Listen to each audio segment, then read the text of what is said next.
Yes. Yes, there will be a live. Hello, we're live. Hello. Hello. Ahoy. Ahoy. Hey there. So there you go. There's our watch together. We're gonna be watching a couple of things tonight. Hello, my name is Moriarty, and we are live. Fun fact: there is something, and I don't know what it is, but there is something that auto tweets when I go live, and I haven't figured. I've disconnected everything from my Twitter, and I don't know what it is that's tweeting out when I go live, but it's sending the old URL. It's very annoying. Is it from OBS? I don't think so. Are you using OBS? Because there's a feature that auto tweets. That would be very annoying. I will have to check. And I think it's if you hit one of the buttons, it bypasses. Nope. Okay, it's not not set it. up for me. I don't know what it is, but it's very, very we've got annoying. a rogue AI or something. I don't know. We'll figure it out. Super annoying. So I'm like constantly updating my Twitter when I go live, waiting for it to tweet so I can delete it. Yes. So today we are going to look at some Fortnite stuff, and we're going to look at some other random stuff, and it's going to be a good time. I'm excited. Are you excited? I've just seen your title. Yes, so Fortnite and Jesus is one of the videos, and so it's super good. Lovely. It's really good. These are going to be great fun. They're going to be a lot of fun. So, yes, here we go. I am live with people talkins about the Fortnite, and there, boom, that is tweeted, and we're doing this. We're doing this live, everybody. See? 34 seconds ago, it just sent out the wrong tweet. I'm going to find it. I'm going to destroy it. Oh, wow. I'm gonna retweet that first. I'm going to find it and destroy it. Did you hear about Sony losing in Japan? I'm assuming that's Japan. I have not heard about Sony losing in Japan. Has anybody heard about Sony losing in Japan? I've not. I haven't heard of that one. Yes, so there you go. To Tim, there's your answer. Hope that helps. Right? I hope that's good. I'm sure we really helped you out here. Unless you're talking about Japan Studio. Because, I mean, obviously Japan Studio got closed down last week, the week before. And that's... Is it spelled Japan? Japan Studio, yeah. Yes, Japan Studio. So yes, Japan Studio is being closed down. Japan Studio is the people who did Last Guardian, Ape Escape. Wait. Last Guardian. That's the Ori, same dude, right? Not Ori. Ico. Ico, yes, Ico. Yeah. Oh, okay. Yeah, I was like blank. I know one words. Of the 3-letter words. Yeah. So they've done a whole bunch of Sneezing random mess ass games. Gravity Rush, Demon Souls. All right, they do all the From Software games. So wait, they did the Bloodborne. remaster of Demon Souls. No, they did the original. They did the original Demon Souls with From Software. They also are apparently the remaster 2020. Oh, well, yeah, there you go. So they do all that kind of stuff. They're like the Sony side in Japan. And so they do like Knack and all these random ass games. And recently they were shut down, so no more Japan Studio. You know, it is what it is. Oh. Yeah. So there's a couple of things where it's like, who's going to be doing the next From Software games? You know, how are they going to be doing that kind of stuff? What's going to happen with things like, you know, Astro and whatever? Because the people who worked, like, what was his name? The guy who did Demon Souls. I don't remember his name. I don't remember. But he went from Software to Japan Studio. Masaki Yamagawa? I don't know. Masaki Kudo? Something. Masashi Kudo? Maybe? I don't know. Whole bunch of people, and they're all leaving, and it's a big thing in Japan. So Japanese console gaming is going to be, interesting here in the next couple of years. And yes, so there you go, to Tim. Now you have a better answer. Wow. Right? Now I know more about it. We were able to put together an actual answer for you. Took a little That one was all you, buddy. No. Let's be honest.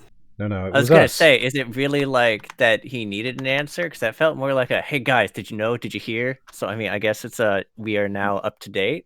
Yeah, now we've heard about it. We're we've scrounged now we've together heard the bare minimum information. All right, well now you're up to date. Yeah. So who do we have here today? We've got on the far left, we have Arlyeon. Hey folks, I'm Arlyeon. I do indie game reviews and also stream them on Twitch.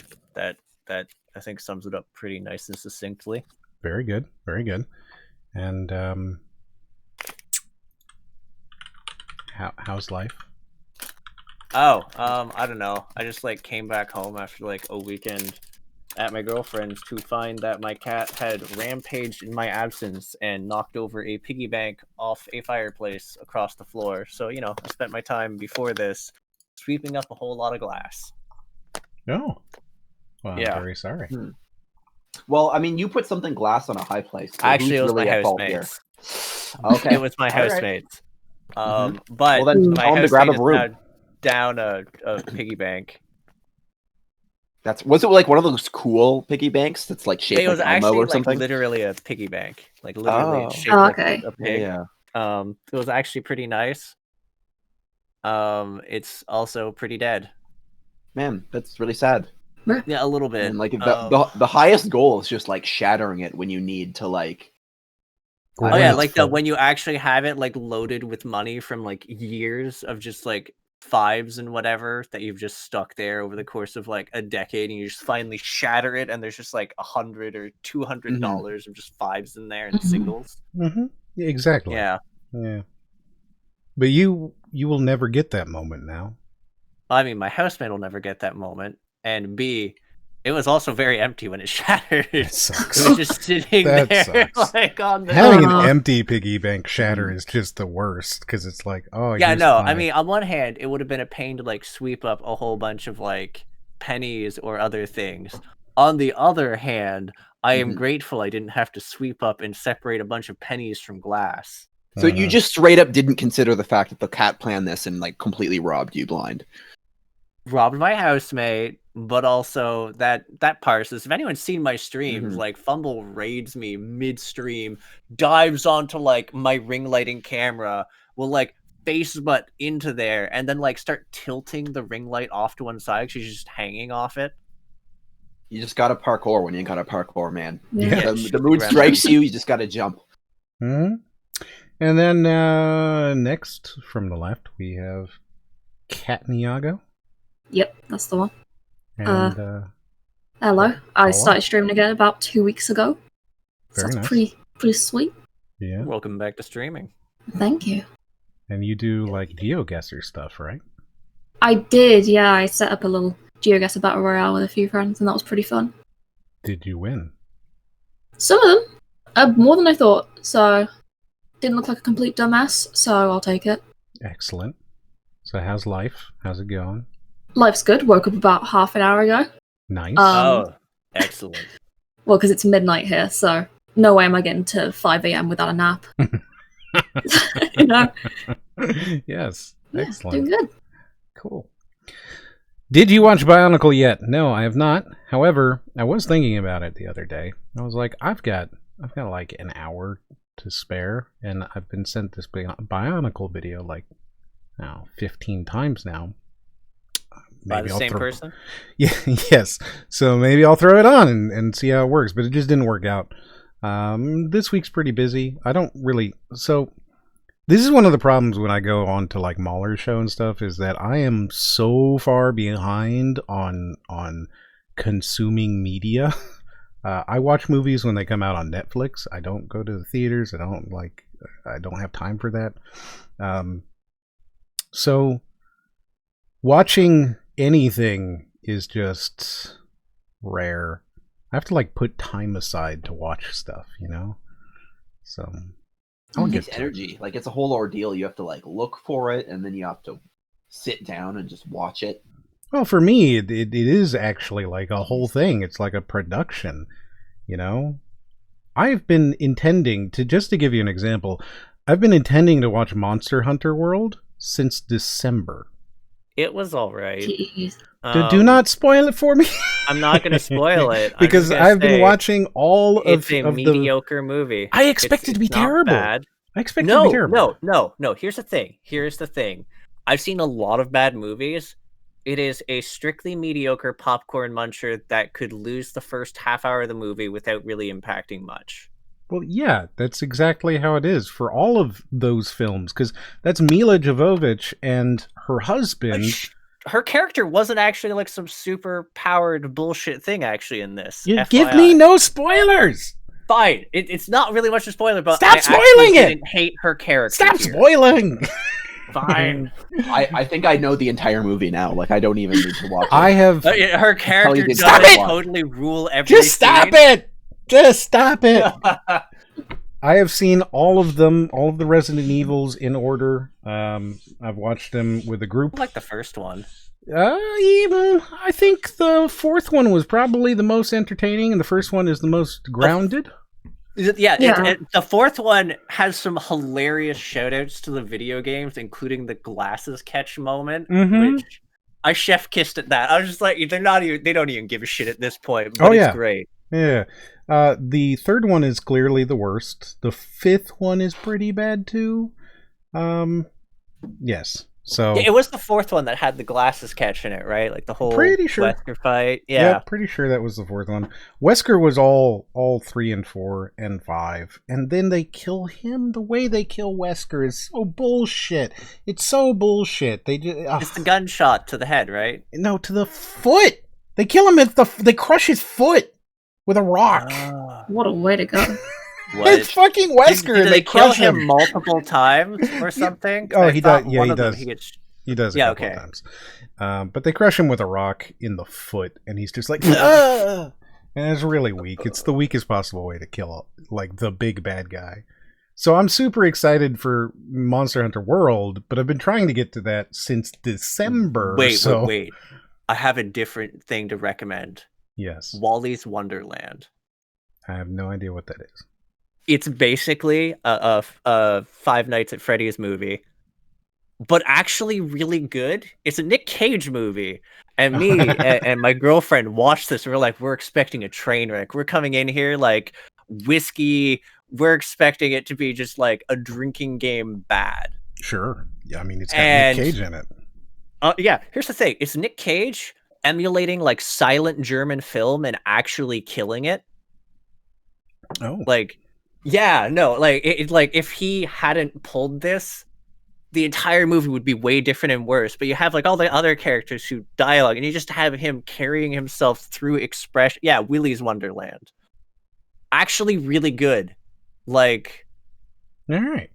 I think it was like written by someone who wanted to punch all of the creatures in FNAF. That is the best way I can like do it. And they made it just so entertainingly good. Like, me and Bats would like pause at some of these moments and just like knuckles and mouth like, ooh, did that happen? That sounds fantastic. No, it's good. That's good. Well, I will. I'll certainly check it out. It is. How have I not watched this already? This is great. Yeah, no, like basically, it's if you're gonna watch the Monster Hunter movie, watch Willy's afterwards to like get the taste of Monster Hunter out of your mouth. I wasn't gonna watch the Monster Hunter movie. Then just watch Willy's like ASAP. It's great. I can tell you the movie right now. It's humans are the real monsters. Was I right? No, you will not spoil this for me. He said Sorry, no. He said no. Why are you trying to ruin everything that I love? It's more open-ended now. It's more open-ended. It's not humans are the real monsters. We are not the that is a spoiler. That is still a spoiler. Just stop spoiling. I mean, should I have instead lied and been like, it's definitely that? No, you that, should say like, nothing. You should Monster say, Hunter World. I like, will not crosses the spoil values. this movie. Why don't you my give us friend 3 has said they possible want to watch." endings, one No, of you which will is ne- the you true will not do ending, that. I will and then not tell But us what if which? I just Negative. give you like 3 endings that aren't even accurate? No, none of these things are good. I disapprove of all of this stuff. Does that ever happen to you where like a friend will tell you like a fake spoiler, you sit there throughout the entire movie expecting it to Waiting for happen, it? Yeah. and then it doesn't happen, and you're like, "But even though it didn't get spoiled, it was still completely spoiled because I was waiting for it the entire time." See, Yeah. I'm like fine with it when they give me a bad spoiler. Like it was like, yeah, well, this character comes in and just fixes all the things like at the last moment, and it just doesn't happen. And it's great when it's a depressing movie. It's just, oh, everyone's just dead.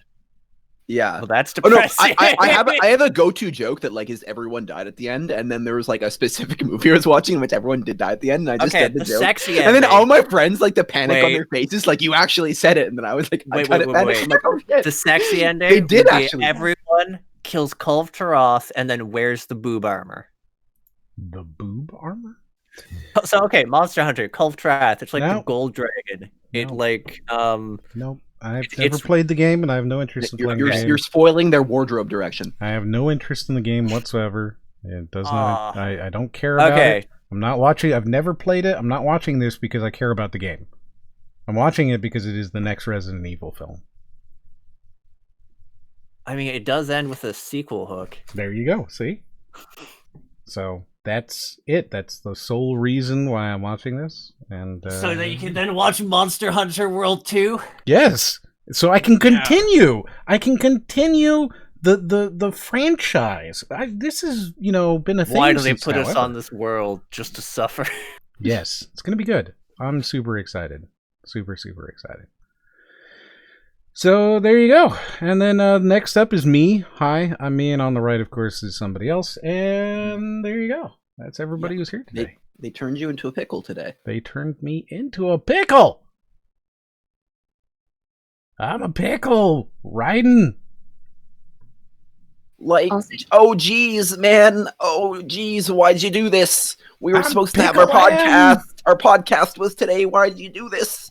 Oh geez, You're kind of like, it's almost there. You're whiny enough for it, right? Thank you. Yeah. You got enough OGs in there. Oh, Yeah. jeez, me. Yeah. Mm-hmm. Mm-hmm. Yeah, Like I- the only thing really missing is like M wasn't like drunk to the gills Yeah, he wasn't berating me nearly hard enough. or slurring. Yes. No I, belches either. Yes. All right. So we've got a couple of trailers. Should be pretty easy. Some actually. Okay, so one of them I'm going to bitch about, but the rest are kind of interesting looking. And then we've got a couple of Fortnite things to watch today. One of which is Fortnite Jesus, and this is going to be just such a fun night. I'm so excited. It's I'm gonna sure be the good. stream will be a victory royale. Mhm. Yes. I'm reserving thoughts until we get there. Good. Yeah. Mm-hmm. Yeah. So our first trailer that we have is called After the Fall. And well, let's just go ahead and let this go, and we'll see what you think about it, all right? Sounds good. So what do you think about it? We let it go for 3 seconds. What do you think? So Sony's designing this. Interesting. Now I wonder if they were part of the studio that closed down. I had heard on my. I own don't think it's part report of the studio that Sony closed Japan. down. Oh really? Okay. Good. Oh, Vertigo. Not creepy at all. Stay focused. Find what you can and meet me back here. Let's go. Roger that. There's just something uncanny valley about those character models. I was I was just gonna thinking say the same the thing. animation actually, but Yeah, the animation's super janky, right? Like, Yeah, immediately I you mean, look it's at a it and go, VR game. I get it. I mean, I'm never gonna play a VR game that's actually strictly made for VR. I might play like the Falcon Age game, but that's because you can play a non-VR thing of it, and it has a cute fucking falcon. But yeah, no, jank. I mean, I've played a lot of VR games, like a whole lot. I'm too poor, man. I reviewed a whole lot of them for a while there. I played hundreds and hundreds of VR games. They all inevitably are disappointments. There's like 2 VR games that are okay, I think. Was Half-Life Alyx okay? Alyx is good, and the other game that's good is Beat Saber, right? And then all the other games are either a tech demo or they're bad. And there's nothing in between. There's tech demos and bad games, and then Alyx and Beat Saber. Wait, also, isn't there like a third? There's a bunch of like not even tech demos, but like this game is 30 minutes to an hour. Oh yeah, VR And games you're are paying stuff like full that. price Yeah. for it. Like See, I the don't include Spider-Man VR Chat, Acorn, because tech and VR stuff Chat like that. isn't exclusively VR, right? You don't Okay, wait a need to second. be What VR. about Right, yeah. Phasmo? What about Phasmo? Phasmo's not a VR game. It's just a game you Yeah. can play in VR. Okay. Yeah, like Skyrim VR or like No Man's Sky VR.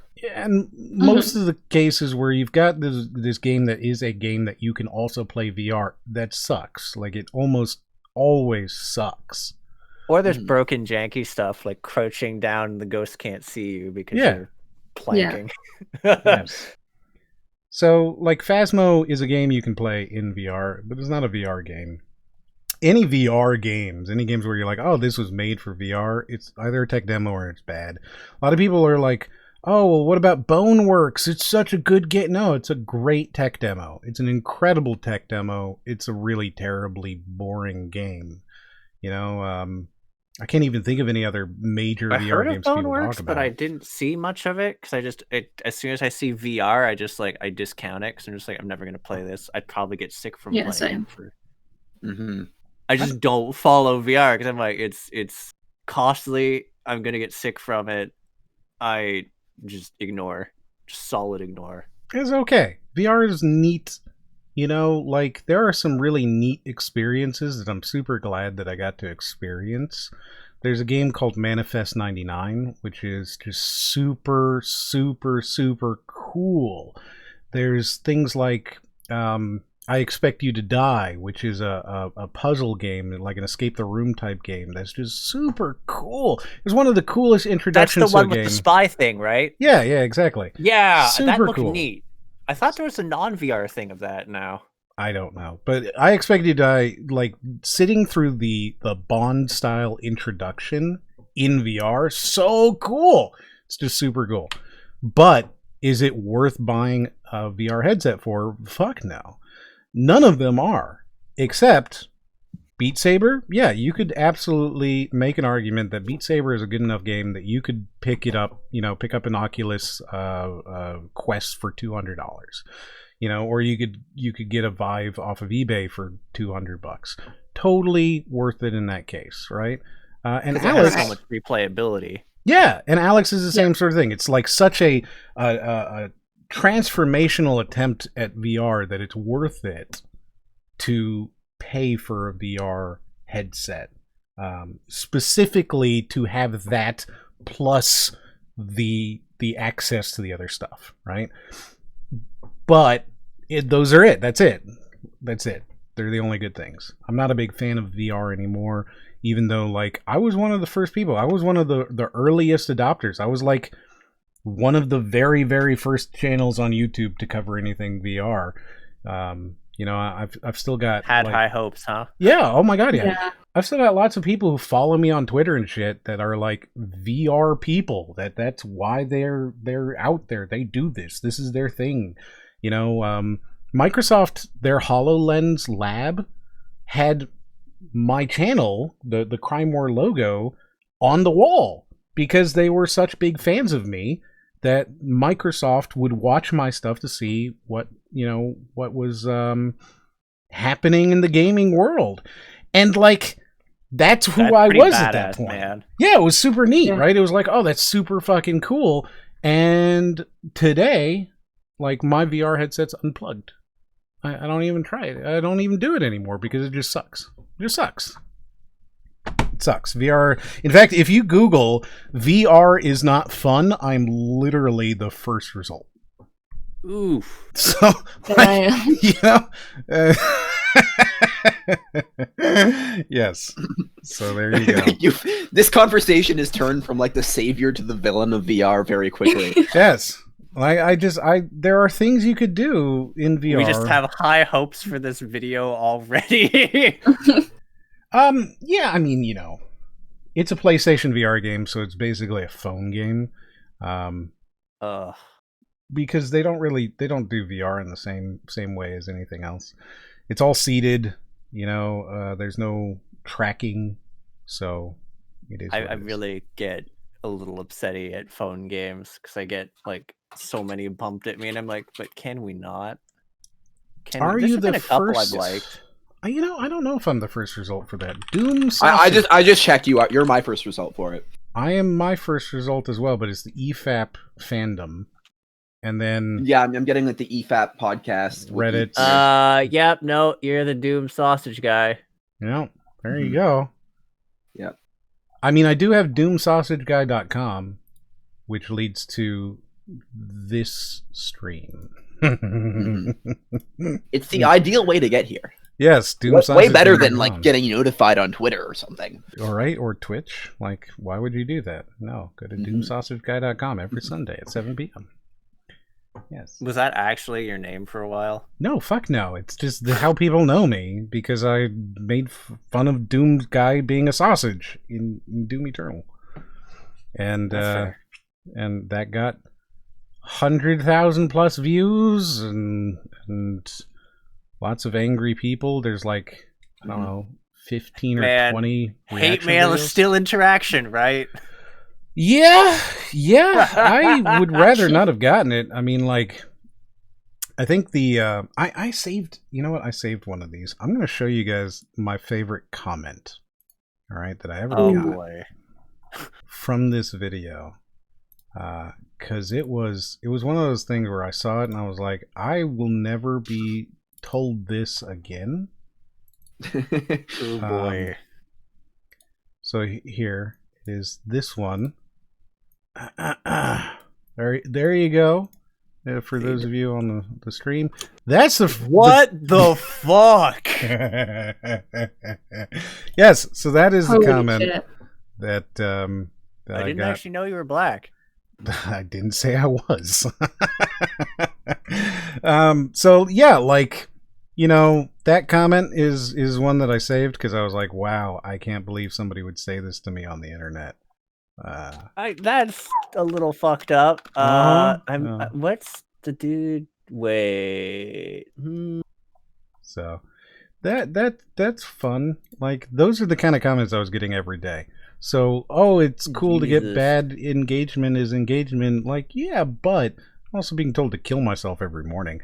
Like, every morning I'd wake up and my phone would have at least 10 or 15 comments that were like, I fucking hate you and everything you stand for, and I'm going to find you and slit your throat. Like, after a while... They're saltier than sausages. Holy shit, yes. And that happened for almost 2 years straight. Like, 2 years, every morning I woke up to some horrible comment. So after a while, it was just like, bro, I don't care. Like, they're just idiots. Like, they don't realize that the best way to hurt somebody is to infiltrate their podcast as a co-host. Yes. Yes. Like, if you really want to do damage, like, that's what you got to do. That's what you do. Right. The slow burn of you just show up and then you outdo their Rick impression by actually providing a pretty great Morty one. Exactly. Yeah. You just tear their entire world apart. Yes. So that is my experience with VR and Doom in general. There we go. We'll never talk about it again. Congratulations. Let's see what else is going on in this video, because we've gotten nowhere with it. Holy shit. Yeah, there's some people in a cave. Let's get some more context. With fucking weird-ass animations. Like, I mean, just look at their animations again, because they look very Fortnite-y, like that kind of... It wasn't even that, actually. I was thinking, like, early Left 4 Dead. I think Left 4 Dead looked better than that. But do you see the lens flare? It's, like, super sci-fi and cool. But minus that, I'm looking at, like, Left 4 Dead 1. And meet me back here. Let's go. Except Roger that. Weirdly rounder. Okay. Nice time skip. She said. Yeah, I don't know what that was. Like, why would you even do... Okay, so I mean, this is your the trailer. same characters. But this is your trailer. They're going to do jump forwards and jump backs. What? Wait, was that a time skip or was that just setting? That was the 20-year It time was. skip. It was. I think it was just setting Wait, it. what? I don't think it was a 20, time. no, 20 there years was people ran in a cave. I don't think it was a Oh, time no, skip. no. So I think it was a time skip, actually. I don't think it was a time skip. What did I'm it pretty say at the sure- beginning? Might Because there was be. also a bit of text there. 20 years later after the fall. Yeah, it says 20 years later after the fall. So like, Oh. The game is after the fall, so I think it's just it's clarifying that this is like 20 years after the apocalypse or whatever. Okay. I don't think So that wasn't fall the happened in fall. 80s. Just In somebody which they're case- running in an wait, ice wait, cave. wait, Oh, wait. mystery, and then they fall over, and then it's like 20 years but after that fall. Let's point this out though. Then, if the fall happened in the 80s, shouldn't all the tech be fucking terrible then? Like it shouldn't be so slick. I don't know. What Right? tech? What tech did they have? Didn't they just have a flashlight? There's also like a nice rifle and stuff. You'd think like if it's been post-apocalypse at all, they'd have like some rundown looking shit. Like they look pretty fine for a group of post-apocalypse survivors. I don't know. I think fall you'd survivors. probably be able to find guns in the U.S. like post an apocalypse. Especially in Oh yeah, 1984. but would it be like fucked up looking? Possibly for after 20 years of like Of sitting in a locker, like untouched. yeah. Yeah. Find what you can, she said. Frozen blood usually means chat fire. So it's a zombie. Yeah, no, gun. that's a pretty techy fucking gun. Yeah, right. It's got an ammo counter on it. Which I mean, I guess it's like gameplay integration with like UI and stuff. Sure, but still, Mhm. it is. Yeah, no, that's technologically pretty advanced. techy for 1984 tech coming to like an apocalypse. And it's a zombie game in VR. Now, It could be something other than a zombie game. It could be closer to The Thing. Which, if they have body horror, I am all for it. it is definitely a zombie game. God damn it! It's yeah. Here's the thing, right? VR, most games are zombie horde survival games. Like, just most of Give them. me- 50% or more are zombie horde survival games. So But I guess you what have this one so much is. potential for The Thing in VR. You'd think Like so. this horrible mutating thing, and like having to go close to like a someone you think is a survivor and do like the blood test too, and it's like you reaching for it, and then their chest opens up and chows down on your hand. Nope. Oh shit. Malia! Are you okay? I'm calling bullshit on his Malia? glasses not being held together by tape, by the way. It is the 80s. You're supposed to do that, right? I mean, it's not the 80s. It's 20 years after the 80s, and he probably doesn't have an optometrist just hanging out to update everything. Oh, I don't know what you're... Of course he does. Optometry is the #1 zombie-related survival profession. Really? I thought that was farming. No, optometry. I don't. Yeah? You're wrong. It's optometry. I'm telling you. I'm from the future of zombies.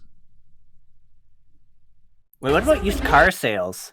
No, I feel like used car- optometry. No, we no. just Selling had this Twinkies. discussion. I gave you my bona fides, and I told you, and I said no. In fact, this is what it is. I'm the expert in this So situation. all the guns should be broken in 20 years, but the used cars are all fine. Yes, and I mean, that's why glasses. it's a used car salesman. I don't say that they're like moral, upstanding people. Their job already is to sell you used junk heaps. They're just doing it now with 20 more years on the line. Wow. I can't believe you just like went after my huge audience of used car salesmen. I will have you know that like 95% of my audience is used car salesmen. Slaps the top of this channel. Well, we got a steam and trash heap here. Oh, Like, I think jeez. nobody- Nobody ever really Wow. said that in the apocalypse, that you basically Hell. have unlimited energy if you just put them on a treadmill. Actually, though, I mean, half the time they don't even like decompose in like so many settings, which they should. Hmm. Or if they do, just send in an intern and then like turn off, lock the door for like 5 minutes. Come in. Oops, sorry, Randy. Guess you're gonna go in the replenished. energy room. Yeah. I mean, that'd be, I guess, a pretty good way to deal with prisoners. This is getting really dark really quick. It's already dark, man. It's 20 years after the fall. We've had these moral dilemmas Quandaries. 15 years ago, and we've decided that we're breaking every rule. You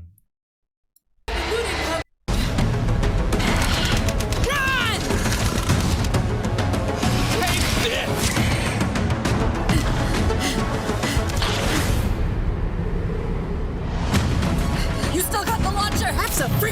Then light them up! 1980s tech, ladies and gentlemen. Yep. I was also like just looking at the covering fire with an Uzi and being like, and that is how your friend got team killed. Right? If you're just shooting your gun wildly like that. Yeah, I actually thought, like, in the hallway sequence, like, I thought she was shooting at a monster. I'm like, oh, wow, that monster's quick. And then it's just like, run! I'm like, oh, she wasn't shooting at it. No.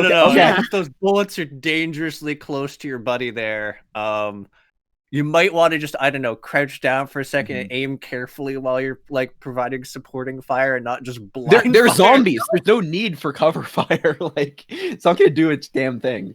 I mean, if you're doing suppressing fire, you're, like, kneecapping them as they advance, maybe, so they trip over the bodies of their, like, peers. They're zombies. Sure, yeah, If they're not fast ones, they're dumb.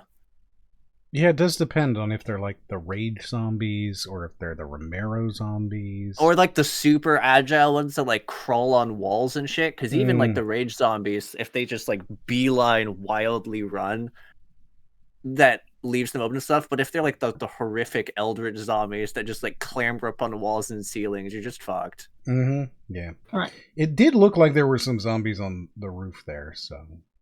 And also Perhaps. some mutant variants. There were variant zombies. Well, every That's zombie right, yeah. game ever since Left 4 Dead has to have the special zombies, right? I mean, actually, ever since like Resident Evil, there were variant zombies, even in it. No. We're giving this to Left 4 Dead, not Resident Evil. I mean, I guess for horde shooters, because it's a separate thing. Like, I actually can't think of a Right. zombie game that didn't have it. Like, I know Crackdown 2 had, like, special types. I think Dying Light had special types. Did Saints Row 3 have special types? Because there is the Probably. zombie level. I honestly don't remember that in Saints Row 3. It's like the part where you're clearing out the area for Mayor. God damn it, what's his name? Actor did Crocodile. I think the only thing I remember at this point Burt is Reynolds. like, the Mayor power Burt sequence Reynolds. when you're parachuting in. Oh yeah, no, that's amazing. The tank thing. You're just dropping from the plane in a tank. So good. Mm. And what a disappointment the next game was. I don't think I remember a single thing about Saints Row 3. Like, I vaguely remember playing it. It's just like, it's a blast, but I Oh, don't. yeah, I remember having a good time. Like, if you're like, oh, what do you think of Saints Row 3? It's like, oh, yeah, that was a good game. Well, tell me any moment in it. Literally any moment. Trying to rob a bank by hella lifting the fucking floor with the vault on it, airdropping it out of a fucking out of a plane, That is the and beginning. Yeah. getting into a tank during it while badass music plays. I remember the bank now. That you Mayor mentioned Burt it. Reynolds. Mayor Don't Burt remember that. Reynolds. No, not a thing. That's Oh yeah, there's that like huge naked guy. huge naked guy.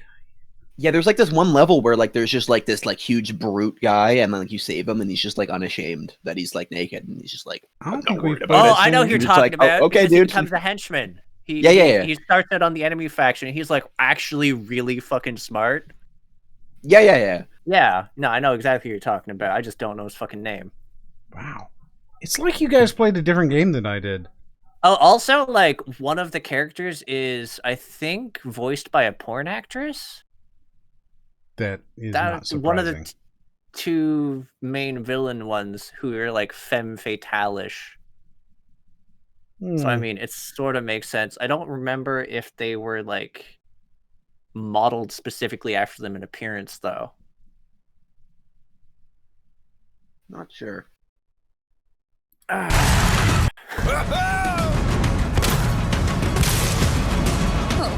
friend.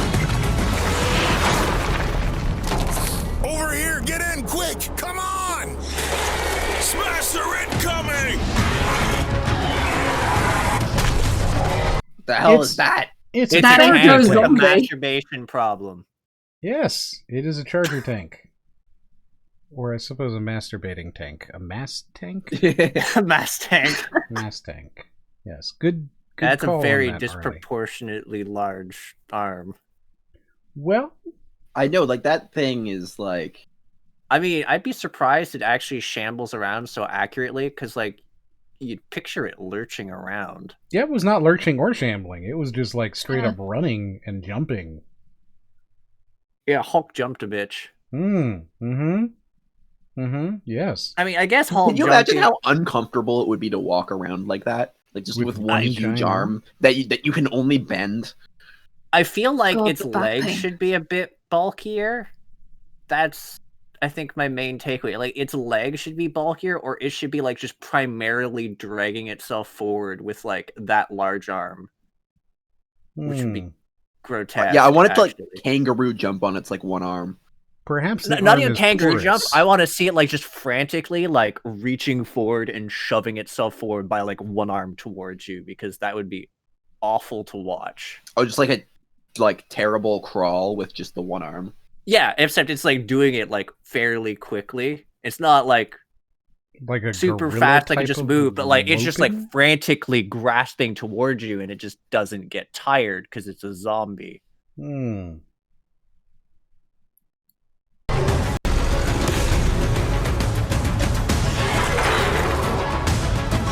So it's a Does it tank. even need to use both hands for this? I feel like using its tiny hand for this is redundant. Hmm. Does look a little Like strange. I'm sure holding it with the other hand helps. Mhm. Yeah, it like lifts it with both hands, and then the car just crunches in on the smaller hand. It's just like, why did I even do that? Well, You gotta balance the car as Probably you're better throwing for it. Like mhm. old habits die hard. So I'm gonna go ahead and bring in Hop here. Just want to like baseball throw a car. Actually, that would be really cool if you just pick one hand throw the car at him. All right, should we like intro Hop? Yeah, I think we have. God, I gotta stop doing that. Eventually, someone's gonna pay attention. Here you go. Up. We are watching trailers. Sweet. Yeah, I was watching it a little bit. It's a VR game called After the Fall. It's very original. Very, very original. Yeah.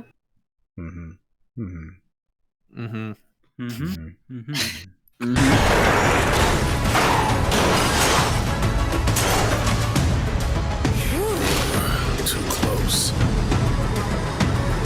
I actually thought this was like a new Fortnite thing.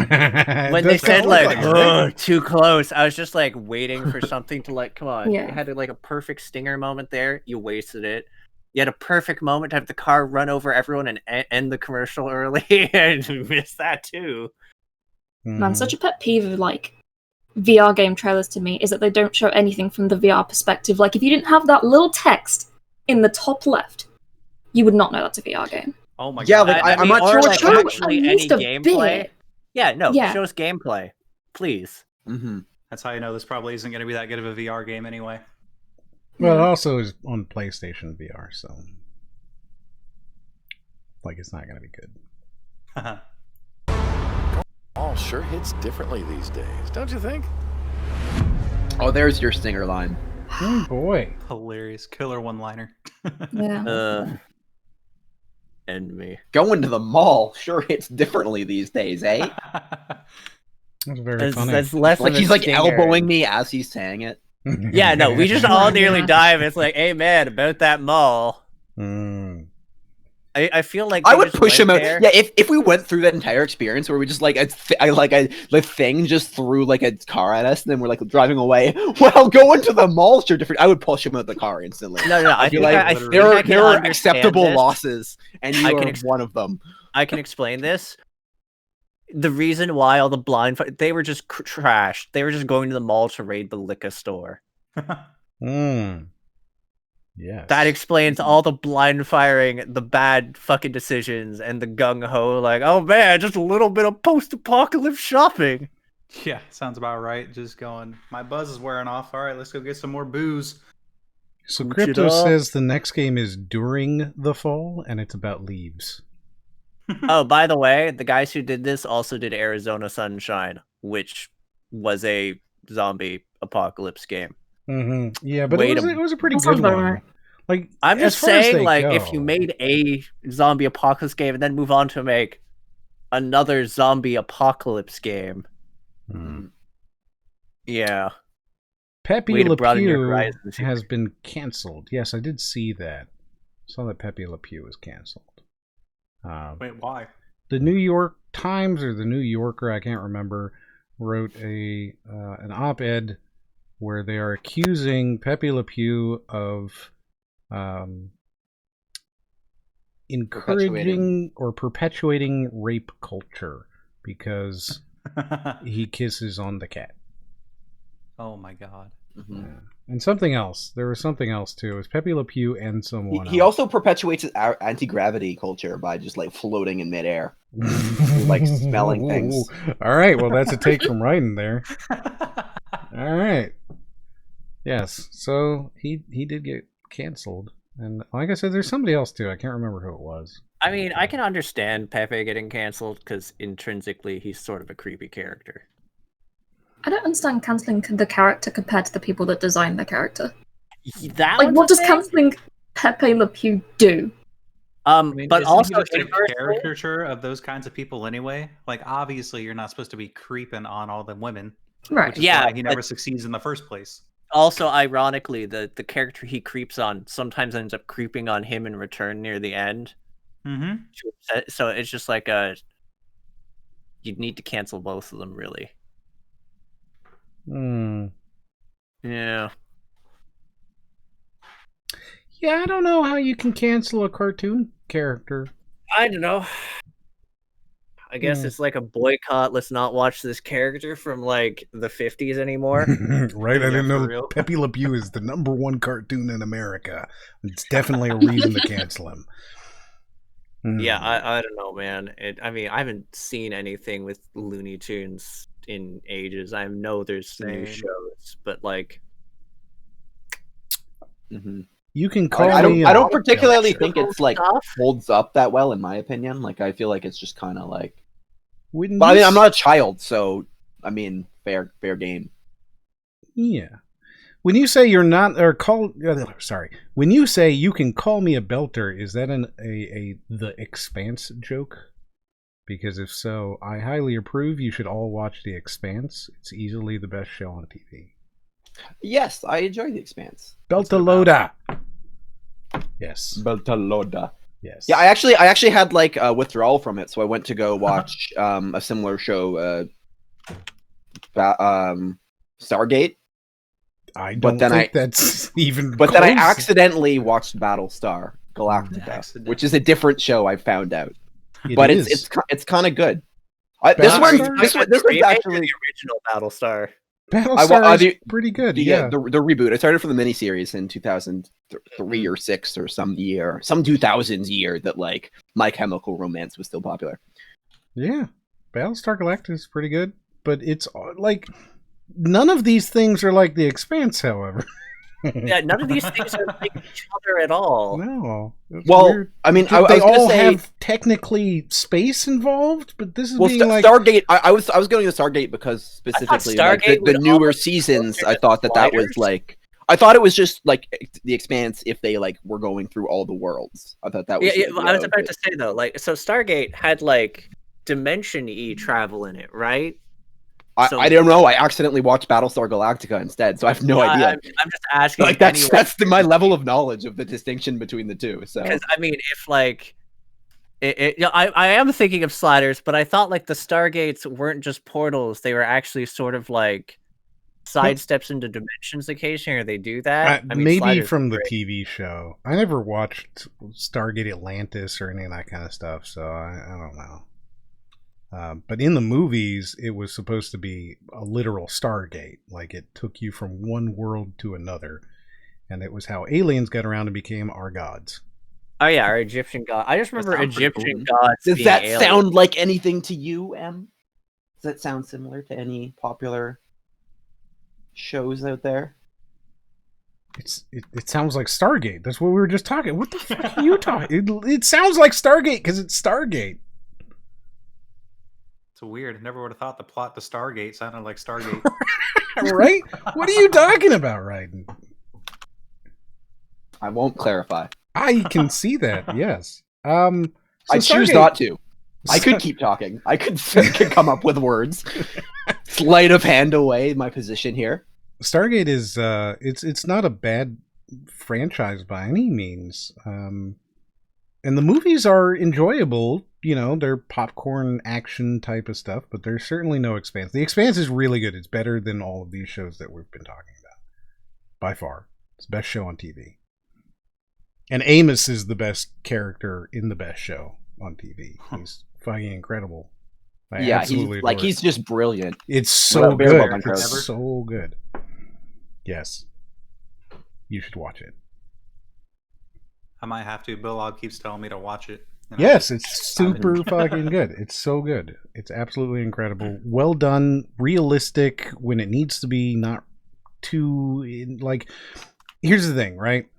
Everybody in the show is mostly in space, and so how do they get around dealing with that? Well, they're all just very conscientious of making sure that they are wearing their anti-gravity boots that are magnetic. They never, like, you will commonly throughout the show see them, you know, just kind of do that like click thing onto the ground. And not even that, like there are scenes, I don't know if they did it earlier on, but I noticed this last season that like they'd have half the people who are background characters like walking upside down because they're on the other they're walking on the ceiling of the space station, you know, with their grab boots. And like you can actually see that in the background. Like it's very, very well done. That's little cool. things like that help keep and you stuff, immersed. Stuff where they're pouring the alcohol in like 0G or low G, or they're pouring a liquid and you can see the like how it curves. Like it's really crazy like level stuff like that sometimes. Mm-hmm.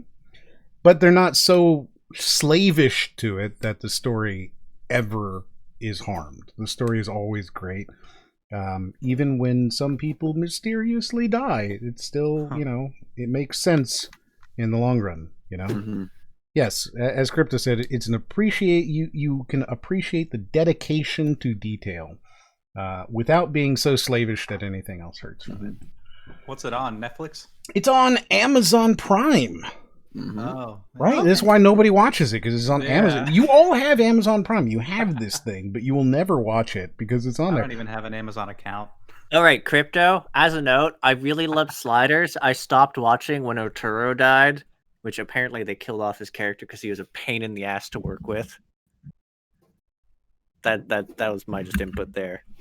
I was also gonna complain that Amazon didn't really advertise The Expanse. Right? They fucking set it up. How many advertisements did you see for Bosch? But you never see a single thing for the Expanse. Like it's. I'm pretty sure there was a I hear period where about every it all time I the went on time. Twitch, like it was a boys advertisement. Oh no, yeah, no, I see a lot of advertisements for the boys. I hear The Expanse primarily from my friend group, constantly from many different friends. Is it a Like delicious they candy? put up a man in the high castle, like they put up a swastika in the subway to advertise that show, but they can't advertise The Expanse. Jesus. Come on. Yes. I Yeah, agree. no, the Man in the High Castle got some controversy for putting up some like advertisements in some public places. All right, so the next one is another VR game, and this one I'm kind of salty about.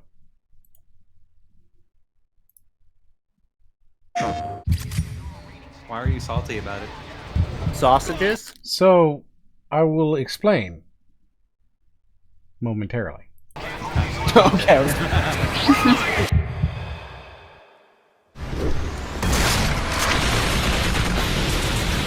So it is Doom 3 VR edition. It looks less Why? nice than. Are you going to the recant your original. position that there are no good games now?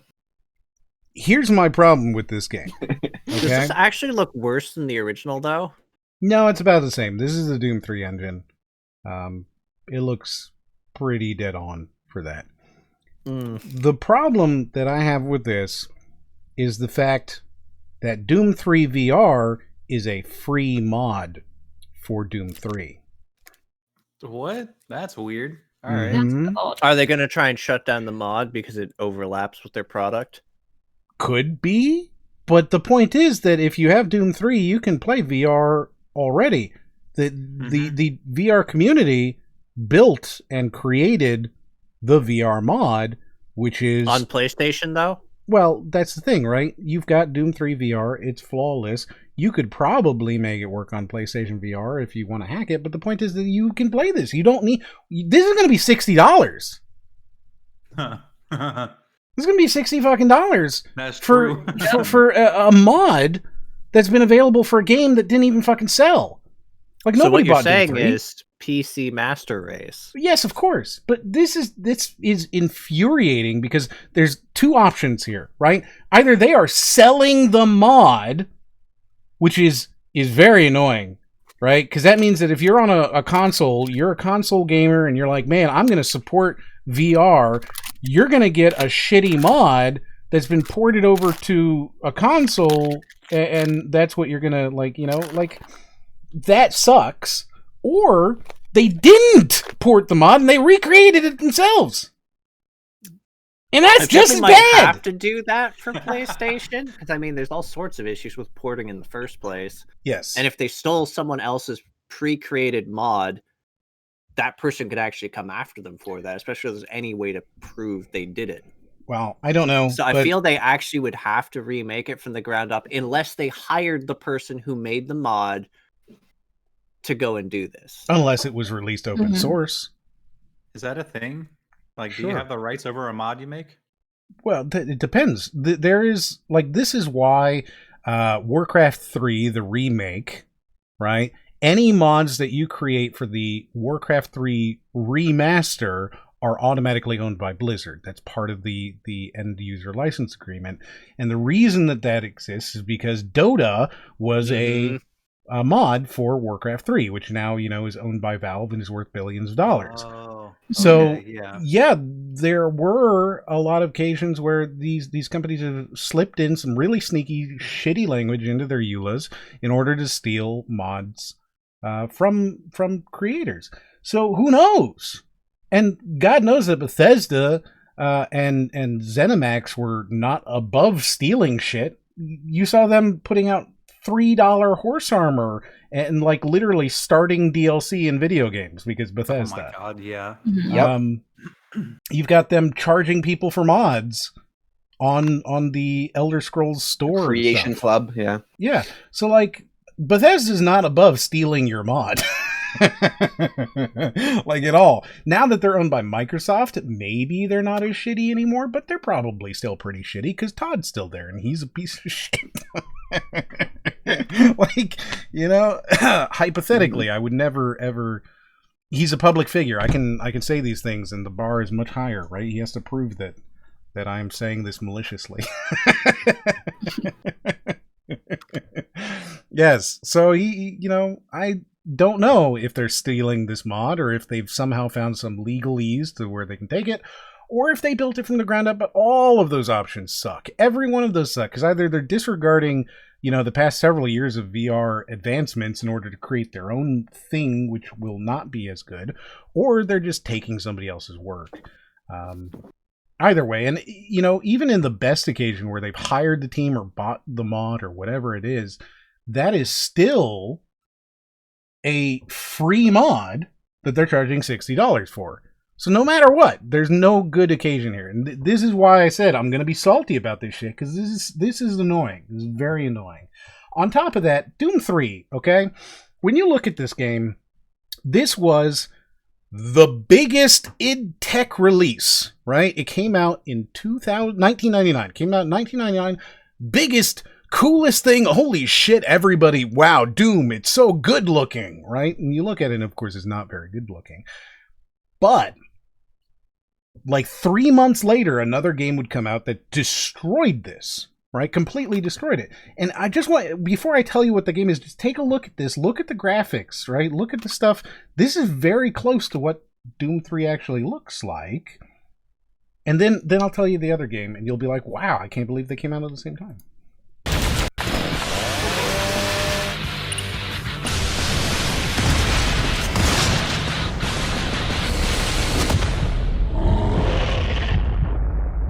Okay, I want to see Turkey Punk. No. I want to see Turkey Puncture VR though. It needs to be Turkey Puncture. That's VR. Wolfenstein. You're not going to find that. No. It's actually in this. The arcade machines that you use, you can do Turkey Puncher in Doom. In Doom 3? Doom 3. Yepers. So you look at that. You model, actually see the little consoles, I think. Maybe. I know Turkey Puncher is in most of their stuff now. So you look at that model, right? That's pretty close. It's obviously been upscaled quite a bit, but similar-ish, right? So this is the biggest, best-looking game of the blah, blah, blah, blah, so good. With it, like 2 months later, a game came out that was dropped by a company called Valve named Half-Life. And it literally, overnight, people stopped talking about Doom 3. Overnight, people stopped talking about it because, like, the source engine, the gold source engine and stuff, it still looks incredible compared to this. This is dark and muddy and brown. It follows on from that, like, Quake brownness where it's just kind of muddy and ugly. And of course, Doom 3 itself was so bleh as a game. Like, it's not a very fun game. I played it last year. Maybe it's just not very good. It's not good. Yes, and I think you can buy Doom 3 on Steam right now for like $2. Let's find out. Let's find out how much Doom 3 is on Steam. $4.99. Okay, so you can pick this game up for $4.99, and you can install the free VR game mod, right? And you can be playing this right now, or you can wait just a little. Did they say when it's coming out? Oh, and there you go, coming out this month. You can buy it for $60. Oh, I'm excited. Is that actually the price tag they're selling it for? Mm-hmm.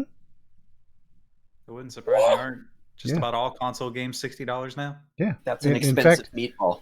I'm sure it doesn't even include a PS5 upgrade for when the new PlayStation VR comes out. No. Then you'll have to buy it for $80.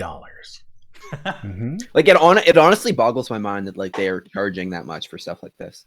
Yep. Like I don't think I have a problem with it existing in the same way. Like as long as it's like if this is for PlayStation and the mod is just for PC, I guess have that as much as a problem with it. But like charge like the price that it was worth.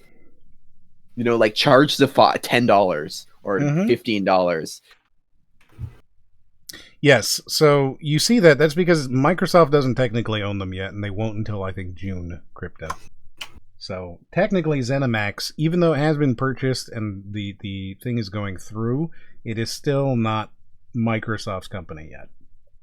So, yeah, I have some problems with this, and we'll see, but I'm not looking fondly on Doom 3 VR right now. But this game looks pretty cool. This game looks pretty neat. There are some places in the universe. I've got movement. I've got movement! I've got movement! You don't fight alone.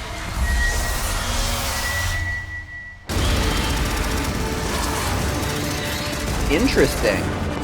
So is this like a Left 4 Dead style Alien game? Yeah. So it's a third-person This is kind of cool. co-op horde shooter set in the Aliens universe. It looks really, really neat. I have to point out. I really appreciate the fact that like they're titling it Aliens, not Alien, because they're leaning more into like the Alien 2 kind of like. I really appreciate that because like the original was Alien Isolation, and so they could have just gone Alien Firestorm or Fireteam. I mean, Alien Isolation is more like the first thing vibe. It's more like the vibe Yeah, of yeah, the yeah. first movie. So it's a good thing. I actually have some input here though, because there was a mode sort of like this in the Alien versus Predator games. The multiplayer, there was a thing where you could just set down against like spawning aliens, and you could have players be aliens or the Predator, and it was just this whole thing. So it's sort of neat to see them come back to this and build a game around that. There's a lot of really neat stuff. Colonial Marines is the one that and it's already being brought up in the chat. Colonial Marines was the one that was done by Gearbox and Sony. That one was very, very bad, but it didn't have to be bad, right? Like, it could have been good. That was the one that came out before Alien Isolation, and when Alien Isolation originally was announced, people were like, oh, is it going to be like Colonial Marines? Colonial Marines was very bad. Didn't have to be. It was a total bait and switch. I said Sony, right? It was Sega. So it was Sega, not Sony.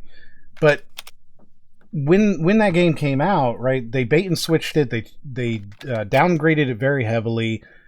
I actually kind of like Colonial Marines for the fact that it's a 4-player co-op. It's bad.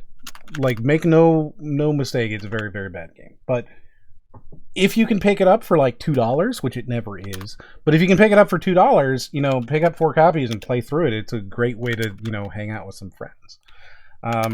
Before that, you had Alien vs. Predator, Alien vs. Predator 2. Both of them came from Rebellion. Those were very, very good games. The Alien vs. Predator actually had this really neat multiplayer mode called, I want to say it's Infestation, but it could have been Evolution, or I think it's Evolution. So you would start as, you had Alien, Predator, and Colonial Marines, like three parties, asynchronous multiplayer. And if you started as an alien, you started as a facehugger, and then you had to face hug like either a human or a predator. Right? Oh, yeah. And then aliens were so fun. Yes, and then you would burst out of them as a chest burster and had to go, like, hide for a second. And then you would grow up, right? So, like, you'd eat somebody as a facehugger, impregnate them, pop out through their chest, and then have to go hide for 30 seconds, and then boom, you pop out into the... You can actually kill someone as the chest burster really hard, I think. I'm thinking of the same thing, right? You have like a really puny fucking bite. Mm-hmm. Yeah, no. The funniest thing to ever do is like you like chest burst someone, they're engaged something else, you just like nip at their heels and they die. Mm-hmm. It's super, super cool. And then didn't they also have the option for the normal alien can become a Praetorian? I want to say yes. There were a couple of cool things there, like it was definitely a neat game type. So Alien, for like, when you think about it, Alien has some really neat history with multiplayer and a lot of its cool co-op stuff. Mm-hmm. Maybe I'm kind of excited. I would by like to see that. Okay, so one of my favorite memories of multiplayer stuff when I was younger was like the cooperative, the Quake Arena maps. Where you had like the objectives and stuff. That was cool. I would love to see something like that with also just alien shit in the background of like trying to get goals done while you're being eaten alive by aliens. Mm-hmm. Like moving through a complex while it's just fucking infested. Yeah, it'd be nice. I don't know. Let's watch more of this. I'm a little excited, Mike, and maybe they'll show a bit more.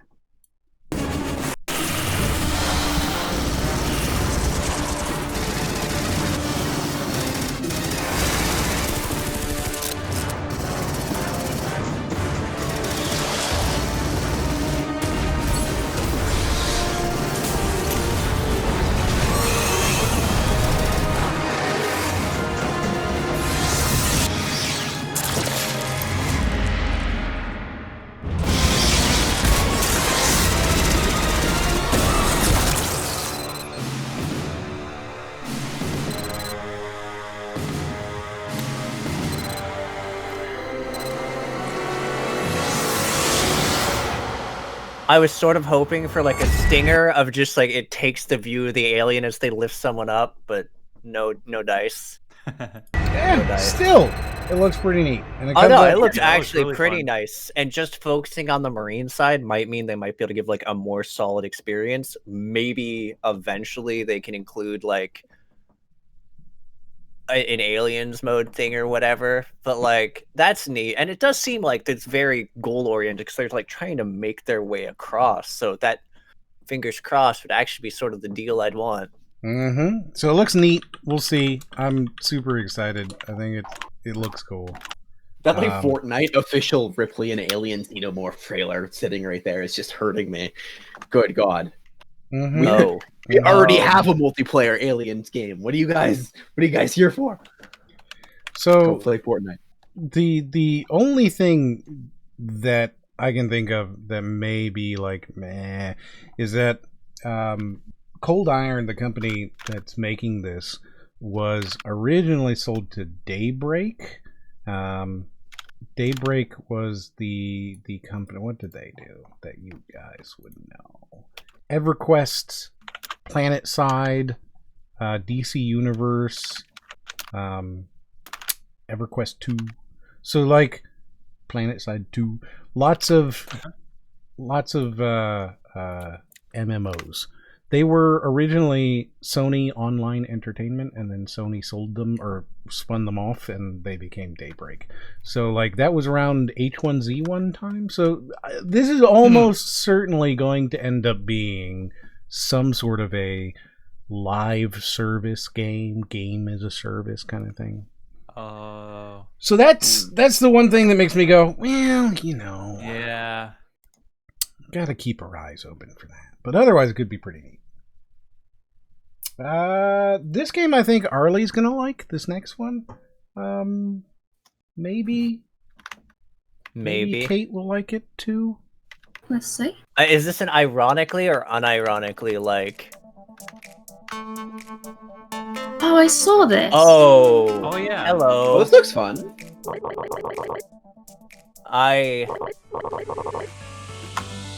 Is that Kermit the Frog? Holy shit. This looks super fun. And it's like the music's bopping. Mm-hmm. So it's like a bullet hell rhythm game? Yeah, Yes. no, I'm getting like sort of almost an Undertale vibe, but way more rhythm game oriented. You're gonna get even And more well, Undertale. the arena looks very much like it's just Guitar Hero. Yeah. Yeah. There's some more. They show some more game footage in here. There's definitely some pretty strong Undertale vibes.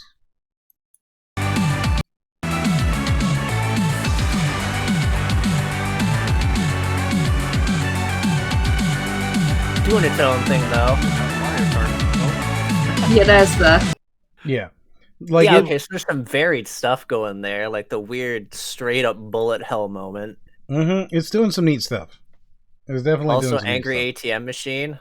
Mhm. All I'm getting is like fucking horrible war PTSD flashbacks from the vendor in One Step from Eden. stuff. One of her Oh, thanks. attacks is just dropping a fucking ATM on you, and it does like 600 damage. Oh.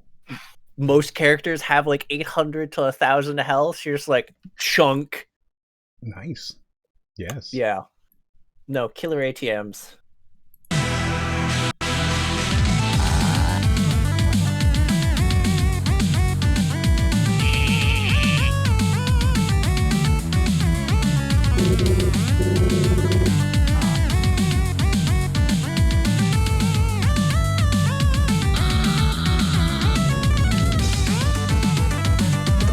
So I just dig his boxers. so much stuff, you know, like if it does, I don't know. When I saw this, I was like, this gives me some hardcore Undertale vibes, but it's like Undertale Hero. Yeah. Mhm. Which is like I like that it's its own thing. Mm-hmm. Like I've seen some great fan mods of like Undertale stuff. One that really stood out was the red one. If anyone's seen that, it's like a weird Red Riding Hood character thing, and there was just so much work put into that. But nah, this is neat and weird. Mm-hmm. Yeah, it's neat. A trippy world. Ooh. Oh my god. Yeah. Well, there's You mushrooms. see that, like- So of course it's trippy. I don't know why I found that so funny, but that was pretty funny. I mean, all I'm thinking of is like suits. It had like the Word 2003 clip art. Like, yeah, Yeah. that was amazing. I think Hop was just saying, haha, drugs. No. Because he's really into them. Oh yeah. Yeah, so into I mean, drugs there's make every day. funny friends, and it's just shrooms, and then the Yeah, next there's thing is just like, surrounded by flashing mushrooms. colors. Mm-hmm. Oh god, they have faces. That'd be such an It's make funny friends, and it just goes to the next clip is him eating mushrooms and tripping out, and we just go back to the friends like they all have faces. They're all alive. Oh no. Yes. Did you have a face before I ate you?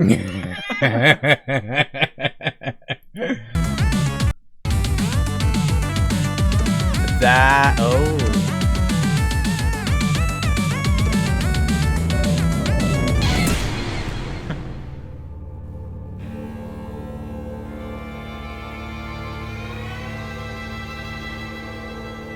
No. That looks a little like Gino. Yeah, a little That's bit. exactly what I was thinking. I just couldn't remember his name. So yeah, it feels like there's gonna definitely be like moral choices in this, which fine with that. Yeah. This game looks awesome. Yeah, no, it's already out. So that's Oh, on the wish Everhood. list Yeah, now. even the name is trying to be Undertale. Mm-hmm. So there you go. I thought that looked like the type of game that you would be into. I mean, I also wishlisted Fireteam. Not that wishlisting means anything when it's at. Give me a second. Let's find out what this fucking nightmare is at right now. Oh boy. I can do it as soon as I remember where your wishlist is. Yes. You Good. can never where the find it fuck when is you need it. wishlist? I'm pretty sure it's under store. God damn. Oh, it's under Am I the only one who just like doesn't there it really is. like that type of graphics? 931. No, I hate it too, but I think the gameplay kind of outweighs it this time. Yeah. Yeah, well, I think some of them were cool. Like when it was doing like the cart mode, and like I really like that kind of effects. It's just like I don't know. So don't care for the I pixelated. thought it was really neat. It looked like it had varied gameplay. I'm always a sucker for like story, and I honestly like don't really mind graphic stuff. Like what the fuck was it? Cyber Shadow, which I need to finish writing my review for, has like those very Ninja Gaiden NES era graphics, and I was like, it's good though. It's like actually like good NES games graphics. Okay. Chirp chirp. So that's Everhood. Yeah. And then this next one I think is pretty bad looking. Oh boy. Well, well, well. Looks like we got ourselves a good old video game trailer. Welcome back to Zombieland. Oh no. It's Don't do this to no. Zombieland, please. Oh man. It's See, a zombie. You were talking when you were talking about horde-based VR shooter. when you were talking about Alien v Predator, like the games. I was about to say, you know, I miss movie tie-in games, and like this immediately makes me like have regretting almost saying that. Yeah, you got your wish. I hope you're happy. Well, yeah, here you go. I'm trying to think of like a good movie tie-in game. Good movie tie-in game. GoldenEye. GoldenEye's a good movie. GoldenEye, tie-in. yeah. No, that's really old though. Like, It's still good. Recent. Yeah. Recent. I mean, Aliens Isolation. We did just talk about that. Is kind of right. Ish. That's franchise though. I mean, I in that case, wouldn't- You could I start wouldn't call counting that. all the Tomb Raider games. And No, I don't think that's fair. Yeah, like same with like the Avengers game. You can say it was trying to cash in the end Well, game, but it okay, wasn't a but Tomb tie-in Raider's game. also the other way around, right? Like that's. a I guess, video but game like movie. Aliens, actually, also. I mean, it's not just a movie franchise. There's the comics, the books, and a bunch of those games actually tie into like the books and the comics and everything else. So it's Jurassic Park. That has a couple. Jurassic. Yeah, has Jurassic. a couple of cool games. You've got Jurassic World Evolution, the RTS. You've got Trespasser, which is a game I need to make a video on like now. But they're generally like they're not tie-in games in the same way as like you're playing through the plot of the movie, like like the old Tron or Avatar tie-in game, or like there's not a whole lot of good SpongeBob movie games. I was just thinking of one the other day. Was any of the Spider-Man movie games all right? Spider-Man the Spider-Man 2 was really good. Yeah, that's like considered to be the best Spider-Man before the newest one. That is, at least. Yeah, I like the first two. I didn't like the third tie-in game. So I mean, we have GoldenEye, which direct just movie game and is good. It is good. Spider-Man 2. Spider-Man 2. I can't think of any other tie-in games specifically that are. Yeah, it's like a hard question. We actually think about it. You're like, no, it has to actually be explicitly like the movie. Yeah, so like Acorn says Ratchet and Clank, but that was actually, you know what? So Ratchet and Clank 2016 is a movie tie-in game, but it's a movie tie-in to a movie that's based off of the original game. Yeah, that thing's wild. So like, I mean, was it a good movie? And then was it a good game? It's not a good movie, but it's a good game. Yeah, so like, I remember this game. I'll actually count that and give it bonus points. Yeah, because it's a good weird game with like a 3D glasses, and it was like a Donkey Kong like. Yeah, I don't even remember. This was like at Blockbusters in the 90s. So, you know what the best movie based off of a game is, though. If you're about to say movie game, I'd start listing off like Metal Gear Solid. No, the best movie game based on a game. Okay, best movie based on a game. Now, all of your ironically or unironically? No. All of your answers here will be wrong because the best one is Super Mario Brothers. Okay, because ironically, I'd answer Mario Brothers. Yeah, I just said that. I just said that. Which, by the way, there's also a comic that follows it up. Yeah. I like that I already caught it like ironically or unironically, because ironically Mario Brothers. It's wild. It's fucking wild. It is an experience. It is an experience. It's mind-blowing. The comic focuses on Toad. It transitions it into Mario 2. Bro. Just so you know. Pretty happy I haven't had to see that movie yet. You should, you know what? We should watch that for like a movie night. We could. Yeah, no, I would actually sit down for that. I would just probably also like order hard cider and take a drink every time they get something wrong. Annihilation. What if the dinosaurs weren't all destroyed? What if the impact of that meteor created a parallel dimension where the dinosaurs continued to thrive and evolve into intelligent, vicious, and aggressive beings just like us? And are you reading that, or you just know that? A way back. Are you reading that? I just said that's not even fully. I had to look it up because that was the best intro to any movie I've ever seen. But what if all the dinosaurs didn't get destroyed? What if they moved to an alternate? I was just like, it blew my mind. I'm like, you're right. What if that happened? Yeah. Tell me. I'm so guilty pleasure here. I sort of like the first Tomb Raider movie, like the old one. Oh well, yeah. I think that's a perfectly. You know, Daniel Craig's the boyfriend in that one. That was his first Wait, that's film. Daniel Craig? Yeah, it's his first film. Damn. That's That's Daniel Craig's first movie. That's actually really amusing. That's where he started. He's the boyfriend that like breaks in and hires Lara Croft. So I mean, that's like a perfectly serviceable video game movie. You can laugh. I think it's actually quite good. I think my housemate actually pointed out a whole bunch of things from the movie being really accurate to the game. So yeah, I was like, oh, and I'm it's like, super you know what? accurate. Yeah, it gets much better marks. Yeah. There's the Doom movies, as was mentioned. You've got Doom with The Rock, which I haven't actually seen the Doom movies, but I heard the first one was actually fun. Well, all right. So, oh fuck, Doom is bad. It's bad, but the one with The Rock tries to be good. It fails. It fails very badly, but it tries to be good. And it has Carl Urban and The Rock in it. And Carl Urban, you know, he's a talented actor. And you know, when they do the first person mode in it, it's cool. It's the first time they did first person in a movie. It's really cool, but it's still a bad movie. However, Doom Annihilation, okay, is horrible bad. It's cool, but it's way more fun because it's trash. I live tweeted that because I couldn't help myself. It was so bad. So this is the one where you're just doing a play-by-play. This is how garbage this is. Yes. And you know what? No one will believe you because it doesn't make sense. What are you talking about? I have another good video game movie. Yes. Wally's Wonderland. Yes, you already brought that up. Yeah, I mentioned that, but just Willy's. Just reminder, actually fantastic. Yes. Yes, but it's Willy. Wait, you know what? I actually also liked the first Mortal Kombat movie.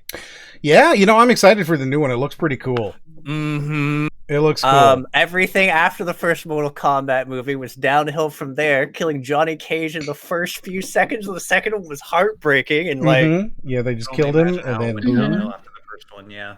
Oh yeah, no, I mean they killed like the best character right off the bat. So I have made a prediction for the new Mortal Kombat, right? Which is because I just watched the trailer and I was like, here's what I think is going to happen. And I don't remember exactly what it is, but it's something along the lines of, I predict that the story of this thing is that random guy that they keep showing, right? He is going to find out that he is somehow attached to the Mortal Kombat because he has the tattoo, and he will be sought out by... It's a birthmark. Yeah, the birthmark. He will be sought out by Jax, right? And he'll be like, no, I'm not going to do this. That's ridiculous. And then Jax will be attacked, and he'll lose his arms, and that's when the guy will be like, fine, I'll join your team. And, I feel like Jax might have already lost his arms by the time this happens. I feel it's going to start with like a backtrack, like a flashback thing. That'll be the intro to stuff, and then it's going to flash forward to them. I think he's going to be the Deus Ex. It's going to be a complex narrative device where like whether he's armed tells you like which timeline we're in. No, I think it's going to be a Deus Ex. I think he's going to lose his arms and be like, blah! And then the other guy's going to be like, okay, I'm joining the team now. We're going to go get him. Come on, Kano. Alternatively, they set it up so Kano is the one who, like, in a flashback, takes out his arms in, like, a thing so they can keep the whole you already saw him. Kano's a piece. Yeah, we saw him, but he can entirely still backstab the shit out of them because Kano is historically a backstabbing, like, murderous piece of shit. No. I disagree. Now, I think Kano will be the betrayer in the end, right? I think he'll be the one. Yeah, no, that has to happen. Oh, yeah, he's going to be the one. But I don't think. I think Sub-Zero does it all, and yeah. So yes, we're gonna see. I've got the prediction here. Clea sent it to me. Yes. So my prediction, I will read it to you. New Guy is being hunted by Sub-Zero. Jax tries to recruit New Guy. New Guy doesn't believe him. Jax is attacked by Sub-Zero. Sub-Zero defeats Jax and destroys his arms. Sonya shows up, which I no longer believe, and convinces New Guy to join by saying, hey, Jax was defeated. New Guy agrees to go with the team of scrappy fighters, including Liu Kang, Kano, and Kung Lao. You know what? Who I feel is going to actually convince him to go over is Liu Kang. Maybe. Could be. And then Scorpion shows up to help because he was betrayed by Sub-Zero. And that'll be the final fight. Is there's going to be a 2-against-1 of Sub-Zero versus Scorpion and New Guy. I don't think so because they also showcase Shang Tsung. I think Shang Tsung is not going to be involved whatsoever so that they can continue the franchise to 2, Oh, 3, you think 4. they're gonna trilogy it and put the same game as what? See, I'm thinking they might actually pull like the first movie, but better, where they have like Shang Tsung and they like allude to Shao Kahn because I think he's also briefly alluded to in the trailer, like the extended one. Maybe. And it's like if you also include Shao Kahn, one of those suckers has to get fought. I don't think... Or they include Goro, and they just haven't really showcased him. So they showed Goro. Did they? They showed Goro, yeah, and he's Goro has to be CG. after... It can't be the final fight with Sub-Zero then. It has to be either Goro or Shang Tsung. I don't think so. I think that you're going to have... Sub-Zero's the big boss of this one, right? And there's going to be something where they're like, fine, we can't fight, whatever. We'll have to do it next time. You know? Where did you get that name? Yeah. It's going to be great. I fully expect, because like the biggest problem with the original Mortal Kombat film, which by the way, fun fact, was the most expensive film of all time when it came out. Serious? It was the most expensive film of all time when it came out. It cost like $250 million, and at that point, people were like, "Whoa, what?" That's ridiculous. When the big problem that game did, or not game, the big problem that movie did is they killed Shang Tsung. Your soul is mine. Bleh, I'm dead now, and now you have no comes bad back guy all the time. He comes back from death all the time. But you didn't have a bad guy anymore, and now you have to explain why he comes back, and all of a sudden you've got Shao Kahn there. No. Okay, I want to criticize it like people criticize like the DC universe. I think they should have done their own solo movie focusing on each Mortal Kombat hero before they finally bring them back in the big meetup. Oh God, that would be. I mean, that would actually work with a couple of the characters, like Kung Lao. I think Kung Lao would have a cool story. Yeah, like he's super because he is the champion for a while, and then he gets beaten by Goro. Yeah, he's the champion for like 100 years. More than that, he wins several tournaments, and because he wins the tournaments, Shang Tsung gets Goro, who just fucking savages him. That's what happens. Is they're going to win the tournament permanently, and the Emperor's going to lose, and Shang Tsung's just like, and I've like lost to your ass several times. I can't.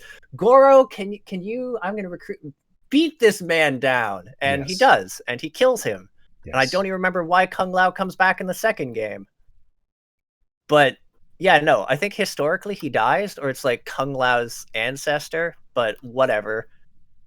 Goro's because Liu Kang is Kung Lao's descendant. Yeah. Wow, the lore of Mortal Kombat, ladies and gentlemen. Oh, it's fucking deep, actually, if you like follow the whole series. And then there's like all the timeline reboots. Mm-hmm. Yeah, which is why I'm not too bothered, because like a couple of the times like Shang Tsung dies, he's brought back by his own cultists, because he's like evil priest sorcerer dude and has cultists to go and cast rituals. Like all you'd have to do if she dies is like ritual things come back. He's like, yes, I'm back, and then the Emperor just basically calls in like, hello bitch, is it done? Mm-hmm. About that, I was thrown in front of a train. It ended as you'd expect. Another random fact about that movie, Outworld, the purple and all that. The set for that, a pilot was flying over and he saw the set and he called the FBI from the plane and said, I think there's aliens and shit out here. That's so amazing. Yeah, it's great, right? Like, I love the Outworld set, actually, like all the petrified bodies. It's cool. And purple, man. Purple is like, that's the best purple. Outworld has the best purple. I'm a huge purple fan. Purple's the best color, and boy, is that purple good. And of course, Reptile has a good otherworldly color, like New Zen, like that weird. Oh, you mean in Black Mesa? Black Mesa, yeah. The Zen remake was so good. Okay, so the problem with Zen in the original game is that it's too long, right? And the problem with Zen in Black Mesa is they made it even longer. Here's the thing. Here's why I can argue it's good, though, is Zen was too long in the original game because it also felt garbage to do. Yeah. How much falling damage? It felt long, partly because you're like, and I step off the wrong ledge and die of falling damage, or take like 80 points of falling damage. So I didn't choose purple, or I didn't choose yellow acorn. But was that Brax? No, that was Crypto. So Brax came in a long time afterwards.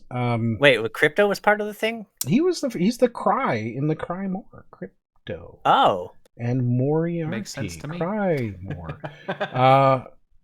Yes. So he chose yellow because he was like, I'm not having purple. Oh my god. That was it. He was like, I'm not doing purple. And so I don't know if anybody notices these things, but I've actually slowly transitioned to have some purple in my logo. It is. Should have made the pickle purple. I need to just like stomp down on this purple. Need to now I want to snap it out before it takes over. If you ever look at let me see if I can't find it. The logo actually does have some delicious purple in it now. I don't see it. I'm looking at all your. Definitely. Oh wait, Not there it that is. great It's of a a little color. cycling thing only when you highlight it. It doesn't show up otherwise. It's there. Yeah, It's there. No, it's classy. Nice little royal purple in there. And here we go. So I will pull this up on stream. I like that we were all like, yeah, we're I watching can't the find it. Zombieland thing, and we got disappointed so fast. It's just like, and now for something different. Yeah. I forgot we still had this like queued up. I was like, There you okay, go. well, we watched all of it probably. So you can see I've introduced some gunmetal in the background, right? Which has allowed me to bring in some blues and purples, right? It's coming. Very subtle, very It's subtle. coming. I It's mean, no you have to longer just maybe black. take a magnifying glass, but it's there. Okay, but the point is it's there. I'm bringing it back. Just very slowly. You're just gonna do it like little tint by tint until it's like it's always been purple. It's always been purple. Eventually, one day. Yes. I need more purple in my life. Let's watch this trailer because it's only a minute long. Wandering around, no Oh my god, it's so bad. atmospheric BS. So many headshots you could cast a movie. Only the fastest and the deadliest motherfuckers make You it get onto it? the leader. Yes. Headshot, because when you're casting a movie, the actors give you their headshots for you to look at them, but then also you hit the zombies in the brain. Oh man. Yes. This is a Hollywood production, guys. Don't forget it. It looks terrible. It looks like really bad. Pop those zombie heads. Oh god. Oh my god. But this ain't just about brain and Z's. This is a goddamn zombie killing race. 2 headshots in a row triggers adrenaline mode. It's like bullet time, but better. I'm ready if you're ready. So limber up and get ready for wall-to-wall hellfire. Go fast, shoot for the head. Don't So suck. mechanically, I sort of like the idea of like the double tap thing and doing score stuff, but I'm just like the voice acting is so. It was like all over the place for tone wise. I'm just like I sort of don't mind the narrator, and then I hate everything else. Yeah, I Oh think the whole boy, game is I've got boring, to be honest. headshot fever. Headshot fever. It's pretty painful. Yeah. So, yeah.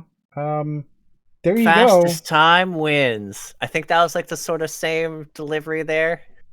It's coming out for Oculus and Vive and Steam VR and PlayStation VR, so they're like pushing this. They're pushing it everywhere. I love that we have like all these VR games. Like, have we liked a single one of them? No, and I don't know why VR suddenly is like being pushed out this week, but whatever. Next week I have Fireteam looks cool. I think next week Yeah, we're no, gonna have... Fireteam looks good. Everhood looks good. Thank you for including those. I don't have anything to bitch about those. Yeah.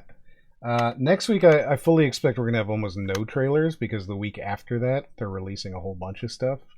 So we'll see what goes on there. But I wouldn't know. I'm currently working through some stuff, so I haven't paid. You're my news source for games, by the way. I just don't pay attention otherwise. I'm like, I'm writing and I'm hating life otherwise, or petting a cat. Well, there Can't you go. hate life while petting a cat. That is the introduction. We managed to get through it in a record of only 1 hour and 40 minutes through our introduction. The new high score there. That's pretty good. I think actually we could technically count that as a lot less because like we just didn't have much to say about Zombieland other than like, No, that's so how this about works. Mortal Kombat? Yeah, that's how this works. Have you not been like you've been here before? This is I how have it been works. here before. It's Yeah, I all know, tangents. I'm all the just time. saying. I'm just saying. Technically, if we move the tangent ahead of Zombieland, we Speaking of tangents, okay. Oh no. So somebody sent us an idea for naming this show, and Raiden doesn't like it, but I think it's great. Okay, and he really doesn't like it. And I'm gonna go ahead and bring it up, so that people can be like, oh yeah, no, that's a great idea. Okay, so it is TNGXNT. Which what? You'll notice my name is MRIXRT. Yeah, I guess it makes about as much sense as your name. It works. It's so good. It's like simpatico. What's TNG stand for? Tangent. It's tangent. Tangent. So MRI XRT Moriarty. Tangent TNGXNT. It works. Now Ryden hates this. He thinks it's very We're really bad. big Star Trek fans, so we just wanted to get TNG in there. Yes. So he really doesn't like it, but I think it's great. You should let me know what you think. I think I don't it's a think little that bit great. weird because okay, so there's a single vowel replacement, but there's a lot of missing vowels and consonants in there. Like versus Moriarty, it has the sort of MR Mori, and you have the re sound, and then like the XRT. It reads off similar. So Tangent.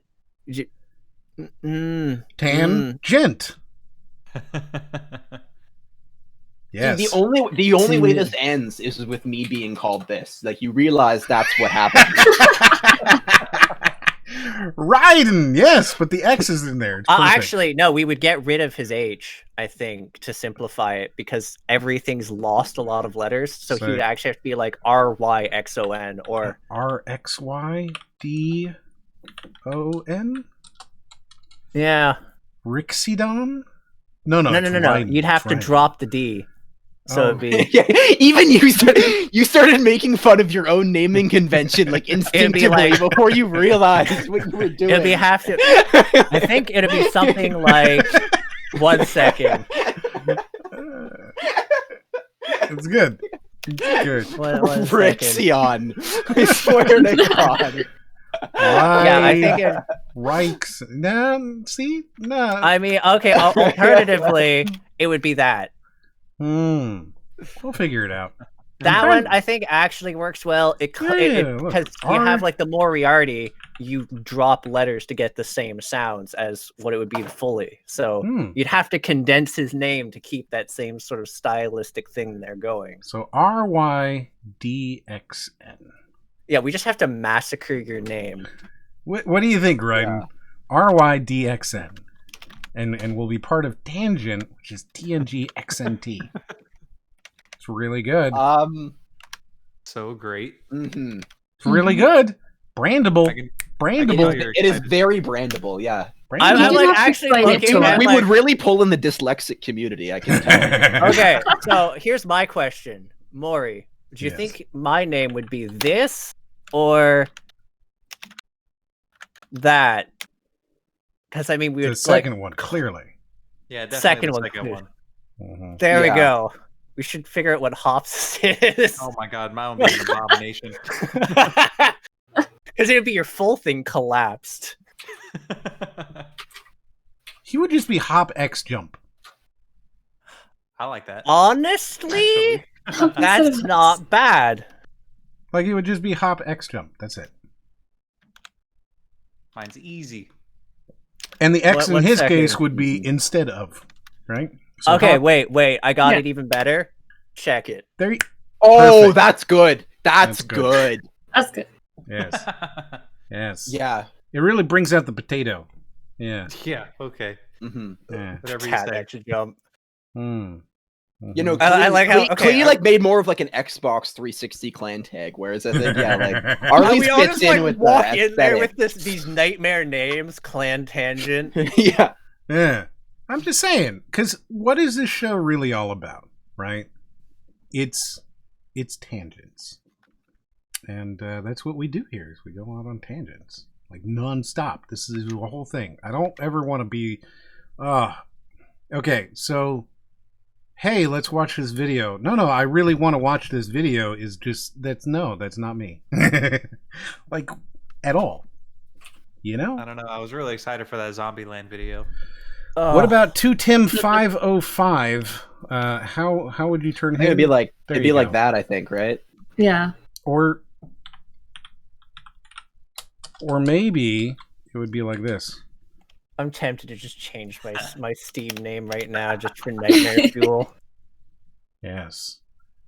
2TXM. Mm-hmm. That Do you works. use? Yeah. I don't think you use numbering in any of the other ones, though. There's Yeah, a little bit of an. But why I think you it fits. special. I think it fits the aesthetic. I don't know. Like it works for me. Mm-hmm. Yeah, I think it does. Mm. Fair Yes. enough. All right. So, hey, Hop. Welcome to the show. Would you like to introduce yourself now that you are here? Now that I'm just joining? Now that you're just joining? Yeah. Hey, I am HopInsteadOfJump. Nice to meet you guys. Yeah. Excellent. So, today we are going to look at a couple of Fortnite videos. Oh, it's my favorite game. And these are good. These are very good. They sound like they're going to be great. They're really good. So the first one is called Fortnite Jesus. And boy, it's something I sure special. need one of those. It's something real special. So we'll go ahead and load this up, and yeah, we'll see what you think of this. So the theme for this evening is moms who hate Fortnite. Okay. Okay. Yeah. Beautiful. It ties everything together. I didn't realize, but there are a huge amount of moms who hate Fortnite. They think that Fortnite is the devil. And God damn it, you need to think that too. I mean, I can sort of see this just already because there's a lot of mothers against like major gaming things where it sinks a lot of the kids' time. I imagine there's a bunch who think like WoW is the devil. So Fortnite being very addictive, time-consuming, etc., is already going to have them up in arms. Well, we're going to go ahead and take a look at a couple of these and see how you feel about their arguments. Are you ready? All right. I'm very ready. Where are we dropping? What is this camera angle? Fortnite, whoever you are out there, I need you to know what you're doing to parents across the globe, okay? Because your game has completely taken over and our children have become total addicts. I called it. Yeah, I called it. We're going to Oh, start do I have to with... close the bingo? Oh, man, should we? We'll see if there's anything to add to the bingo. Oh, I'm going to also add then possibly the inclusion of like certain models or things that are questionable, like maybe lewd dances or outfits, and maybe any sort of disturbing iconography that exists within it. Also, disrespect to police, because that was the thing that showed up, was like broken down cop cars in one of the things. I think that's my bingo card set. Well, no, we're actually building a bingo card. Oh. like we have a real bingo card that we're working on. Fuck yeah. Yeah. Do you have that loaded up there, Ryoda? Yeah, I'm just selecting the input. Let me know. I will show you our bingo Good to go. But did you already set up a bingo card? Yeah, we're like halfway there. So here we go. This is where we are so far. It's on screen on the stream. So we've got you are addicted already. One day you will die. Dopamine is bad. I got it cheaper. You become a socio-awkward weirdo. Only tangible things are valuable. I think Do we you got also this have one. video games are drugs? Because I mean, You were gets addicted done already. fast. Well, they're equal to alcohol down here. Yeah, So alcohol Here's the specifically. thing, though. A lot of people are like, "No, alcohol's fine, but drugs aren't." And it's just like, there's no difference. No, because technically, we've seen video games are alcohol way more than drugs. okay. Way. Suggestive though, like clothes and/or dancing. I feel like that's going to be a thing they might bring up. Well, we'll see. We only do it. We only add things that we've seen multiple times. Video I've seen games that a lot. are going to be a usable board. Video games are an illusion. I can't believe that's a thing. Video games are always bad, no matter what. They're always. Oh yeah, no, I remember that. We did that last. Was it last? Oh, week or does the that week one? before? Did we also get this one from her? I'll think we. Not yet. I mean, I'm we'll sure get we it. We'll will. get it. Well, I know. I'm just on that intro because like we need to stop. Look what you've done to like the parents of America. Like we've already started mid epidemic here. Like I think some options. ruins family. Because like I already checked ruins off families. addicted already. You shouldn't be That's leveling actually up in games. that's actually I think that's a good one. I'm gonna add that to the board. Like ruins families is probably it. So you should not level up in the game. You should level up in real life. That's the other one. Oh, and then God. does a flagpole. Now we've only we've only seen this a human flag. The exercise. Oh, well, like sort of like the dab, but not. No, like the human flag. Like like they're holding onto the flagpole and lift themselves up. Yeah. So that's actually impressive, though. Like it is impressive, but they're always like, "You should level up in real life," and then do a fucking flagpole. So, I mean, on one hand, though, that's actually impressive. That's someone being like, "Bitch, get on my level." Yes, but it shows up too frequently. Yeah, there we go. So we're slowly adding to this bingo card, and eventually we will have a full thing. I'm almost like clout isn't real, but that's more TikTok. Actually, it's sort of gaming and like the whole. Well, as we continue to find, you're too anxious to play this game. The game right now is filling out the board. Yes, that's what I'm thinking though. Is like things that get brought up. No. Like, they have to. We will eventually fill this out. I have no concerns. We will find enough things to fill this out. So, to whomever it is that makes Fortnite, you know what? To whomever, that shows up so much. Okay, when we find enough things. The word "the," like to whomever, whoever it concerns, like blah blah. When they start that tirade, the exact big thing of to whomever. You know what? Here. So this one, this woman, to whomever it is. Whoever it is that creates Fortnite, whomever, we could have Googled, we're not going to. Whomever it is who made Fortnite, that mystery person might be. You just need to know that your game is addictive. Let's see what else she has to say. Not as addictive as Jesus. And I know that it's my job to make sure I know how many hours a day he's playing and this, that, and the other thing. I get that. I'm monitoring, okay? But this child is... she's right, though. Like, that's the number one thing when people are like, oh, my kid is addicted to this game. It's like, okay, but are you involved in that? Do you keep track of how much time? And it sounds like she is, because it sounds like she's keeping tabs of maybe she's not.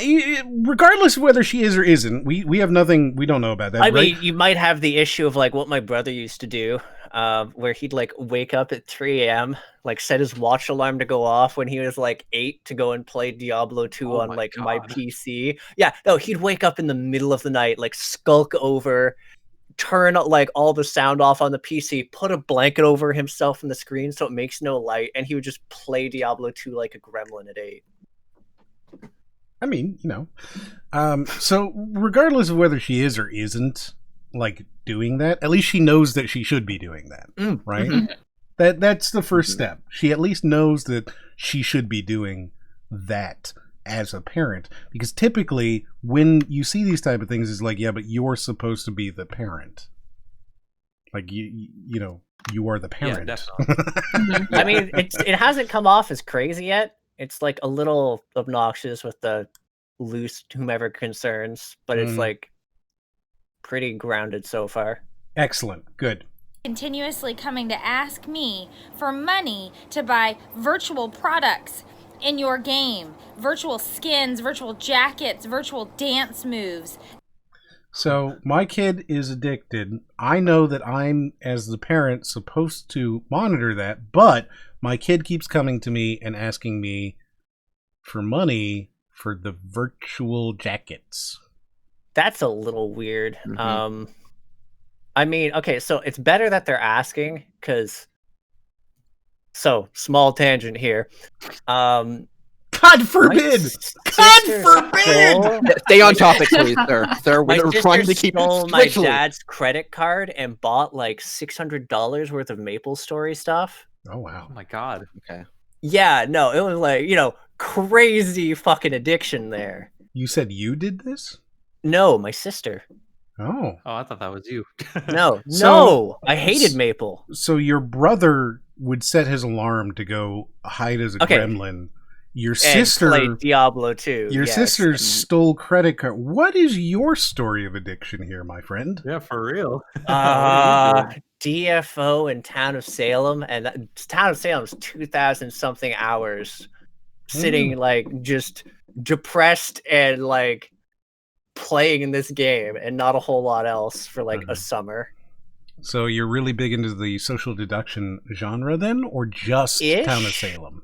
more Town of Salem. Like I enjoyed Project Winter, but I enjoyed playing socially with friends. It's not bad, but I haven't had anyone to play it with in ages. They so sent it to me after you were like, oh, they sent me a copy. Yeah, no, I literally never played it. I think I like asked them to go and poke it at you. Yeah, you did. You actually asked them to send me one. They did send me one, and I was like, oh, thanks. I mean, it's like an interesting thing. I hate Among Us, for instance, because it's a game of hearsay, not really social deduction. True. Yeah. Well, I think part of the deduction is figuring out what's hearsay and what's like substantiated. Except there's not really a lot of proof one way or another, and it can completely get buggered up. So, like things like Town of Salem, there's it comes down to relationships because, like, I've always played it with friends where, like, you can tell, like, some people I just never trust because I'm like, your word means nothing, and then other people. Except then if they're actually innocent and you kill them, it counters that, and there's no proof one way or another. But that's just the risk. It's like I can't trust your word, but like I don't know you did it. So but sorry. I enjoy Town of Salem because there's an actual deductive purpose and there's something to piece together, and being aware of how these things of proof are laid and being able to lie contrary to it is very interesting to me. Like I know far too much about that game after this time where I can like rattle off like investigative remarks and make false wills and just be like, yeah, no, I'm a doctor. I visited this person and that person. And I see what you mean about the social deduction because in Among Us, information is very much either coincidental or accidental, whereas you can actively just you being suspicious about someone because they're like laughing nervously or he was like following me or he was like walking back and forth or like stuff that like And even if you say like I saw them pop out of a vent and it's just like, and then you kill them and they're not actually the imposter and it's just like, well, we vent the guy who just said that. And it turns out they're not the imposter. They just didn't like the guy and thought they were the imposter and lied to get them killed. And you're just like, yeah, there's a lot of lynching in Among Us, but at the same time, lynching is a highly viable tactic in social deduction games. It's been proven mathematically time and time again that one of the best things you can do as a townie is to kill just completely randomly. Yes and no. So in mathematically, it is in every social deduction. I can actually argue against that. So for Town of Salem, the reason that doesn't necessarily work out is because you're dealing against informed majorities who know who each other are and can guide and determine the vote. Well, yeah, and piecing that together is a thing, but plenty of people don't piece that together. I've played like hundreds and hundreds of matches, and you just watch people do the same patterns. If they bandwagon, and once the bandwagon's rolling, it doesn't really stop. It depends on how many roles there are, certainly, and what you've got there. But since the townies, by nature, unless they get some sort of piece of information, since they don't know who the mafia, werewolf, whatever, or fascists, whatever game you're playing, right? Since they don't know who that party is, random lynching is mamathematically viable. Up until it's mathematically viable, but up until the point they get information. Yeah, my thing is, it's viable if you don't just all guilty on the person you get on the stand. You're getting information from them. Putting someone on the stand is viable. Guiltying randomly, not so much. But what you frequently get is people guiltying randomly, or just being like, "Well, it's day one. We don't have leads. Guilty," and then you have a dead like. Yes. Well, mathematically, that's the right thing to do.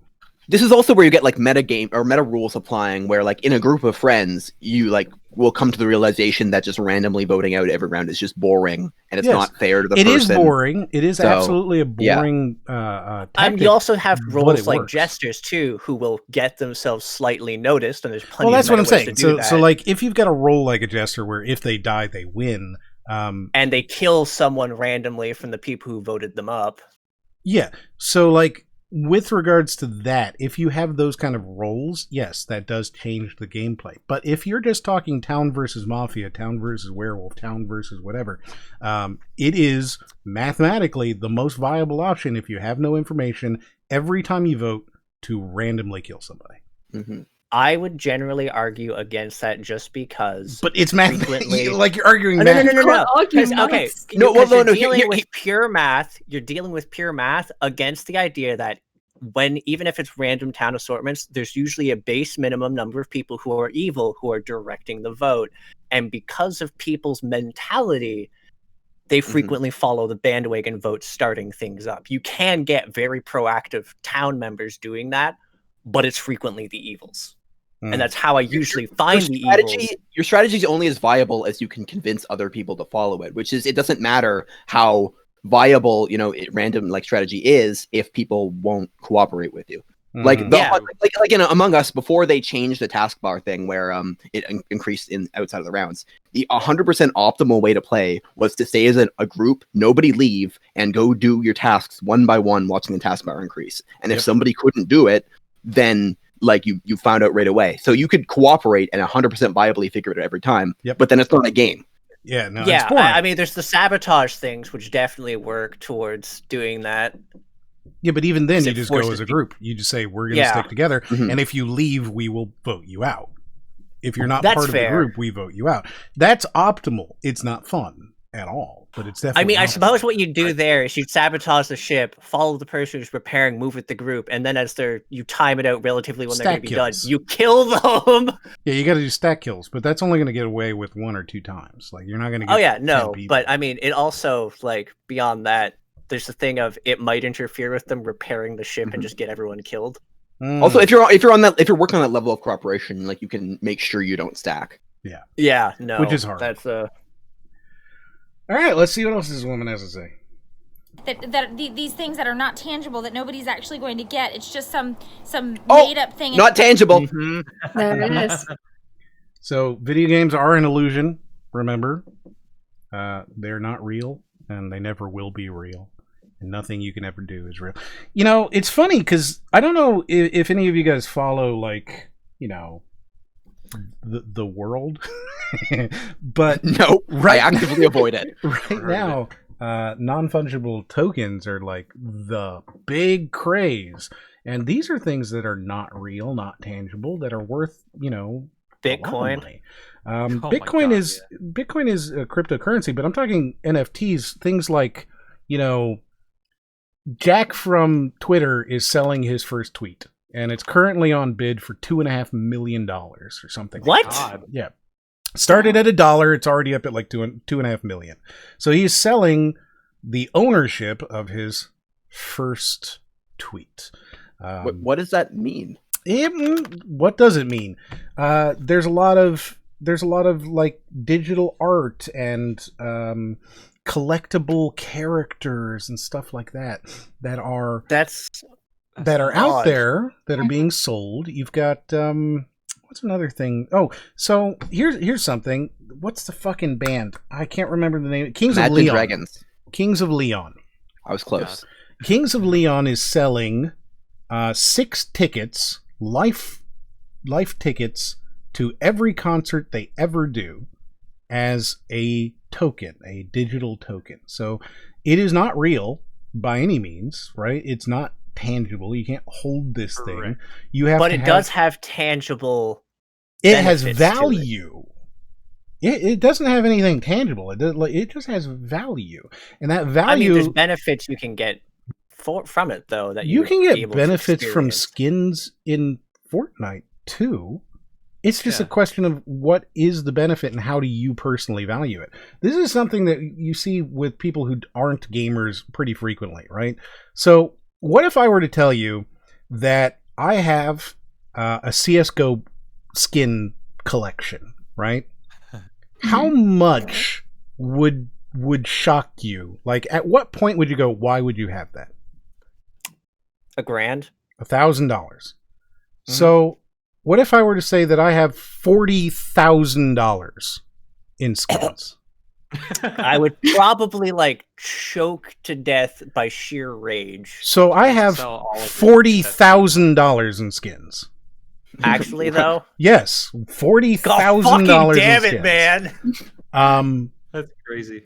I'm now on this mom's side. You were addicted, Em. Yeah, but I didn't pay that much. I just have that. That has value for certain. Like, I could sell that. I could go on to Steam right now and sell it for easily $15,000-$20,000 without doing any work. Like, I could have that in my Steam account tomorrow. Well, hold on a second. If you didn't spend that much money on it, and also you can only sell them for $15K, then who's to say they're worth $40K? I could get them on Steam for $15K tomorrow, like instantly, okay. without doing any work. Right? So if I were to go through and actively sell these things and work at them, I have one skin specifically that I think is currently valued somewhere around $9,000, and that's a single skin. Jesus. This is a single skin. So does that have value? Yeah, it fucking does. It has real, tangible, and material value. I mean, I suppose it's sort of like account selling. Like, you could argue that an account doesn't have an intrinsic value, but people will buy those accounts in like a video game, an MMO from you for however much money. Mm-hmm. So, I was coming from the more argument of like, that isn't tangible. Like, that's value, but like tangible is something that you can hold in your hands. Right. So, okay, so you can never hold anything that I have, right? Mm-hmm. Any of these skins, but it is valuable, and it has a value, and that value is very real. Wouldn't it technically be a translation of it can become tangible value, but it currently has an intrinsic value?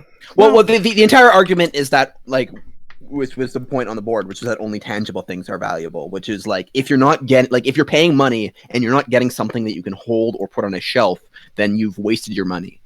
Right? There's no value in it, which is the argument that they're making, that these things in video games, which, I mean, I agree to some extent, but I mean, I think the skins are only that you have there are only valuable because of the market that exists. And if it were a completely different game that got shut down, then it wouldn't have been valuable. So I mean, it does depend on the game. But so is fiat currency. It is only valuable because we all agree that a dollar bill has some sort of value. It doesn't. Right. I mean, honestly, this is sort of like the same difference between comic books. Plenty of used comic books will have no value once you've like flipped through the pages or anything. You might be lucky if you can sell it for 5 cents, but you still have that comic book. But if you take care of it or find the right market, you're suddenly rolling in hundreds of thousands of dollars. Mm-hmm.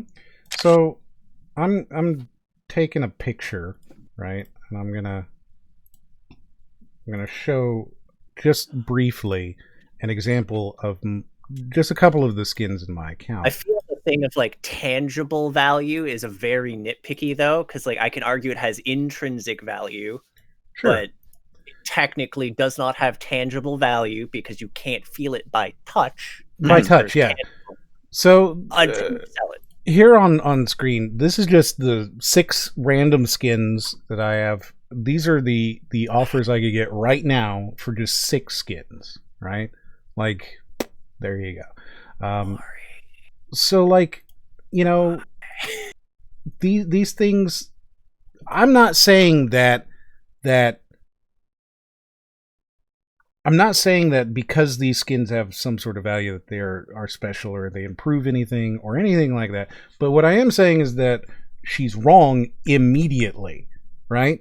And as Bat's Fine is saying, there's the stock market. What is a stock worth? Well, it's all speculative. But like I don't think that's fair. She's talking about Fortnite, which is like you can't sell skins in Fortnite. You can sell an account. You can absolutely sell an account. You can sell an account, and you can absolutely sell for. If you go onto eBay, right, and you look for the Galaxy skin, an account from the Galaxy skin with, whatever, it's selling for $7,000. Jesus Christ. $650 if you have the Black Knight skin. $2,000 if you have the Purple Skull. These things are selling. It has value. If your kid is asking for money for skins and then a month later is like paying her back double, then I think that you've got a point there. But otherwise, like I just don't know. Okay. That, like, all right. So what is the value? Here's a question for you then. Okay.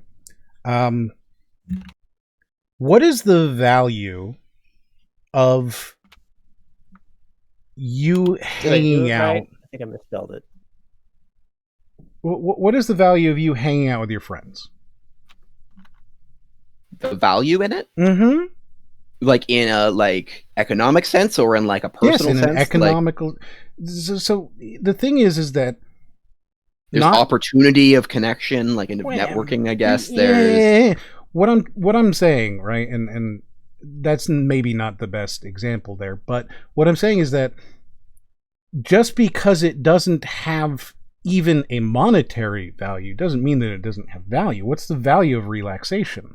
What's the value of friendship? What's the value, like, so these skins that her son wants to buy in this game may not have any sort of monetary value. Maybe he never sells his account. But what's the value of being happier? You know, they're valuable to him, but that's what I'm saying. They're definitely valuable to him. Which is like fair. If he values the skins that much, then I think that's fair that could be a sign of addiction. Especially if he's like constantly reaching out to ask to borrow money for it. And we will never find out how much or how often. We'll never find that out, right? Yeah, like if a kid's asking for V-Bucks cards on his birthday, like I think that's perfectly fine. Like I as a parent, like that's where I would put my foot down as a parent. Is I would say like, yeah, you can play Fortnite all you want. I'll buy you the battle pass, but I'm not buying you like microtransactions ongoing. Like, yeah, no, you can have a card for your birthday or Christmas, but you're not asking me for stuff. Yeah, work a part-time job to do it if you really feel it necessary, but like don't just keep. Well, there's an age. I mean, if the kid's 12. Yeah. Oh, yeah. I have a feeling this is like a loot boxes or not. It does not. Okay, so that's not bad then. Straight store. So you want this thing, you do this thing. Now they do battle passes, which I think are probably more fair. In fact, we did a video about that, didn't we? Yeah, we did. Yeah, that was why we came to the conclusion that it was, if you're going to monetize your game and put microtransactions and stuff in it, it is the most fair. Yeah. Yeah. So they are the least predatory way to do it, because you know what you're getting from the outset. There's a set cost. It never goes higher than that cost. You're not fishing on the whales. You're yes. And all value into the system. All the things in Fortnite are purely yes, so it's being asked now. They are purely cosmetic. There's no like game changing anything with the you can argue skins can give you advantage one way or the other, but if it's slightly greener and you're on a green thing, you can make the argument. Or slightly different hot hitboxes. No. They don't do that. There's no odd job. They should do that. They should add odd job into Fortnite. There's like make them way smaller. Games where there's been like slightly larger or smaller hitboxes in some models, and it would actually matter. Yeah. I think Overwatch was one of those for a while. I think Zenyatta's skin put him at a disadvantage because it poked over some of the cover. Yeah, which is totally possible. And in that case, that's a negative. So even then, is that Riot? What is it? League of Legends. Some of the skins had distinct advantages in the way their animations went. I remember that because there was huge things about Master Yi's skins. One of them had like a cancel built into it, essentially. That's up to the developers, I think, to fix, and they probably do fix them. I think they did eventually, but like that's just like it was a thing in there. Sure. That being said, right, what is the value of it? It's happiness, and what's the value of happiness, right? Like that's for somebody to say this skin. Oh, this kid asks me for money occasionally so that he can buy skins, and they are illusionary. They have no value. I think that is short-sighted and incorrect. That's that'd be like I don't know. I feel like the second the kid stops playing this game, like the value is gone. Sure, but that's unless he chooses to sell it. He could choose to sell his account, so it's still technically there. And I'm gonna say, alternatively, here's another thing. You could argue that like if he decided to go and order Wendy's as a treat, that is as much of a short-term thing, except like you don't even have like cosmetics kicking around to go and like sell off to someone at the end of the day. You have a steaming pile of something and like maybe good memories if you didn't get indigestion. Yes. So that is exactly what I was going to say. What's the value of ice cream? Like if you go and you pay $8 for a cone of ice cream, oh, you could have got it at home for $1. Okay, but I fucking wanted it. So what is the value there? Well, even if you don't have it anymore, you still got something out of it. And I think that skins in video games are like ice cream. even if you don't get anything out of it, you still got something out of it. I don't know if that's the same. Like, I feel like I get an ice cream because I want to enjoy an ice cream, whereas I feel like a kid might get a skin because he's showing off to his friends or something. Like, it might not be as That's much. still That's pretty much the same thing. What's wrong with it? Maybe I get a bigger ice cream than you because I want to show off how big my ice cream is. Well, I as the parent would like stop buying you ice cream at some point, or I would say just get the medium or just get the small. Right. Like there is. Yes. I have a huge ice cream. That's all I'm saying. Massive. How many scoops, Em? How many scoops did you take? 9. Oh my god. Dear God. There's no rum and raisin left. You ate it all. Yes. So I immediately disagree with this woman. I disagree with her. You might be the first person who needs that ice cream glove I sent you the other day. The ice cream glove. Yeah, I sent you that Ali G clip of him interviewing Donald Trump, where he was like pitching the ice cream glove. Yeah, I didn't click that at all. Oh, okay. In a game, and then he says to me, well, Mom, there's only 13 hours left, or I'm not going to be able to buy this skin. I have to do it now. They're going to take it away. I won't be able to do it. And I think we all agree sales. that these are like predatory monetization systems are garbage. Oh, absolutely. 100%. Yeah. Oh yeah, no, it's very much like the Steam sales, the etc. The limited time you have this deal, you don't know when.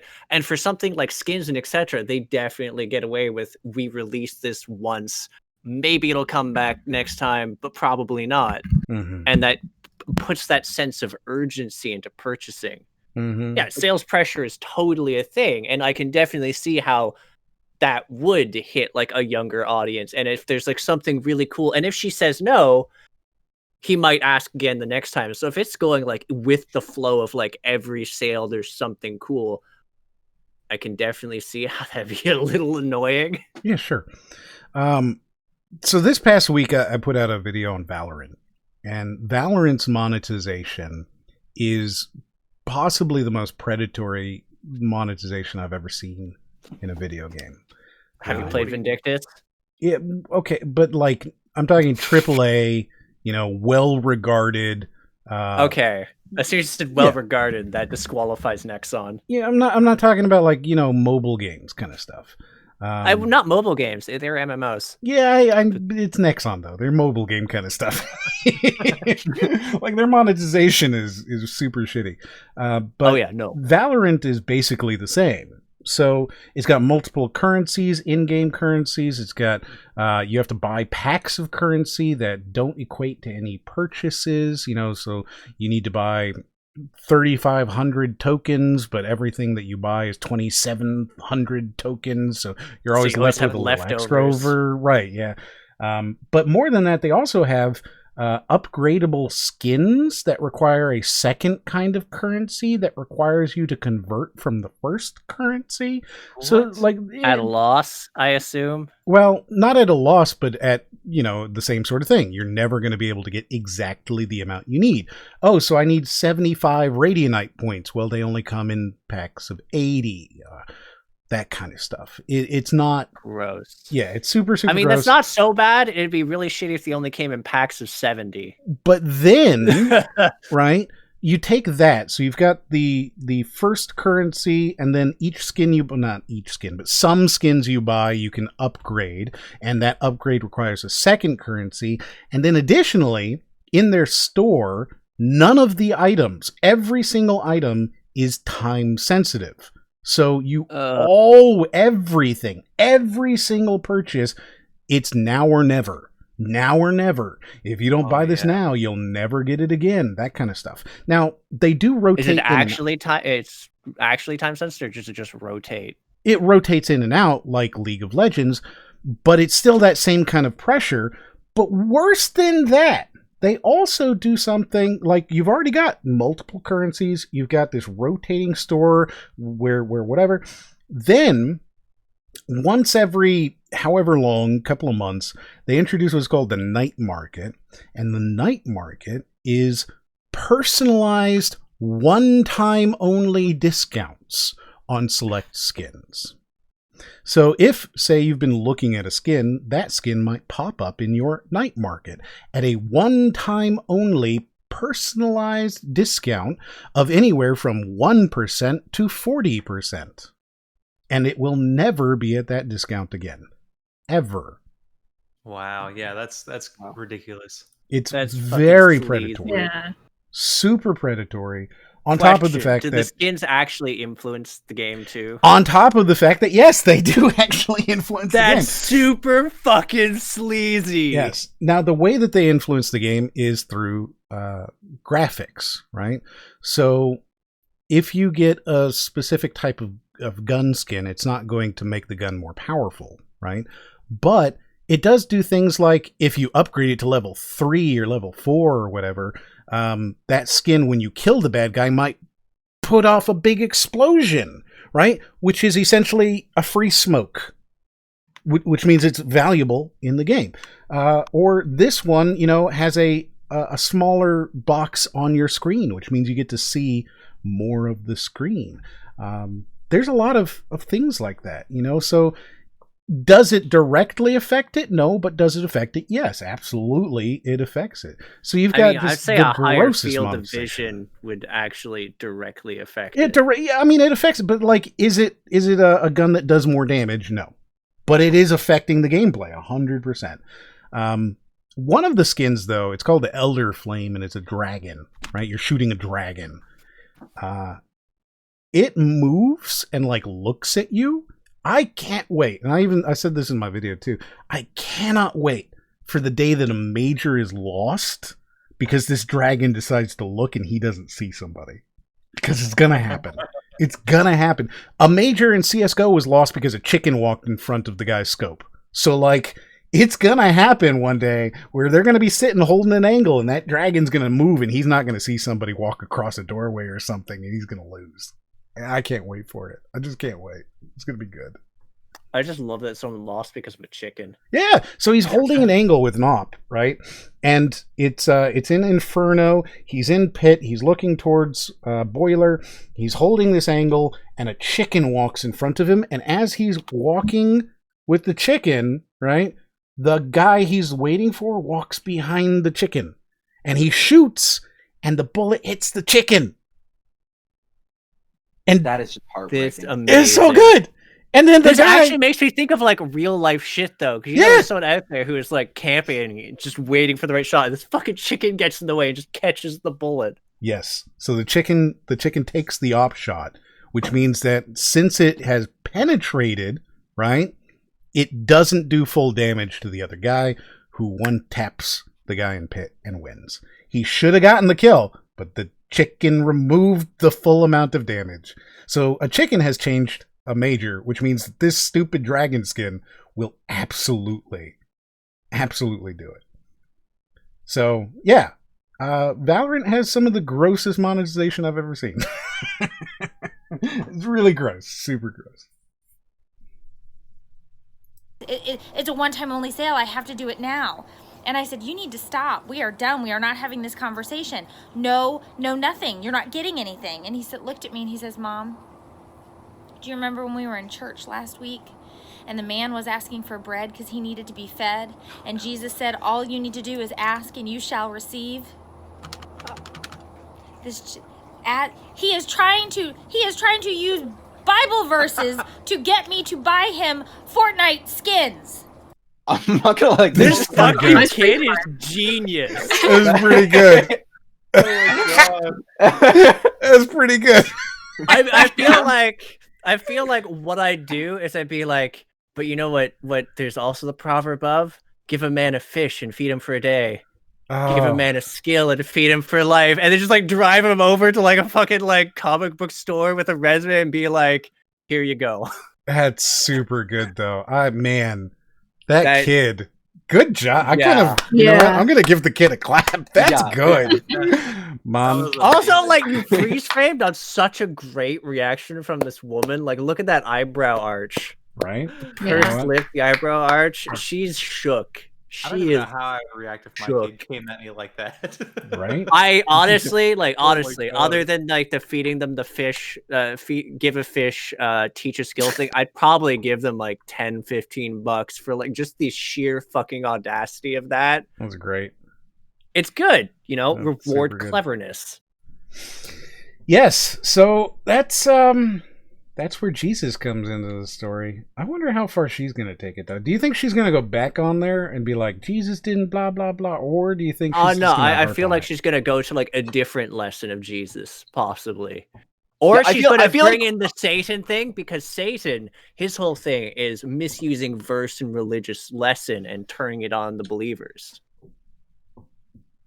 I really do hope she does explain how Christianity is actually not about buying Fortnite skins, unless she has to explain that part of it to us. Like, I am really hoping she does. But I feel like she's talking to us like we agree with her. So like, it's assumed that we're. She just, for the next 40 seconds, she's just like, let me explain to you how Christianity isn't about Fortnite skins.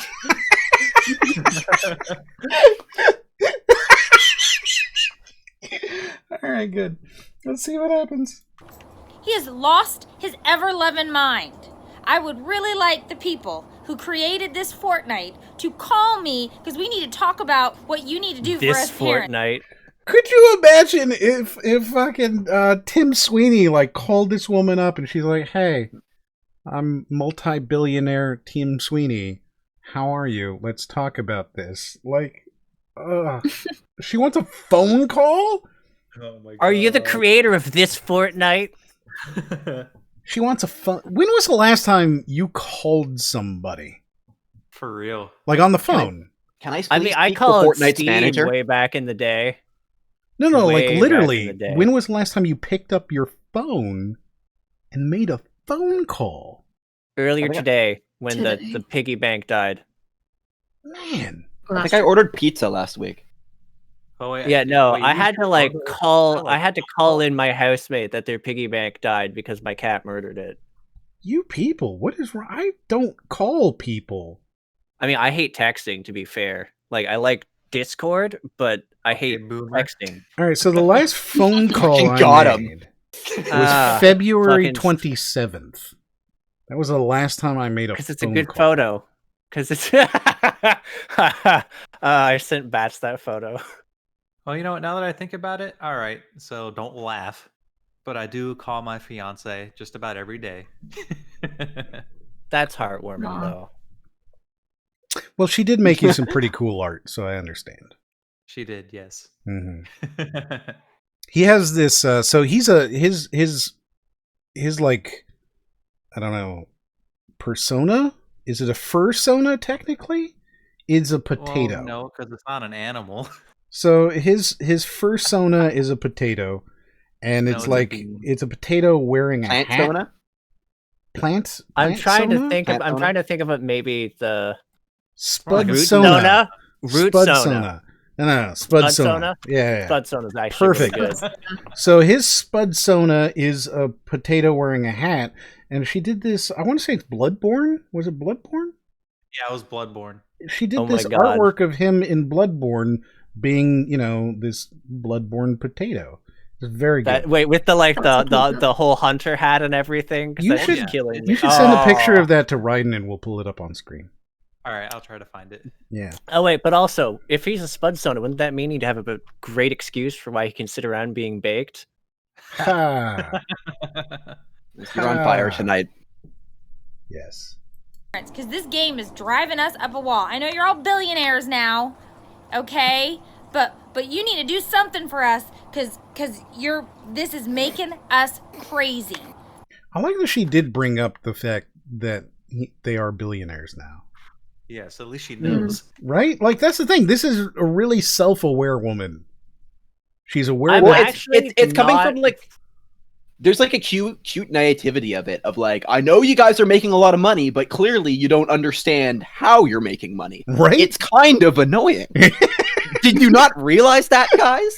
Like, Right? I'm gonna say, like, this, I expected craziness from the title, but overall, I'd have to say this is a pretty grounded video. And It's not that bad.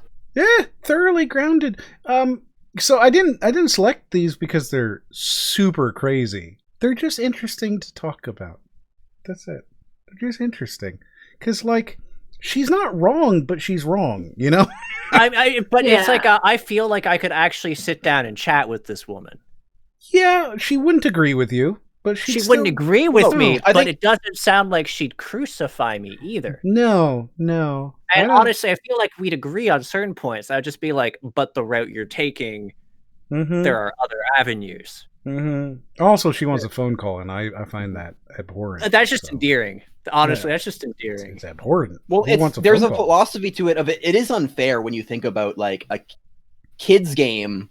You can't control that as a parent. There's a point where you can stop them from playing Fortnite, but if all their friends are playing Fortnite, it's not then you're cutting off their social network at that point. There's not a different game you can tell them to play instead. They have to play the game that their friends are on. And so it is very frustrating as a parent when these things are designed to manipulate kids and you're sitting there it's predatory, it's preying on you. I know it is, but I kind of agree with her. Stuff like that probably shouldn't be as okay as it is. Predatory monetization, man. There are, and it's hard to say because it's honestly, her not wanting to dish out the cash for him buying into every single limited time sale of this thing, pretty reasonable.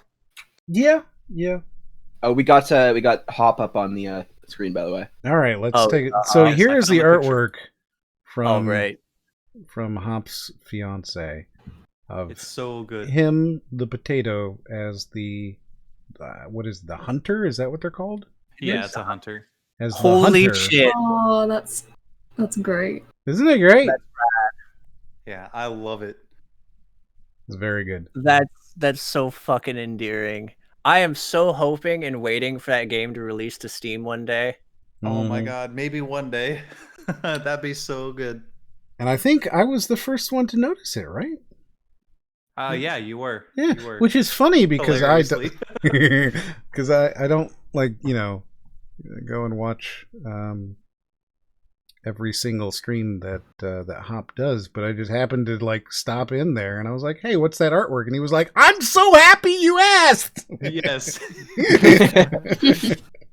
That definitely made my night. Yeah, right.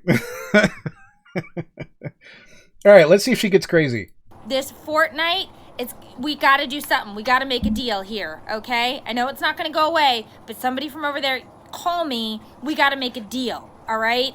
Because I can ask and you shall receive. Ask and you shall He has lost his ever-loving mind. I am so done with Fortnite. Yeah, no, it's she's just frustrated. Yeah. Totally fine.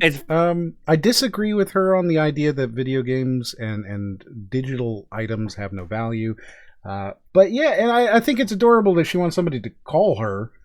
Oh yeah, no. I mean, she really would need to make the whole process of doing it herself. And I get she's probably tried it and gone the runaround or nowhere, or we've received your ticket and we'll get back to you, or yeah, but no, I mean, does she have any sort of following on wherever she posted this to actually have some sort of reach? Because I guess posting this would make some degree of sense if she has a degree of clout or reach or anything. 94,000 subscribers. Huh. Better than me. This video has 257,000 views on it. So, 250,000 people saw it. Now, here's what's interesting. This is a remarkably disliked video. This video has 5,000 likes and 15,000 dislikes. Oh my god! And I have a feeling that most to hell. Yeah. Oh yeah. It's super ratioed. I have a feeling that most of that is because of the fact that it has the word Jesus in the title. Yeah, that's the title, 100%. Mm-hmm. And I mean, it's unfortunate titling, because I mean, it's just asking to be they listen to 3 seconds, thumbs down it, and tune out. And it's the Jesus story in it is comedy gold. I wouldn't want to thumbs up this video to avoid getting more of her stuff in my feed, but I also feel it deserves a thumbs up. Like, I don't want to watch more of her stuff, probably, unless all of her stuff just has her child being a gremlin, in which case, I guess, if she just has gremlin stories. Yeah, I mean, I don't have any interest in anything this woman has to say, but still, you know, I thought this was a fun little video that kind of shows, you know, like, it's fun to talk about. It's a good topic. So very frazzled about things. Yeah, you know. I mean, that could also be the thing. Is it's like 10K vote downs from kids who are just like, oh, this lady, so not hip, not getting her kid Fortnite skins. No. The comments are full of this Karen, blah blah blah blah blah. Like they didn't enjoy this at all. You know, it's fine. I mean, I don't not agree really with a her. Karen. I don't agree with her, but you know, it really not this bad. Though, yeah, not that bad, right? There you go. See, so if a video, you know, happens to have 19,000 dislikes or something like that, it could be good. It could be totally good if people would fucking listen to it. Not like I have a video with 19,000 dislikes. Well, like I have a feeling that the people watching this, it's gotta be. It's the sausage. Oh one, yeah. isn't it? Yes, it's the sausage one. Should I like go in? Like, can you put a link into it so we can? No, add to the dislike pile? it is unlisted now. Oh, yes. But So- it would be giving your channel so much interaction. I don't want the interaction. You can suck my goddamn dick with the interaction. I don't want the fucking interaction. I don't want to talk about Doom anymore ever again. But you're the one who brought up Doom 3D. So done with it. You brought that up of your own volition. That's Look, completely. I brought it up because it happened to be relevant this week. It will not come up again. I promise you. Yeah. What just video? wait until they Doom bring Eternal Doom. looks terrible. Korean. Doom Eternal looks terrible. The sausage Doom yellow pole video. Yes, exactly. You're all bringing it up. See? I hate you all. All right, so we've got another video from another mom, and this one, you know, it's a little bit more interesting. It's heavily edited, and Wait, this is a different mom. different mom. Why do you think? Different the same mom. mom. She looks Okay, identical. On the Karen scale, though, where are we? Because I feel like this was like a solid 1. Well, no, I maybe think this a is 2. like a 3 or 4 because she literally did say, "I want to talk to your manager." Just like, you know, you need to call me. So- I mean, she asked to be called, but she didn't really get really shouty about it. she It didn't was get more- shitty. She didn't get shitty. Like I don't think that Karen activated. Like this is talking to a Karen at a barbecue versus talking to a Karen at a grocery store. You know, like she was very friendly. She was just being like wacky and opinionated. Yeah, exactly. Yeah, no, it's like it's a 2 for me because it's just still pretty. It's just really It's mild, endearing. super mild. The next one, I don't know. We'll see what you guys think. It's edited and it's Facebook meme, and she does memes better than Raiden does. No, it's like I swear, I was jealous. I watched the first I don't know how much of this I watched, but like just the very beginning, I'm like, wow, she's already like a better memer than me. How is this? Yeah. Like, how is this the case? Yeah. She's How is this savvy as happening? fuck. Yeah. Okay. You'll see. Hype. All right, so we're gonna go to this one now, and this one's called "I Hate Fortnite. Why You Should Too." You want to know what the F word is that I can't stand? It's Fortnite.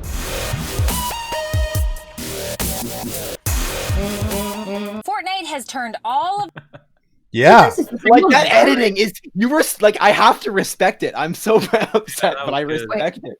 Hang on, this isn't the same woman. Not the same I woman. know. I thought this Wait, entire time it was. But like her channel was called That's Inappropriate, the woman from before. And Mhm. it says it at the top left. It's not. Not. Does she have a twin? You know, I don't know. Not the Mom same and woman. Filter? Could she have It just was got the a same haircut? voice. I think it is because like those Dude. eyes are the same. Yeah, like could she just have gotten a haircut or something? Wait a second. Or is that a ponytail? I don't know what's going on. That's Let's looks like rat's tails. check. Yes, that's true. She's missing her braces, so it's just. It's not the same woman. What the? It's not the same woman. This is Peachy, 3.8 million subscribers. Jesus. 3.8 million subscribers? 3.8 million subscribers. Peachy is a female-focused comedy channel that explores the fun and frustration of modern. How do we sell out and target the moms? I'm sorry, guys, but we're a mom channel now. That's where the future is. We do not allow the sexualization or objectification of any person on our channel. Period. That is in every single video. That's at the top, right there. Wow, that was some unfiltered commentary. Right there. So yes, not the same woman. I don't know what to tell you, man. Like, I'm kind of shook by this. Like, right? This is hard for me to accept. Just looks identical, sounds identical. I apparently have clones, so right? I'm just like, eh. Yeah, there we go. So yeah, she's a better memer than Raiden. Not necessarily. Like she's a better memer than all of us. Okay, to be fair. I mean, I came up with look at this giraffe. Okay. Yeah. Okay, that was entirely you. And but I slaved away in the kitchen for days trying to get it to work. Yes, because you were so.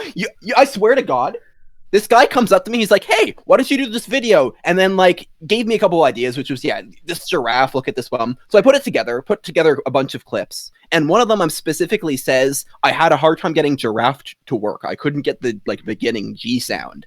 Like, it's going to be hard. And then he comes on the podcast before I've made the video and advertises the one thing. It's, look at this giraffe. It's hilarious. And I'm sitting there like, you motherfucker.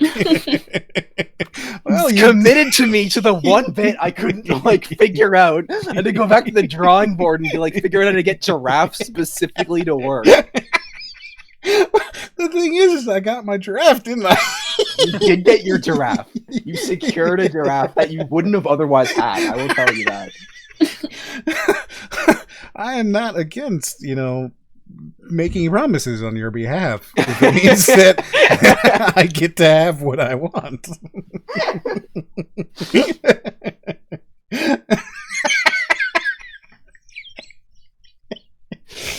Oh, yes. All right. Of our kids, zombies. They are addicted to this game, and it's absolutely nonsense. Did you realize that this am I watching? Right? I don't even understand these memes. Like, what even I think that was like, it's nonsense. Time for silly non sequitur. That's what I was thinking, yeah. All right, let's see if maybe. sense. Did you realize? Ooh, I don't know. I don't get that one. I don't know, the headset thing, I feel like that's like a take it streamer culture. It looked like that's definitely a take it streamer culture. So yeah, we have to critically analyze this. So she is portraying, so she edited the mic and the headset on them. So she's trying to portray streamers as though they're just like whining kids going like, blah, blah, blah, blah, blah. I didn't get my jumbo juice in Fortnite and now I'm low health. I didn't get my kills, blah, blah, blah. Mm-hmm. Yeah, no. This woman can get fucked already. Did you realize that this isn't even real? Holy shit, the bingo card. Mm-hmm. Yep, so it's not real. It's all an illusion. Yep, I'm crossing off illusion right now. Stop. Oh wait, she's a different woman, so I technically have to undo the two I already... Okay, fine. She is... It's fine, a different... Fine. This woman has 3.8 million subscribers! Resetting the bingo card. Video games are an illusion. Like, oh, God, I wonder how much... It's a game that has sucked money out of my pocket. I'm gonna make it rain and money. Whoa. Have you ever heard your kids talk about Fortnite? Hey, yo, bro, you want to go to Tilted? We got a squads duo and 6, right? Okay, you got an extra med kit for me? What does that even mean? I mean, she actually knows the lingo. That's what I'm saying. Like, it's kind of interesting that she knew that well enough that she could do that. Because I think I'd say, though, her saying it sucked money out of my pocket, we listened to the woman with 96k subs, and she's just like, nah, fam, you're not getting money from me. Unless this kid's like straight up lifted her wallet and like bought shit with it. Mm-hmm. You've taken money out of your pocket to spoil your child. Mm-hmm. Honestly, if I was a parent, I would make that deal. I would be like, okay, I'm going to set up a camera right here. You're going to sit on the couch next to me. If you want those V-Bucks, you can have them, and I'm going to complain to your face about it. Oh yeah, this is actually probably what went down. Because it's like, how would this kid who likes Fortnite be like, okay, mom, I guess you can film me in your thing, and I can deliver some pretty bland fucking line delivery about putting up with your bullshit. So this channel does 50 million views a month. Wow. Which means that she's probably... The channel... I assume there's more than just one person on here. But the channel is probably making somewhere in the range of maybe $1 million a year. Not bad. Yeah. So, like, you know... I hope she doesn't see a penny of it. I hope this is just like people handing in their shit to this channel and them running off with it. Yeah.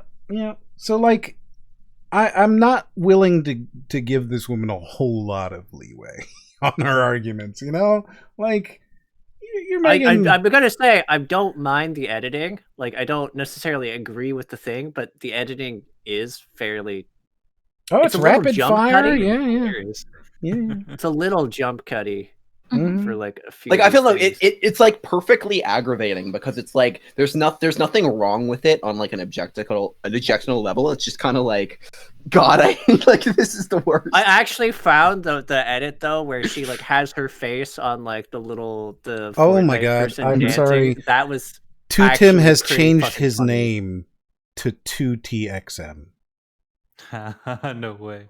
He has changed it. Wow. That's some dedication. This is holy shit. I'm like mind boggled right now. Is this not an alt? Like you actually changed He changed it. It's the subscribed one. Oh my God. He has changed his username to 2TXN. This is it. You have to become RYDXN now. Like the decision has been made. But the thing is, his username is Doppers. So how would you do Doppers? No. It's RYDXN. We've already figured this part out. Yeah, we figured that out. You were here for this. We didn't figure out your name. I was trapped, and then you opened the door. We're closing that door. Slammed it in my face. Almost let me out. But we are closing that door. Hell no. Let me escape. Yes. Excellent. Mm-hmm. This is great. Tangent, man. I'm telling you. It's going to be good. It's going to be great. TNGXNT. Love it. There's probably like a funny joke of X giving it to him somewhere. If not, there should be sometime. Like, oh God. Yeah. We'll hire this mom to make that video. Right? Can you make us a meme of X going to give it to you, but it's going to give you an X?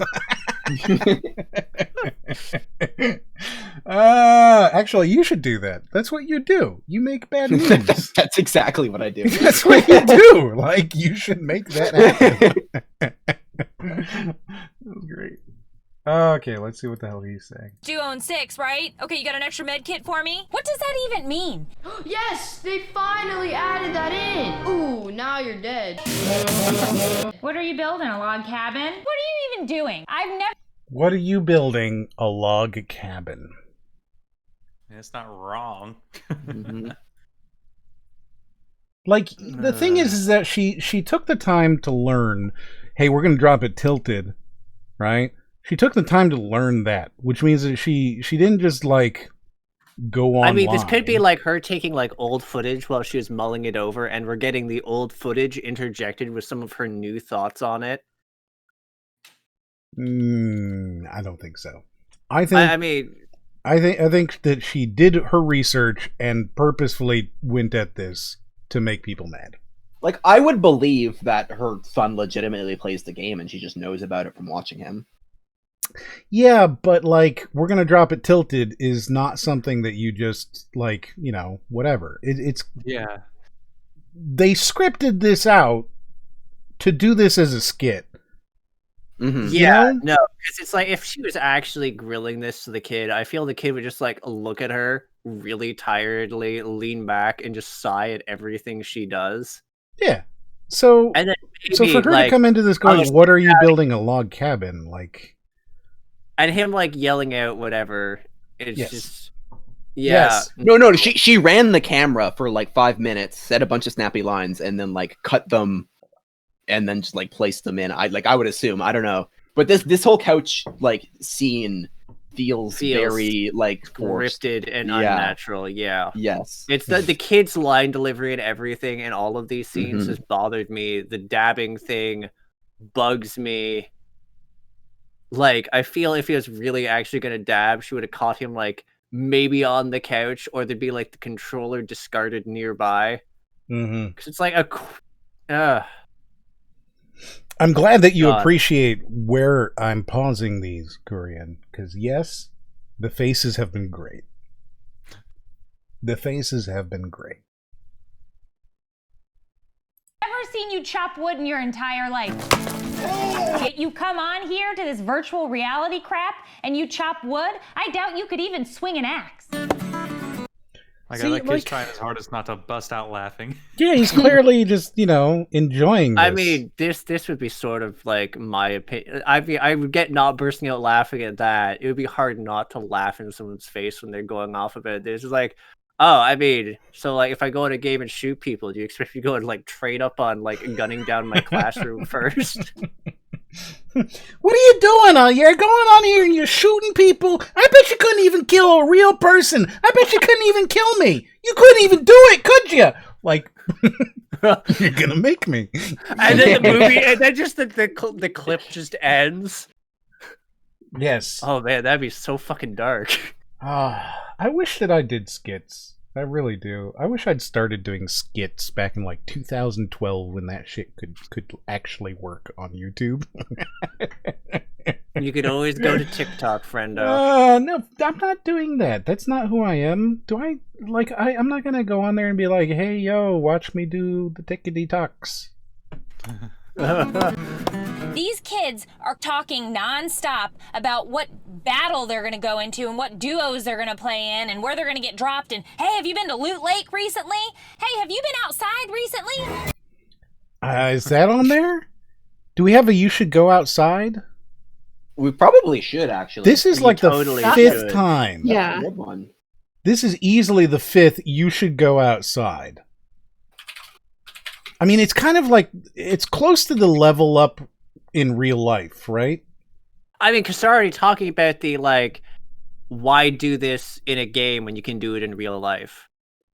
And that pops up a lot, too. We have on the bingo card, it's level up in real life.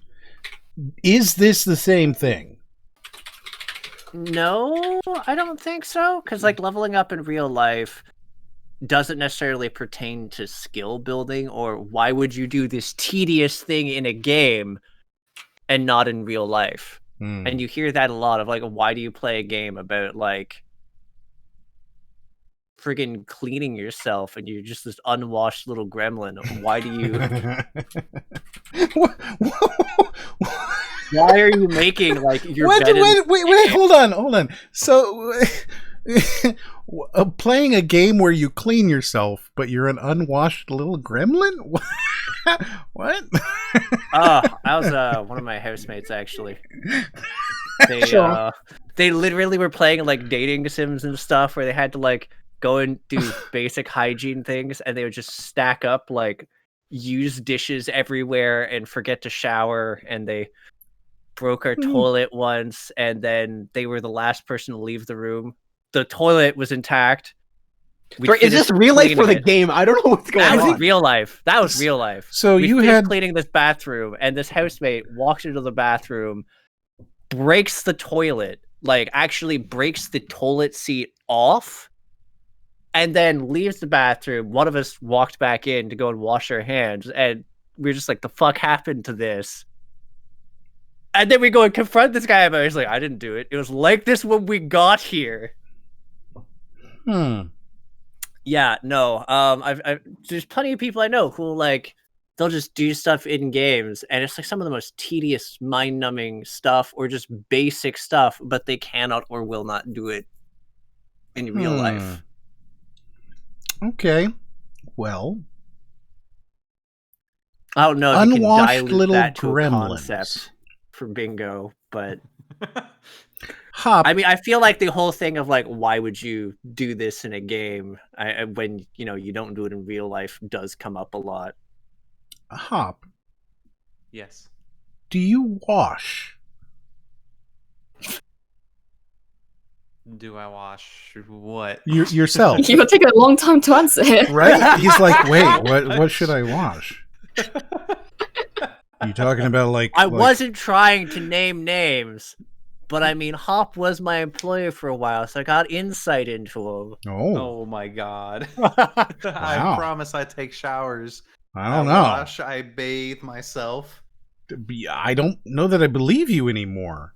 Why? Well, as Kate said, you took a while. I'm sorry. Oh my god. I thought you were going to continue your sentence and not just stop at "Do you wash?" Oh no, we left that wide open for you. Very basic yes/no question, and you like stalled that. That was a softball lined right up for you, and you just kind of dropped it. Yeah, the gears were turning, but the truth came out.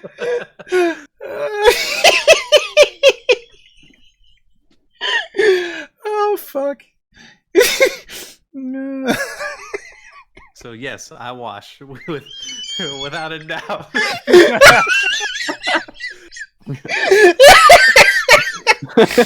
Oh fuck. Excellent. More Yes. character assassination brought to you by Arlie. Yes. Raiden, do you wash as well? That's why they call me Wash Mojo. Wash Mojo. Nice. Oh my god. Oh, all right. Okay. Oh, I'm all right. I'm alive.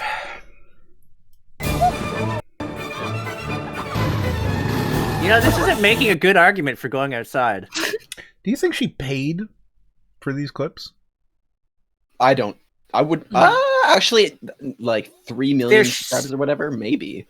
I mean, honestly though, I feel like she's just like ripped a bunch of things from other videos or whatever, and then just planted it in. But that's risky. Like if you're going to use like someone else's content, like I would rather use like Viacom shit because they'll just like copyright claim me. Whereas if you use someone's personal video, they copyright them for like a couple seconds.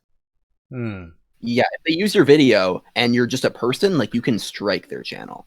Yeah, you could claim it. Yeah.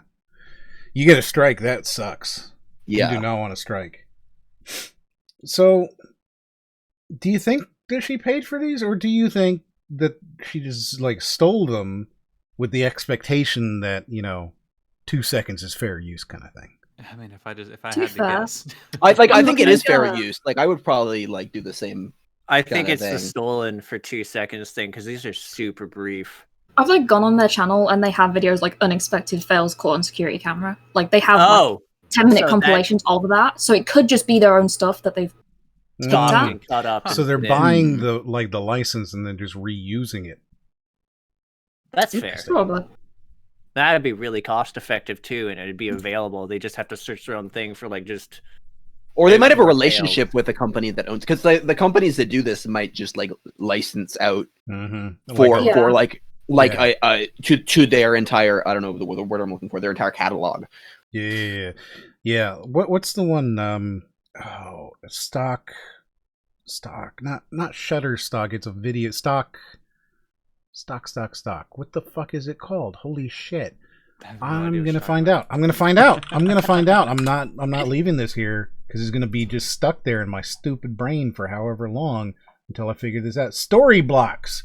So Storyblocks is a company that does that kind of stuff, and I've used them myself back in the day. You pay them whatever it is per month. It's like $50 a month, and you get access to all of their library for forever. Like for the month, you can download anything that you put up. You can use that footage. You get a license that's perpetual. So like maybe that's the kind of thing they're doing. Well, there's two things. There's the stock footage, which is one thing, and then there's the other side of it, which is that like if I get a viral video like of just me, like there's a weather disaster or some once in a lifetime thing, like I can't monetize my channel until I get 1,000 subscribers, 4,000 watch time, and a month has passed. So these companies will come in and they'll just buy it off you and like buy the rights and or like news organizations or whatever. Right. Yeah, like Rumble and stuff. Yeah. Also, I've done my research. It's the same woman. Is it the same woman? It just is. It can't be. It's like, not the same woman. What do you mean you've done your research? How do you like? So at the top, it says Mom Unfiltered with That's Inappropriate. If you go back to the previous video, that channel's name is That's Inappropriate. How it's not though. It's not the same woman. It literally says with the name of the channel from the last video. Well, they're from the same organization, but does that mean like could this like 4 million view channel like just happen to have two moms who hate Fortnite? You know?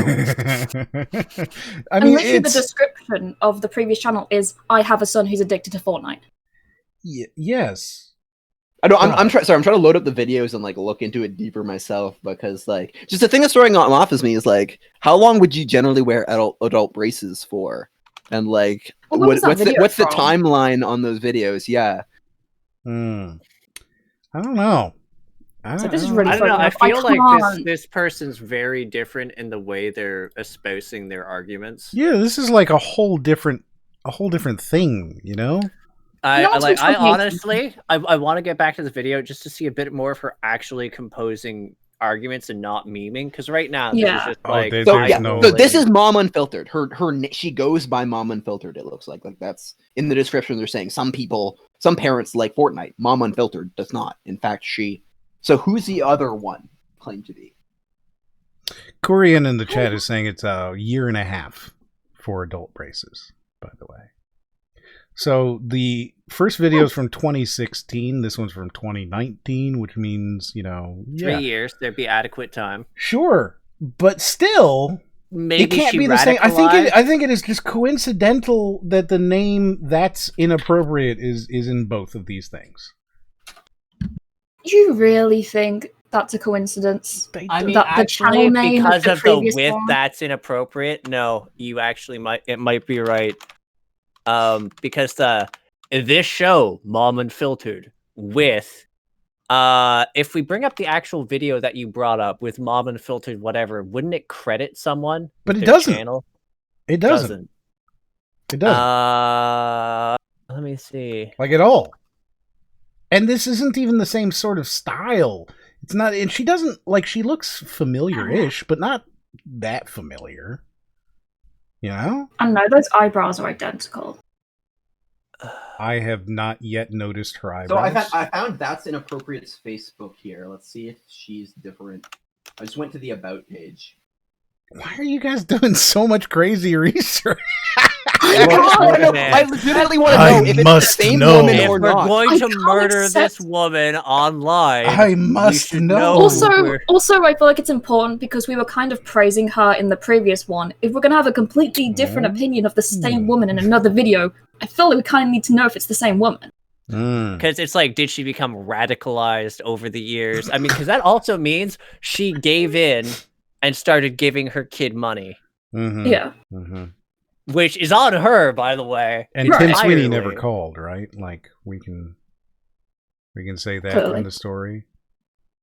So are we unknowingly seeing an arc? Oh, that'd be potentially. Yeah, I wouldn't. Interesting. Well, let's see some more bad memes, and hopefully we'll figure it out. Yeah.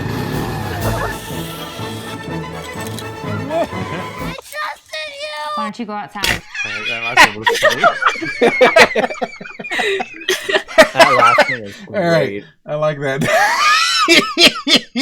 Well, it was sort of basic, and then that one went for it, and I was good. like, "Oh, is that?" And then just. I trusted you. I like that. That's good. I'm gonna watch that again.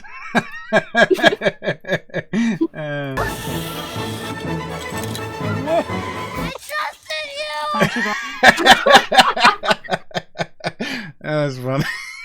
That's funny. I approve. That's good. This one's making me laugh a lot more. That's good. Yeah, this thing is phenomenal. Right? Go outside. Why don't you find a friend? Ride a bike. Play basketball. Do anything. Because there's air and trees and birds and flowers and all sorts of crap out there. Oh my god. Those people. I'm sorry, this freeze frame? Yeah, that's a good spot. So we're 2 minutes into this, and I'm gonna try and put together her argument. Hey, Fortnite, we gotta talk. This here Fortnite, and man, it's no good because my kid should go outside more. That's what it sounds like, yeah. Medkits? What does that even mean? So, if this is the same woman, right, then she has forgotten how to parent. Like, her very first thing was, I know that I, as the parent, am responsible, and I need to... I feel like we should almost that was her with a filter for a second, and like maybe listen to the voices. Yeah, I don't care enough to do that. If caring about this a lot, I don't know why.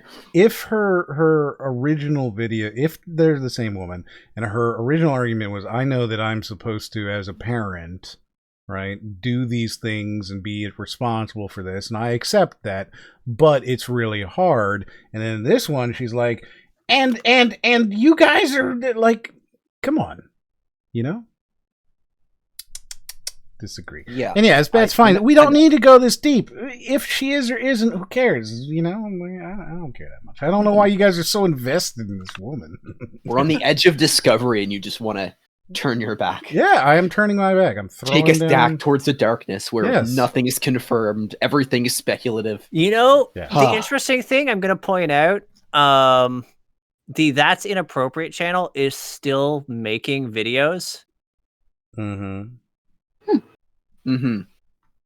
So I found their Facebook page. It looks like this Mom Unfiltered is like a network of moms that'll make the content. Like, holy shit! Oh my god! I'm not sure this is the same person because I just clicked like their newest video and they're like, well, I'm currently dealing with 2 children going through puberty, and if you think your household's like the 7th circle of hell, like I'm immediately just like, this is a good way to kick off a video.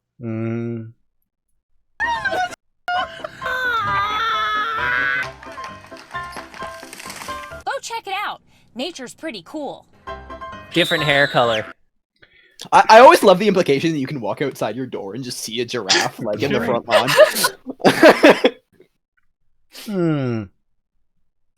I feel like this. I'm sorry, I deep dived into this so hard. There's just not so like. Her whole argument here is Fortnite exists and it's bad. And that's it. But it's the fact that she's saying you should go outside, and then next to it, putting a bunch of reasons why you shouldn't go outside. Because all yeah, I know, right? Actually injured. It makes no sense. Well, yeah. Obviously, she thinks this is funny, or she's been told this is funny, right? Right. Yeah, I mean, I feel it's like she went over, had a script, did a thing, and they're like, put some more memes in it. They're gonna lose their attention. But it fundamentally like undermines a lot of what she's saying. I don't think you have a critical mind when you're watching this. Like, I assume you go in already agreeing with her because you're a mom, and then you're following Moms Unfiltered, and then you just like, haha, funny animal video. I already agreed with you, so I didn't need the context. Thank you for funny giraffe. Yeah. There's a game reviewer. He's bald and wears glasses, and I can't. Nostalgia Critic. That's it. Same sort of thing, I think, where they just kind of have this quota of jokes, right? I have to put in a joke every X number of seconds, kind of thing, and they're really lazy and very not jokes, right? Yeah, Doug Walker, that's his name. So Doug Walker, not good. Same sort of feel, but about, video games. Yes. Cool. You guys are super good at talking to me. Well, I don't know who Doug Walker is. So okay, there's The I believe you. nostalgia critic. I don't know. He's Nostalgia just critic. garbage. I don't know. I guess I don't really like. You don't follow video games? I'm glad you're here on my video game podcast. I mean, Exactly. if you wanna I'm watch, just as like, confused someone as you who's are. actually good and wholesome, you could watch the Angry Video Game Nerd. You know, I've met him. I've met him several times. I was actually on a thing at Too Many Games, Extra Games for Gifts for Gamers. That's what it was, Gifts for Gamers. And it was the most ridiculous thing. Okay, I was invited to do autographs. All right, which is ridiculous. You can immediately see why it's ridiculous. Me doing autographs. Don't you like hide your face from everyone? So not only do I not show my face, but also like I have 10,000 subscribers, less than 10,000. Like I'm not big, you know. So the idea. So is it like they expect you to show up just wearing like your logo as a mask or like a paper bag and Well, a little no, thing saying "Cry More"? I went with the shark head thing that I've done a couple of times, you know. Can we get a picture of the shark head? It's out there. It's on my Twitter. So I went there, and it was me. I was like, okay, so who else is going to be doing this, right? And they were like, oh, so well, it'll be you, and it'll be the Golden Bolt. And I was like, oh, okay, that's cool because he lives right down the road from me. And I was like, okay, cool. And it'll be Some Call Me Johnny. I was like, oh, he's like 400,000 subs. And then it'll be AVGN. And I was like, okay, and that's it? Just the four of us sitting at a table? So you've got, on one side, it's Some Call Me Johnny. Then it's AVGN, right? And then it's me. And then it was Bolt. And there's a line in front of everybody but me and Bolt. And I mean, like, a line. And it just looked like we were just sitting down. Not like we were invited or anything. It just looked like we had chosen to sit there inappropriately. But I still I have the they made like a graphic. I have it somewhere because it's like, come see AVGN and cry more. And I was like, wow, it's cool. I'm on that thing, you know? Like, that's great. Too Many Games is a great thing, too. I really enjoy that convention. I've met so many people there. It's really cool. I'm looking forward to it coming back after, the plague. One day. Yeah. Oh my god, you just wear a sausage as like a mask next time. So like the, 1 year Lady Gaga like meat to dress, but just like, or like all you just sausages. have like a like little plush sausage in your shark mouth for your thing. No. I've worn the shark 1 year. So I've worn a Doge mask. I've worn a cow. I've worn a shark. Oh, so you're a furry? No, just like I find something ridiculous that I can take a photo with because I think it's hilarious. Like I'm not gonna show my face, but I'll take a photo wearing something ridiculous. I mean, you have a monster sona. You might be a closet furry. Apparently, I didn't realize this, but apparently, my character is a slime monster. Like canonically, I guess, since the artist did that. Because I saw the shark. Like so the shark is actually one of the emotes in here. That's me. That emote is me. That's actually me. Shark hat. Wow. Yes. I'd have to find these things, and I don't know where they are. I shared them. You know what? I can't do this while I'm streaming, but Raiden could go find them for sure. What am I needing to do? There is somewhere on my Discord. There are dramatic. There is a photo of me. Yes. In a shark mask, and a Shrek mask, and a Shrek mask, and a Doge mask. Yes. So okay. So I'll just look mask. Yes.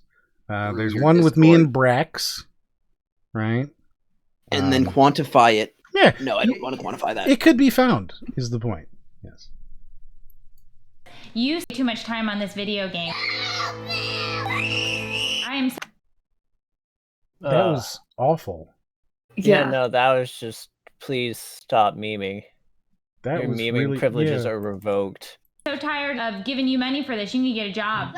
So, can't get a job. Get a job. You're old enough.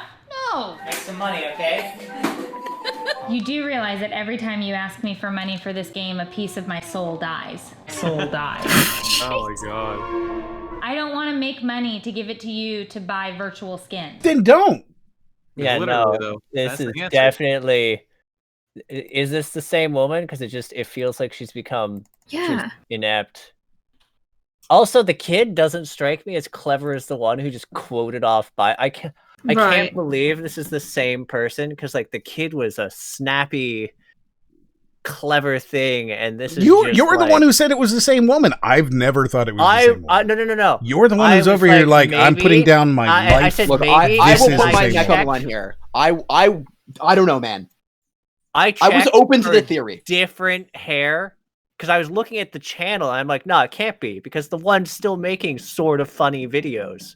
Because I found her channel and has recent videos. And I'm like, different voice, different hair, still has an ongoing channel. And it's not even like linking over to her properly. Like, I guess if it is the same doesn't make woman, sense to me. I just super don't care if it's the same person or not. I'm just Like I am separating art from artist here, okay? And I'm saying that this piece of art is bad. is garbage. Yes. Yeah. And you're over here being like, but what about I don't care.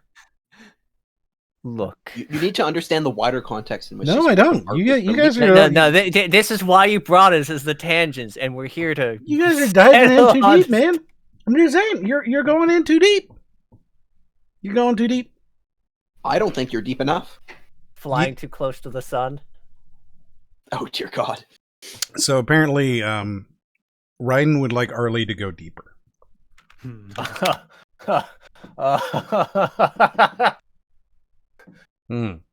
Okay, I will recant that statement. Move forward in any other direction. That's funny. My son comes home, I ask him to do his homework, and instead, do you know what he does? He plays Fortnite. Well, then you're a bad parent. Yeah, no. I actually had this video is very predictable. I guessed that was what she was going to say. Yeah.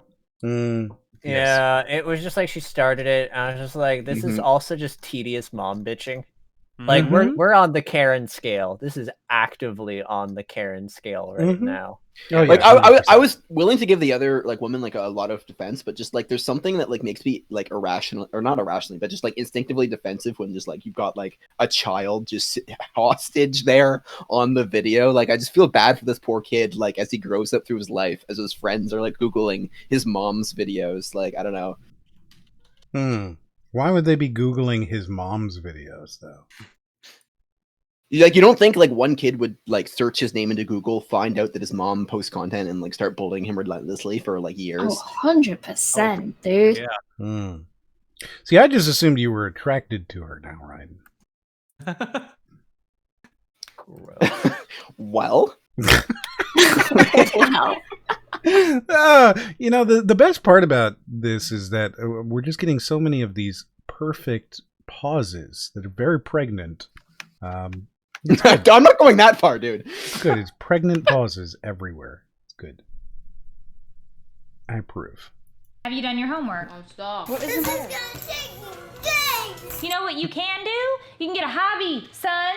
You are driving me nuts with this. What? That is the fucking hobby. Right? The gaming is the hobby. Like, Yeah. Yeah. I'm just so upset by this miserable woman. I'm gonna take this game, I'm gonna throw it in a lake. It's a digital game.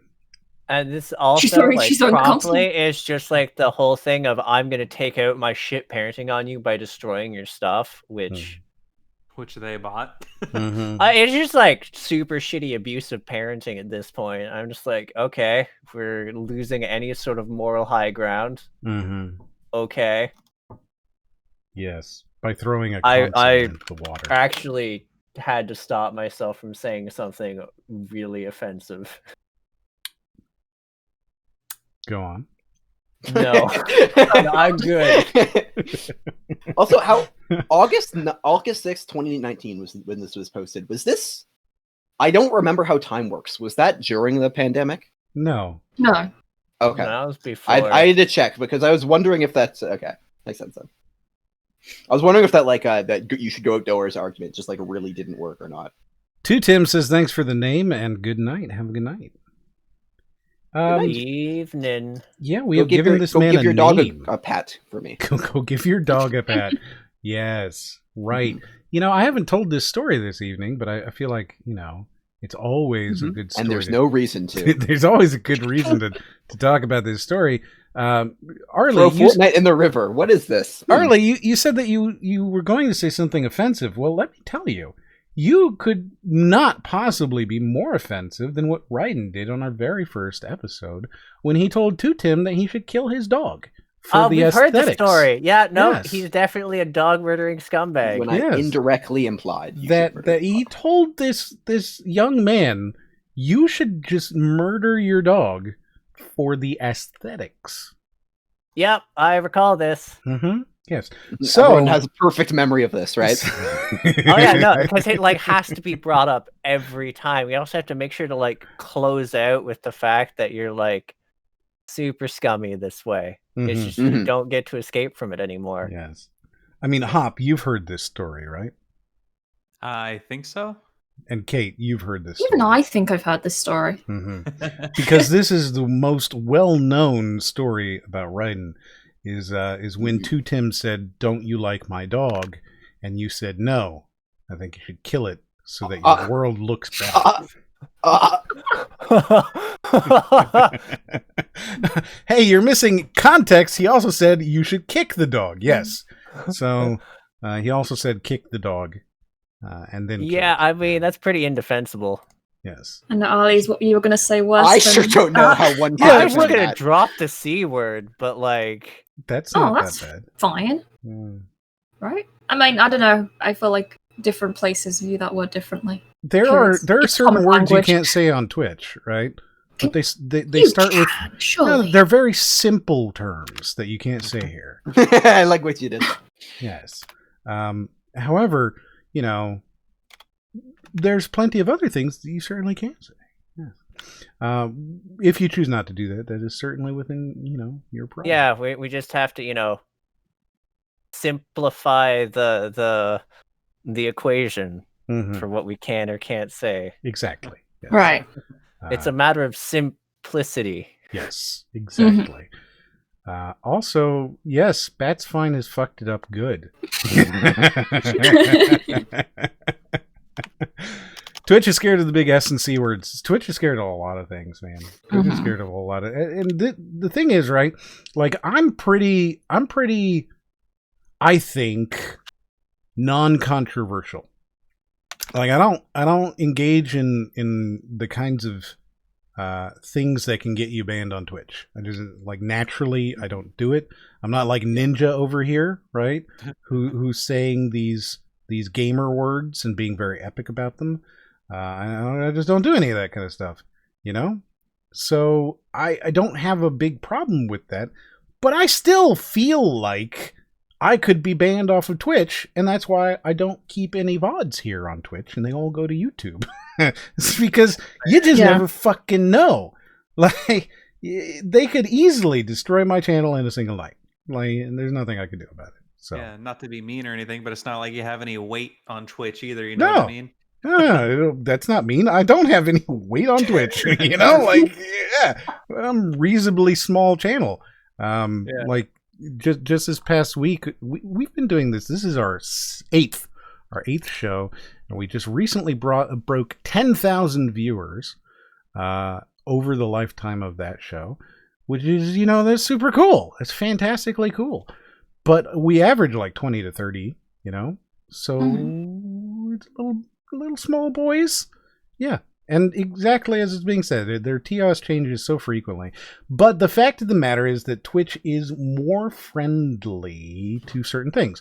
For example, you'll never have a Twitch stream. Well, yeah, I don't want to say never. I mean, if you were a scantily clad girl, I'm sure you could probably get away with a lot more. Oh, yeah. But generally speaking, here on Twitch, if I play a video, it's not going to be, like, they're not going to shut down my stream because of copyright, which on YouTube will happen. Mm-hmm. They will just shut down your stream because copyright has been hit. So I get a little bit of freedom with that. Like, I can show these videos and they could have music in them or whatever. And then I send it over to YouTube, and from there I can mess with the copyright stuff. It's generally easier to monetize, which is a big thing, right? Like, everybody has Amazon Prime, and so you can spend Jeff Bezos' money to support the channel, and it costs you nothing, and you give a Twitch Prime. That's a cool feature to have.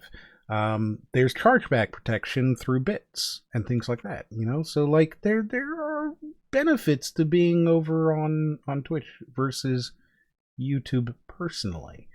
If I was massive, I could understand going over to YouTube, but I'm not. Yes, Alinity, who threw her cat, and I don't think we can talk about that. I super don't think we're allowed to talk about that. Also the one who fed vodka to their cat, or was that someone else? I super don't think we're allowed to talk about that here on Twitch. There's one thing I don't stand for. It's animal abuse. Yes. Oh, yeah. Yeah. But I'm pretty positive that we're gonna need to move right past that. More of this train wreck to watch. Yes. Let's throw Fortnite in a river, guys. Right. I think Kate was about to make that joke, and then she just didn't. I might, maybe. Mm-hmm. I heard it. You wouldn't. I would. I hate Fortnite. I didn't get that. I think the Fortnite should be banned. I think that they should the Fortnite. I think Fortnite should be banned. Now, here's the thing. I don't really like Fortnite as a game. I don't think it's super good. Yeah, it's fine. It's very, very basic. It's a basic-ass game, but I think it should be banned. Yeah, it's going a little far. I think it should be banned? Look, man, I'm still caught up with the fact that that she's just like, we should ban the Fortnite. They should ban the Fortnites. Like, I don't feel like she's trying to make an argument here as much. It feels to me like she's just trying to get a reaction. Like there's this video has no argument. She's made no argument, and she never will. We've got 30 seconds left. No, I meant from her son specifically. Like, I think she's just saying things to set her son off so that she can, I don't know, like paint him. I don't even know what she would use with that. I guess just for a funny moment. But I guess she's hoping that her son will be like, a funny face or get mad or something. But boy, well, he kind of did get mad. He said like, "Mom, stop that" one time, and then she did a quick edit to make it seem like he was maybe less upset than he was. Yes. So she's not going to make any argument. We're almost done with this. There's no argument that's going to come. It's just stupid. It's just 100% Karenism. outlaw the Fortnite across all of the land. Uh-oh. Do you hear me? What if I push that button? Stop. What happens if I push that button? Yeah, see, she's actively goading her son into a reaction here. Yeah. Did you know that one of the signs of addiction is if you turn off your son's console and he gets mad? Yes, I do remember that. So Wall Street Journal did a video, and we covered this on episode 3 or 1 or 3 or 1.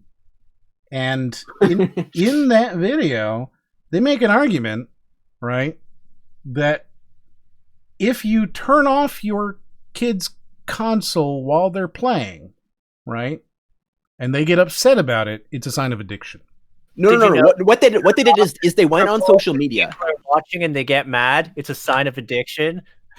No, what it was is they compiled clips on social media of parents. Like, I guess it was like a trend to turn off your console and record like the things. So they compiled a bunch of clips of like that were posted of kids' reactions to like their consoles turning off, and be like, why is it that kids really get so upset? There's clearly something deeper going on here that we need to unravel. And then like they really get into why these kids are getting annoyed by the consoles being turned off. Mm-hmm. And like explaining like how that addiction is coming up and all this stuff like that. Like it was just like, That's also the first video where we got our now beloved video games are always bad slot on the Yes. the bingo. That fucking video. Hated it. Because they are always bad. Mm-hmm. Yes. And no, not Jimmy Kimmel. This was Wall Street Journal, and it was one of the first ones we looked at. It's it's a pretty bad video. Wall Street Journal is bad. Why are you killing me? You died already? Didn't have a gun. You placed 31st. How can anybody spend this much time doing something and be this bad? Thanks for watching, Mom. Wow. Jeez. Wow. What a bitch. Why would you say that to your kid? Okay, fuck this. Cunt. Wow. I feel better. Yeah, she sucks. Sucks a lot, and like threatening to like just the abusive thing of like I'm gonna just throw your game. And they're just like, this is like that person who's like, just to punish you, I'm gonna destroy your Minecraft world. Yes. Like I feel like that was I don't think that was like literal. Her son like took it literal. Like I think something she was saying was like clearly she was just trying to. But the point is that you're still saying this to your kid. Scale. Yeah. It's a sliding scale. That's some incredibly shitty stuff to say to them, and that's like on the road to it. That's the thing where you're like, oh well, what if I do this, and then they finally do it, or they just sell all your consoles on you. Mm-hmm. Not bitter for things. Yes. So super shitty. Interestingly, this has less dislikes than the other one. Probably because it's actually funnier. Right? Like, yeah, like quite sometimes it's like the audience it gets into in the bubble, like it gets popular with. So here's the thing. I actually think the other one was funnier as a whole and as a consistent thing to have a story to tell, because like the central gag is just like the shit the kid says. This one had a bunch of memes that sort of hold it together with a few highlights, but for the overall length, I was mostly just like, this woman is garbage. Mm-hmm. Like a smoldering trash fire. Yes. Yeah, pretty much. Yeah. Not a flaming trash fire, just like a smoldering one. Have we seen the Darman and Sniper Wolf collab? I have not, but we're always looking for videos to look at, so please feel free to send it. And perhaps we'll get a chance to look at it. We're not going to do it tonight because we have some videos, but, you know, send it to us. All of the ways to contact are down below. So, easy to do. So, I'm going to give you guys a choice. All right, we have two top 10s. One of them's from Watch Mojo, and one of them's not. So I kind of want to look at the second one. Not gonna lie. So Watch Mojo or not? I'm thinking we do Watch Mojo because we were gonna do it last week, but unfortunately, right? The Ratchet and Clank video went insane. And it took a lot longer to get through. It definitely took a turn that I was not expecting, like halfway through. It got Right? very existential. So we didn't get a chance to watch this Watch Mojo video last week. And I kind of want to get it done because I want to have our trilogy. I want to have our Wamug trilogy. Yes. So why don't you feel okay with that? You want to do? Yeah, like Watch once we Mojo? have 3 videos, we officially have a top 10 like Watch Mojo videos. So I'm excited. Yes, exactly. Oh, and Watch Mojo, man. Oh, they're bad. Oh my god. Yeah. Okay. Sending you some links. You're sending me some links. Let's see. Gamer gets cyber bullied at her school. Mom forces girl to play with Barbies. All right, so we'll look through these and see if we can't make a Flip video. Flip the order. I think. Okay. Do it would be the Barbie one first. We'll see if we can get to it, or Well, we we won't get to them tonight, but we'll definitely take a look at them and see if they're worth looking at. Because yes, Darwin always stuff good. is pretty gold. Always good to look at these kind of things. And quite frankly, one of, I think, the hardest. There's two hard parts about this podcast, okay? And it's not the podcast. One is finding the videos to watch. That's actually remarkably difficult because it needs to be something that you can react to, right? And then secondly is keeping the guests coming because you got Raiden bringing in people who always don't show up. Hey, you can always count on me. I think. So you know what ends up happening is Sunday at like 8 o'clock in the morning. It's me going, hey, you, are you available? That's me. Because Raiden's guests, they're not showing up. Someone shoe up. Just leave. Who? Yeah, get out of here, Kate. I guess I'll just go. Well, look, you're the only one of the 15 people that he's told me we're going to be here. Oof. I don't think I said that many people. Look, the thing is that tonight is really about throwing Raiden under the bus, and I feel like I've been doing it. I feel really that's like every night. I successful. mean, dead dogs for aesthetic. That just you never really get over I that. feel like I dust myself off from every podcast, still with tire treads on me, and then this keeps happening. Yeah. Dead dogs are my aesthetic. That is Raiden's quote, life motto. Ethos. Motto. Motivation. Goal. Goal. He's like Cruella de Vil, you know. He just doesn't. Yeah. He doesn't want to. I definitely need an origin story. You're like ASAP. That was good. It was really funny. All right, so here we go. Here's Watch Mojo Top 10 Most Toxic Video Game Communities. Oh boy. I hope League's number one. Yeah, if Fortnite Moms has to be number one. So I'm expecting League, Fortnite, Counter-Strike, Dota maybe. Dota, yes. Mm-hmm. Actually, no. I'm not sure it'll reach the top 10. I found Dota generally more positive than League. Oh, I don't know. I had all negativity. I think you guys are thinking wrong. This is Watch Mojo. Yeah, they're going to Overwatch. Damn, you're right. You're right. I'm thinking with logic. They're going to choose the top 10 games, period. Right? They're just going to look at most popular multiplayer games, and they're going to be like, these are toxic. And yes, okay. Are they going to go to D&D? I'm guessing Cyberpunk. I'm guessing Minecraft. 100%. Roblox. I will bet that Minecraft is number one because it's the most popular game in the world. GTA 5 on mine. GTA 5 would actually be a valid choice, though. Yeah, but I'm just going through the top 10 most popular games and then telling you. Yeah. So GTA, GTA, Minecraft. I feel like a sports GTA, game, like GTA is self-contained. FIFA or Madden, right? Yeah, they're popular. They're really popular. I don't know. I feel like it's self-contained. Oh, but yeah, in terms of Watch Mojo for sure. But it's Watch Mojo, right? Overwatch, maybe. I think that's too good of an option for it to be included. It does feel like it's too well-rounded for them to have Overwatch because it makes sense. Yeah. I don't know.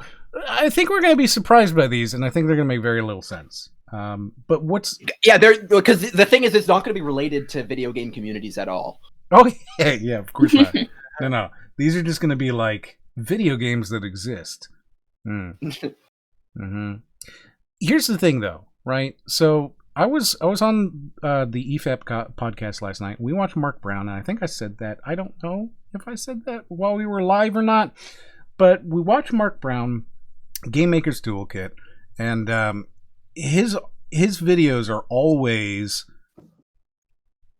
I wrote you an example. I'm going to see if I can't find this example because it's perfect for what we saw.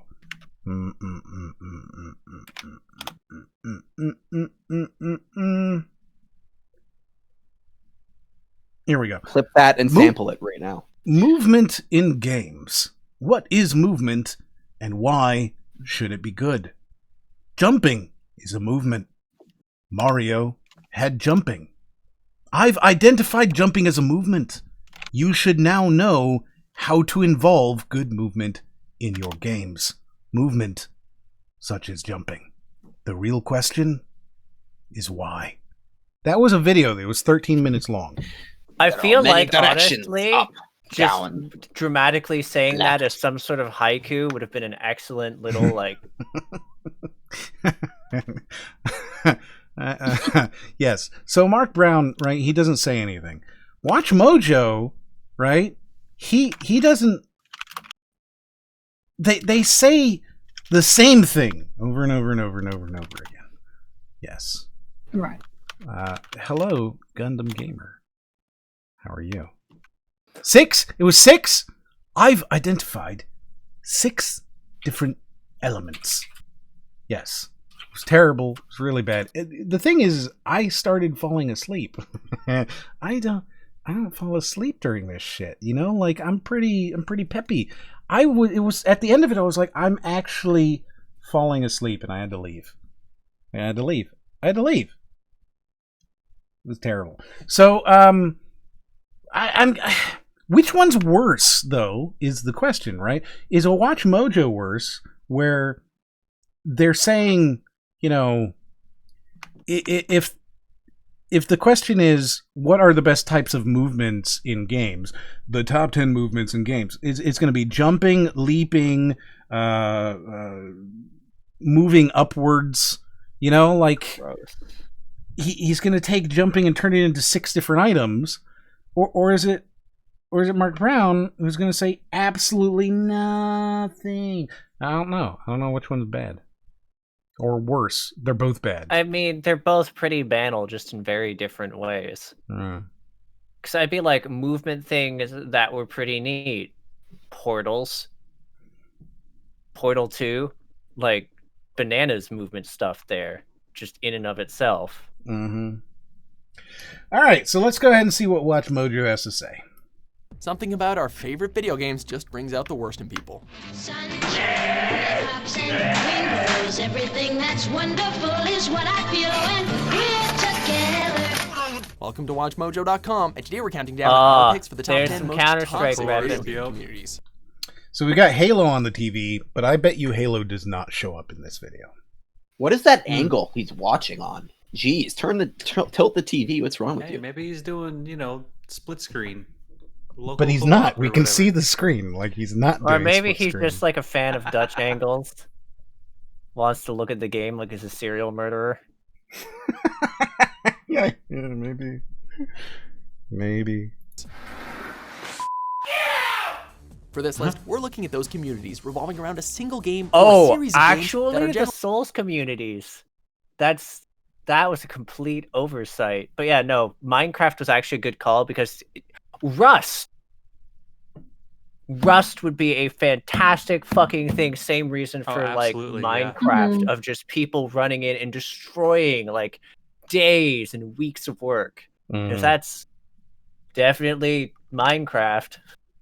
Now Souls, though, right? I think we were talking about like the Souls community.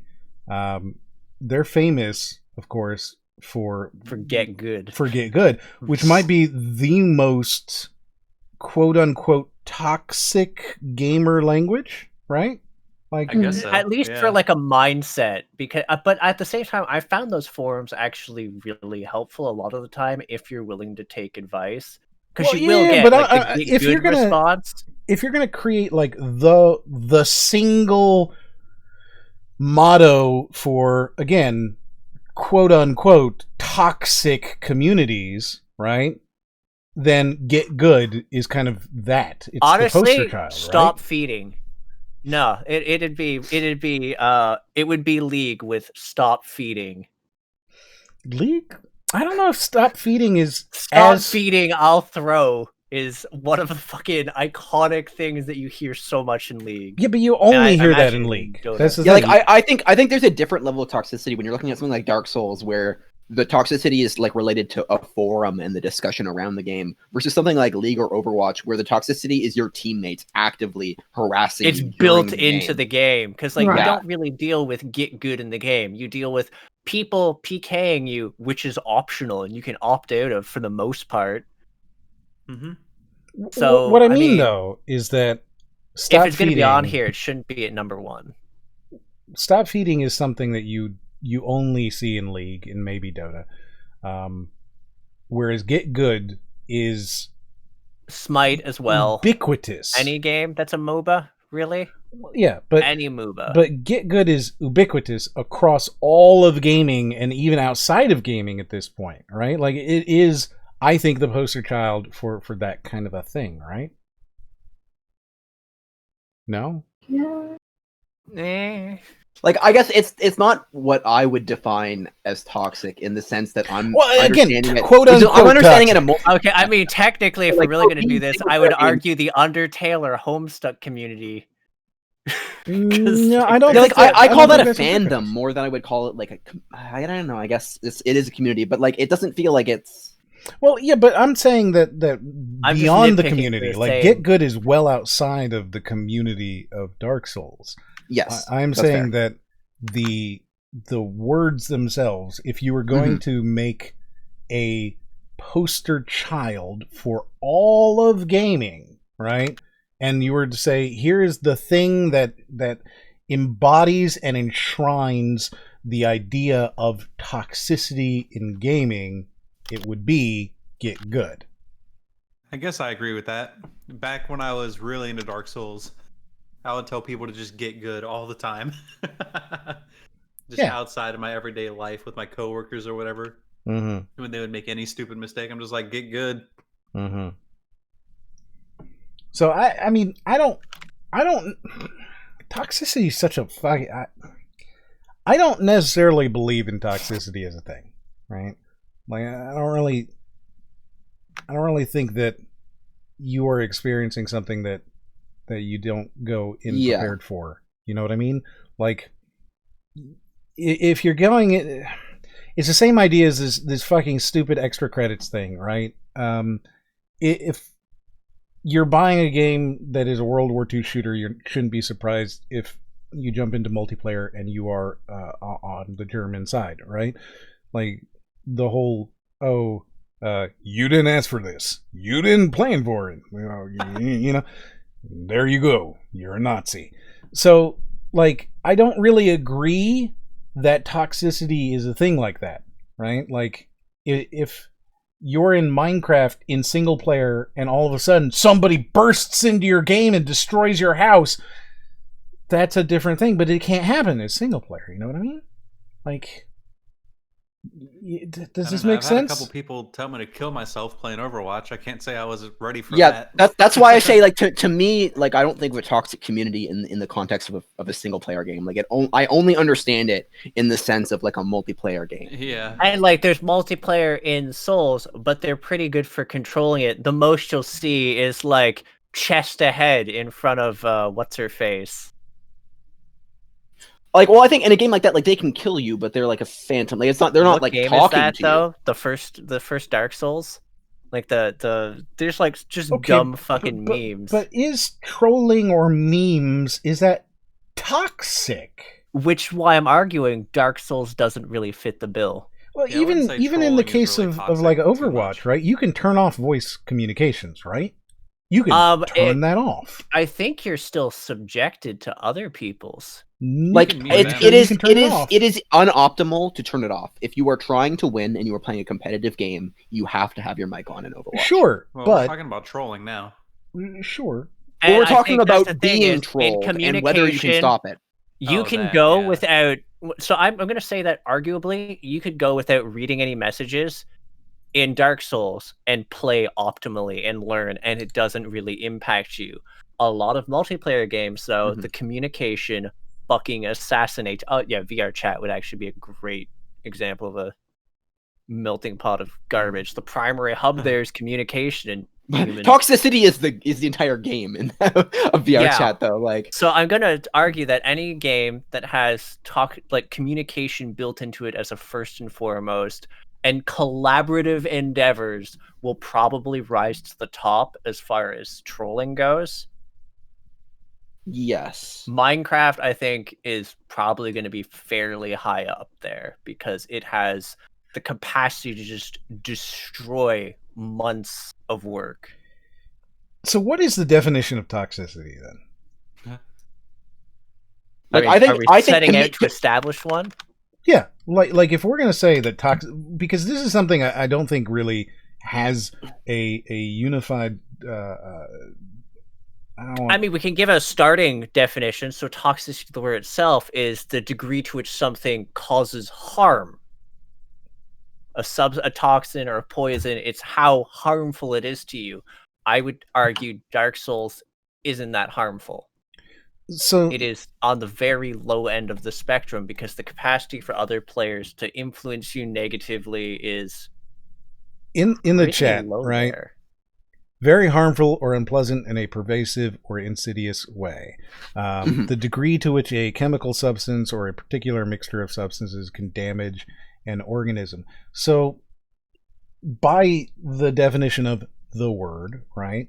And I don't think necessarily that we're taking the definition of a word and moving it into a different medium and it maintains a one-to-one, right? I don't think that exists. So if we're starting off by saying that the word of toxicity means that it causes harm to an organism, is it harmful to experience certain things in a video game that are optional regardless of optimal gameplay, right? So, like, to me, the way I would describe toxic is when you describe a toxic video community, like what toxicity is it is an attitude. It is a person who is maybe frustrated at the game and they decide that they have to lash out at either their teammates or the other team, and they're using, language that, like somebody can, like, I could use that language in jest and I don't think that would be toxic. I could swear at you or have, shit talking, and I think there's a way that might not be toxic, but there's a level to it in which, like, it is counterproductive and, like, you are to the point where, like, it is ruining your enjoyment of the game that other people are, like, saying things to you. Like, that is toxicity.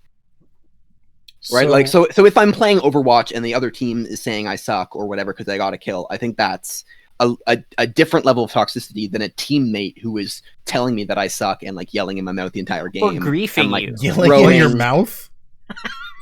I mean, so there's the whole thing of what was it? Eric, internet commentary etiquette. So he, like, griefs people in games like Battlefield, where he'll sit in the doorway of a thing and no one can move out of this room, and then he, like, sets off an explosion and kills everyone. Okay, so griefing, like, that's trolling. That's toxic? Trolling to me. That's not toxicity. Toxicity to me is specifically a person to a person saying negative things. Like, you can't experience toxicity without communication. I don't think if you can't. No. Because I think a place could be highly toxic if you are in this community building this thing and someone just comes over and, like, ruins, like, months, years of work, like the Minecraft thing. I go as Slayer's example because it's one of the most severe things of you can invest so much of yourself into this, and having that just destroyed would be highly damaging to someone, I think. Like, that's definitely, and that doesn't require that much communication. There can be. Someone could definitely threaten it and then carry out that threat, but losing something that you have invested a vast amount into is definitely a toxic thing. Like, to me, toxicity, like, I if that's how you wanted to, like, understand it, I think that's fine. But to me, like, toxicity is a person. It's not a thing. Like, you can't do a toxic thing. You're being a toxic person, I think so is it general negativity then? Is that what you're suggesting? It, like, if it's not trolling and it's a thing that a person is, not a thing that they do, it's just generally being negative towards you. Yeah, it's the way you communicate with other players. So if you were being unproductive, would actually include single player. That would include single player games again, though. How so? So if you have that general communication thing, then that does expand to things like Dark Souls and their community, or any community that talks down to newcomers, and some of the ones that are really difficult to get into.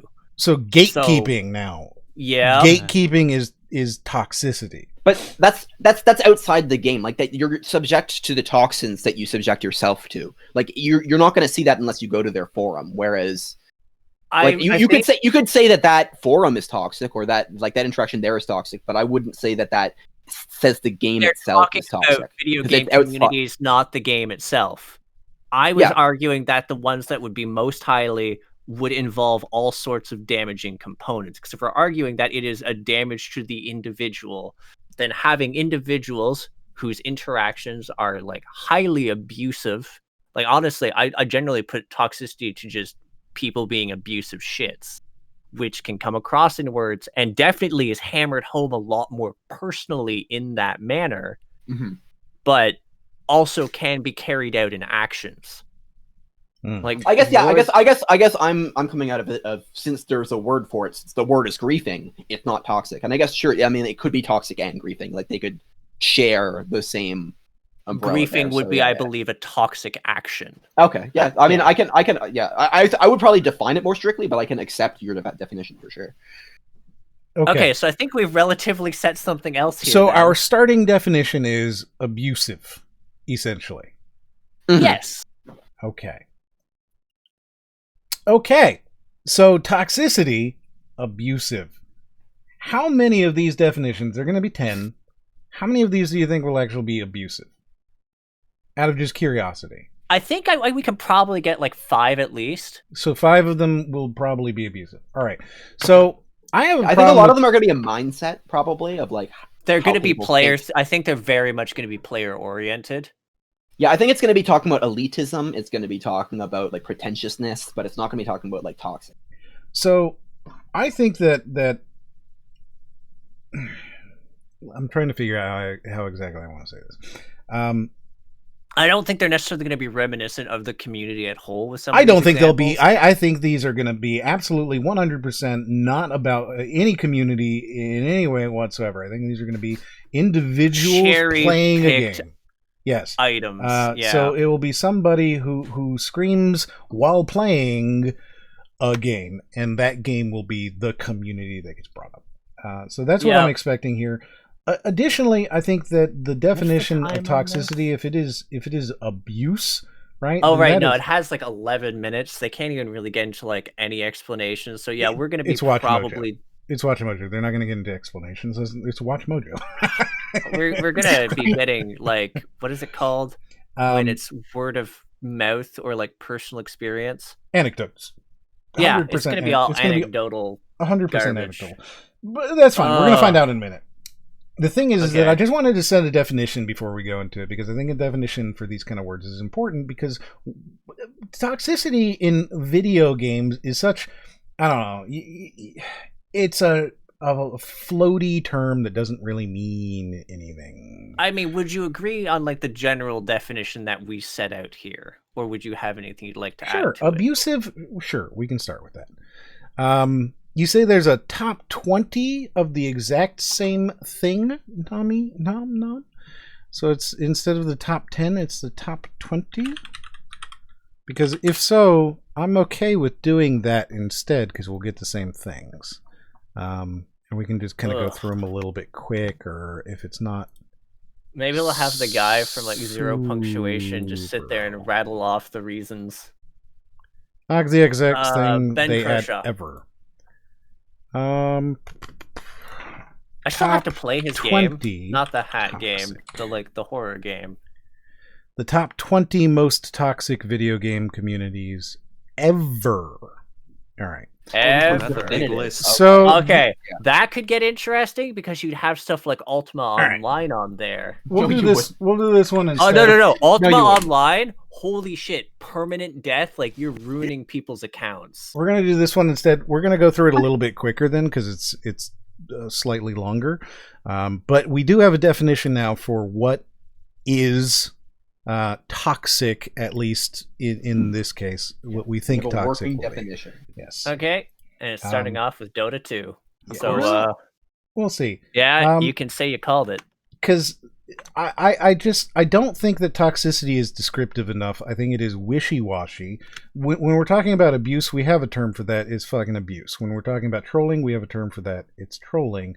You know, when we talk about, and I know that not everybody agrees, but like, you know, I'm not a big fan of the various isms, right? I'm not a big fan of sexism. I don't think that, like, that doesn't, I'm not a big fan of racism. It doesn't make me laugh.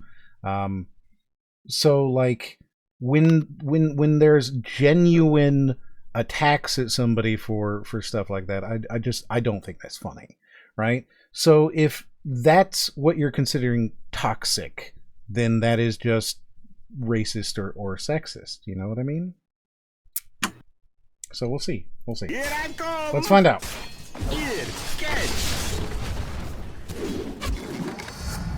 Welcome to Watch Mojo. And today we're counting down our picks for the top 20 toxic video game communities. So we do have our Dark Souls in here. Nice. Gotta. I mean, I would hazard a guess that all the top 10s have probably made the list. Well, I'm assuming, because it's Watch Mojo, that they just took the top 10 and then added 10 more. Probably from the comments. Right? Like, it's almost certainly just the comments from the previous video. They just took that, threw it into, like, a word cloud, and picked out the top 10 words that weren't already on there.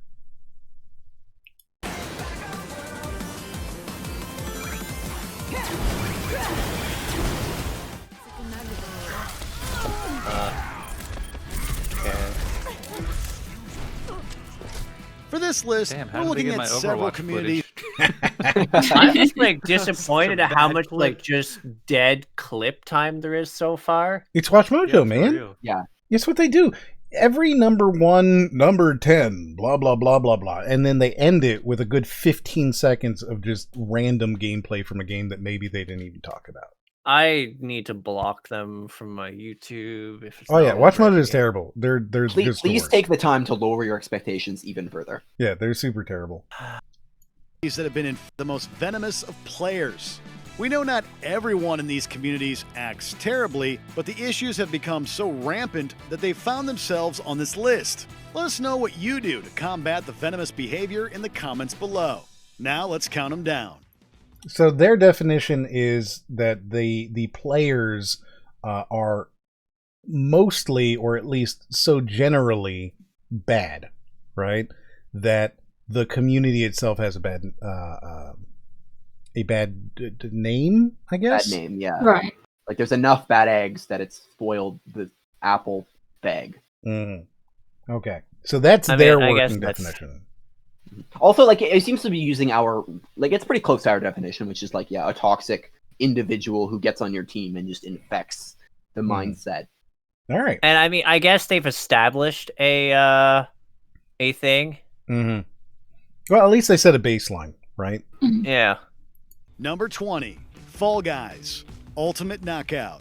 Fall Guys. What? This is a game people played for like 2 days. You know, also, it's like there are definitely people who go out of their way to like screw over other people when they're running through. Yeah, like, that's a thing. Sure, people who do like goaltending, they sit at the end and try and make you lose. It's a competitive game. I didn't expect this on here. Again, this is a game people played for like a week. It doesn't matter anymore. Nobody's still playing this, right? Like, is there anybody still playing Fall Guys? Not that I can think of. Yeah, this game came and it went, and it got replaced by Among Us. Yeah, for real.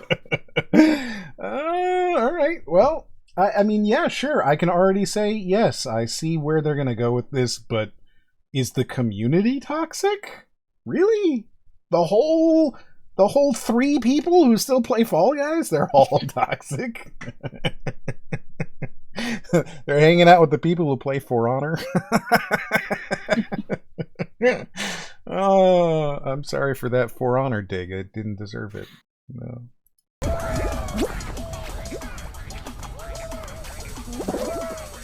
As it quickly became one of the most surprising hits of 2020, Fall Guys garnered a massive following almost immediately upon its release.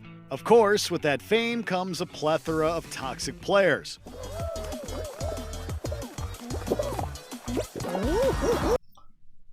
This was his example of a toxic player? Like guarding the finish line? Like, yeah, that's kind of what you were saying, Kate, right? Like, yeah, like they'll grab people at the end and that kind of stuff. I guess that's what they were going for, but that was not a good example of it. that wasn't a good example. They didn't look like they were grabbing the player, which I would assume, is the example you would go with, not just like, oh, look, these people are standing. They're just There's standing definitely here. better levels that are better examples of this. This one's not a good one. And also, this is a competitive game where you need to win, right? Right. So, some level of screwing over your teammates is expected and perhaps even encouraged. I mean, to be fair, versus game. To be fair, there would be no benefit at this point to not just crossing the finish line. Besides, like, oh, I don't want to lose control of my character for those 5 seconds. Okay, like it doesn't give you any strategically advantage because you're actually the X number of people have to place, so it doesn't really matter if you stop someone. Like the number of people who are going to qualify. But what I'm saying is Fall Guys has an ability to grapple, and that is built into the game. Mm-hmm. Yeah. So it is, and using that feature is not toxic. It is by design. Yeah. Right. Okay. I agree with that. One can't expect a good handful of cheaters to infiltrate games and steal victories left and right. Don't forget to subscribe to Watch. He's about to say they're cheaters? There's cheaters? Oh, there was so much hacking in this game. Okay, but is a cheater toxic? Is that part of the toxic community? I don't know. Like, they would basically hack it so that, like, they were guaranteed a win. And, But like, I think in a battle royale, I think that fits. If somebody's hacking, you think that is toxic for somebody to be a hacker, and that's part of the community. I mean, though. cheating is toxic. No, but it is a community. The community is toxic because there are hackers in it. I mean, here's the thing. Well, it all comes to work because, like, so I don't know Fall Guys specifically, but I know in Modern Warfare, like, the idea that these hackers could exist then like come out as a paranoia that they're like, oh, that guy's a hacker, because there's a legitimately risk that there could be. And so you start getting accusations and witch hunts and stuff like that on players and reports. And so like, one abuse. of the things that actually is really toxic about Town of Salem is there's people who like, accuse each other of bots, because there is a botting issue and some people using multiple PCs to rig things.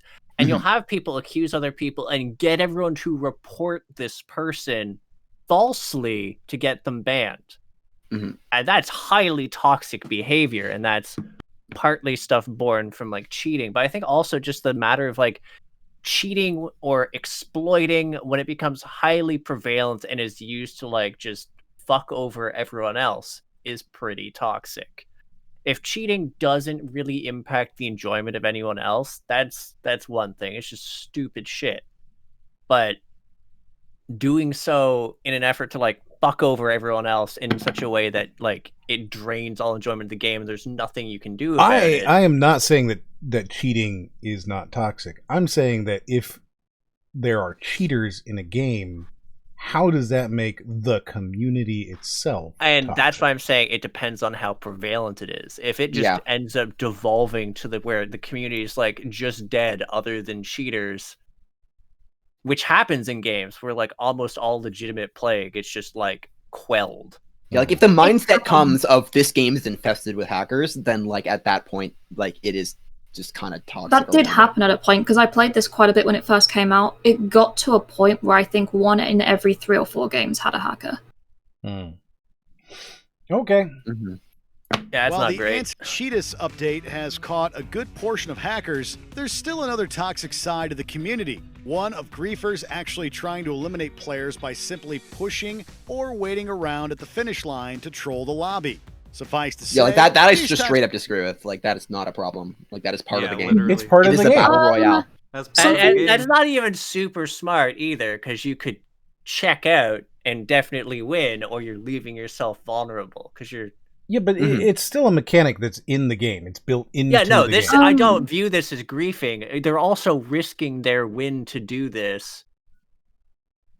It's not efficient for them. I want to bring up a point that Watch Mojo is not going to make. That at the start of this, when this first came out, it would be your Steam name. And people found a way to edit code so that you could change your name, you could change the size, and you could change your color. So, like, as soon as the game came out, within the first couple of days, there were offensive words slapped everywhere on people's, like, Twitch streams. And so they quickly had to, like, make a solution of, like, giving everybody a default 4-digit number. I'm just giving that as, like, an open-ended question of, is that toxic as well? Yeah. Well, that happened really quickly. I mean, I think that stuff like that is bound to happen in any game that is designed in that way. Like you could, that is a facet of toxicity, but I mean, like there's an extent where like if you don't protect your game and it gets hacked, like that's inevitable. That's not a toxic community. Well, she's saying it's user generated stuff, right? If you give somebody the ability to make an icon, you're going to get penises, right? Yeah. Like no matter what, if you give somebody the ability to draw in your video game, they're going to draw a dick every single time. I'm going to say though that if you give someone the ability to be toxic, and they do it, and this is going to be to the detriment of other people. Like if someone just has like N-word 420 as their name, and you have a whole bunch of other, they're doing toxic things, and this becomes a prevalent issue, which it apparently did. I will say it wasn't an in-game option. It was something done outside the game through Steam somehow. That's like another point I should make. Oh, they were like it was not an in-game thing. It was something done outside of like the game. Yeah, so they were like... Yeah, they're not going to bring that up. Yeah. No, they're not going to bring it up. That's why I thought I'd bring it up. Yeah, Mojim's not going to bring that up. He's just not going to do that. Types of players can ruin most sessions. Number 19. Yeah. So you know what? Fair. That's it, though. Like fair. His whole argument about Fall Guys there is that hackers exist and... This game is popular enough to have some of them. Right. And people who are playing the game will use the in-game mechanics to grief at detriment to themselves. Yeah. I don't get it, man. I don't think that's a super Okay, let's see strong RuneScape, though, though. to the bottom of the RuneScape is a rich environment for just terrible people. We'll find out, because I don't know anything really about this game. RuneScape. There was a lot of scamming. Yeah. While the RuneScape community has most definitely improved in the last decade or so, there are still some troubling individuals walking about. For one thing, some of the die-hard and elitist players will verbally berate others, sometimes even to the point of severe bullying, and new members can be attacked simply for being new. Yep. That's accurate. I had a guy like follow me around multiple worlds. Oh yeah, they'll just like literally hunt you. Oh, you're new? I'm going to literally spend like a day killing you and stealing your shit. So is bullying toxic? Yes. Absolutely. Yeah. Okay. Yeah. So we're gonna say bully central. But is that what that not is it toxic, right? But is that bullying to pick on a new player, right? So the severity of it, like you can lightheartedly rib someone for it. It's a difference to like stalk them in game for hours, and that's what you get in RuneScape. Yeah, I agree. So severity. Like, okay, I could lightheartedly have like a brief poke at you if you ask me how I mine for fish. It's a dumb question, you'll get a dumb answer, but I'm not going to sit there and kill you for several hours or like just fuck with you and steal all your items. Yeah. No, that would come across. Yeah, totally. If somebody's going to sit there and just corpse camp you for fucking however long, yeah, absolutely, that's horrible. And that's RuneScape. We'll see if that's what they're talking about here, though, because it doesn't. It sounds like they're just saying that in general, even. I mean, it is highly elitist, and the elitists do hunt down newbies. I mean, it might be better now, but like back in the day, I don't know. I've never played this game, so I'm going off of Mojim here, who is just saying in general that saying something bullying to bad. A new player is immediately bad and is bullying. So I think he said separately, bullying separately, and he showcased. I don't think he even said the murdering word new bully, player. to be fair. Let's find out, because I don't think he said the word bully. There are still some troubling individuals walking about. For one thing, some of the die-hard and elitist players will verbally berate others, sometimes even to the point of severe bullying, and new members can be attacked simply for being new. 420 Slayer XP drop. That is the source. I love that. The fans have also been known to exploit in-game mechanics for their own personal gain. The constant whining. God forbid. I mean, there's a lot of like duping though, and then duping stuff and getting other people like hacked for it. So it's this dude who duped a whole bunch of stuff illegally, right? Then sold it off to players, and then reported the players he sold off the dupe stuff to, and got their accounts deleted. Hmm. That's yeah, RuneScape. Yeah, that's pretty shitty. Mm-hmm. Yeah, no, RuneScape is definitely like. It like definitely the belongs to this list. I Badlands. very much agree with it. Now, I don't think that I would say like what he seems to be suggesting here is that simply by virtue of exploiting the game mechanics in order to duplicate an item, they are being toxic, which I would not agree with. But if they're duplicating an item like you're suggesting and then using that to attack another player, sure, that is a. I mean, there's also type of things where they like abuse. duplicate stuff. You have a very few people who exploit a thing and then completely crash the market and ruin the game for everyone else. Yeah, like How there's is an that in-game economy. How is that abusive as the or abusive community? though? That is a problem with the developer, not a person being abusive towards the Because community. they can like literally, so you can watch people corner the market. They might duplicate something rare, sell it, and then they just buy out everything and just upsell. Like you'll watch one person corner the market in games like this. So they use in-game mechanics in order. Exploits, actually. They use like unfixed bugs, literally bugs, and then you do stuff to like corner the market, profit. There or, are like, hardcore players who invest like time and effort into like getting all this knowledge and getting the resources to then make the game worse for casual players. Mm-hmm. Yes. And then, there's just also people who, while there's people who are investing resources in helping people or just advancing through the game regularly, there's these people using these exploits to undercut all of that and just ruin things for people. Mm-hmm. Like the game is very dependent on an economy, so any time in which you can blame the developer, sure, but I mean you also have to blame the player who is looking for exploits and then exploiting them. Because like when there is an in-game economy and you're cheating, you are cheating the rest of the players who have value that is being devalued. Okay. Right? Like imagine if there's an exploit where all those skins that you have $40,000 worth of skins, all of a sudden skins start being given out, and then all of a sudden the valuation of 100%. Right, that and does so happen. But I wouldn't. Do you find that toxic though? No, the thing is that this is a problem where the developer is fucked up. I'm not going to blame. So see, I would view the scamming thing there though. A guy offers you a trade, gets your thing first. A scam, yeah. Well, a scam's totally different. We're not talking about a scam. We're talking about the idea that an exploit is by itself. I mean, it's sort of shitty because, like in this case, dude clones 40,000 copies of your $40,000 thing and then sells it off to a bunch of people. Your $40,000 thing is now worth $1. Like I don't see why I understand what you're saying. It's I understand.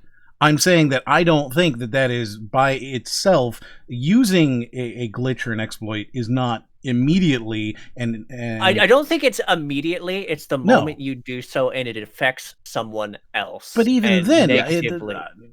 I think you're stretching. I think this is a stretch to go. I don't think it's much of a stretch. I think it really depends on like the extent of harm there, because you can do this. It feels like you're saying that because it's a fault of the developer, it's an inevitability of the game, and so the player who finds it is absolved of guilt in their own. And that's not really a toxic person. How that works, because no, you're misunderstanding me either willfully or not here. No, because it sounds like if we can exploit the system for some reason or another, then we should.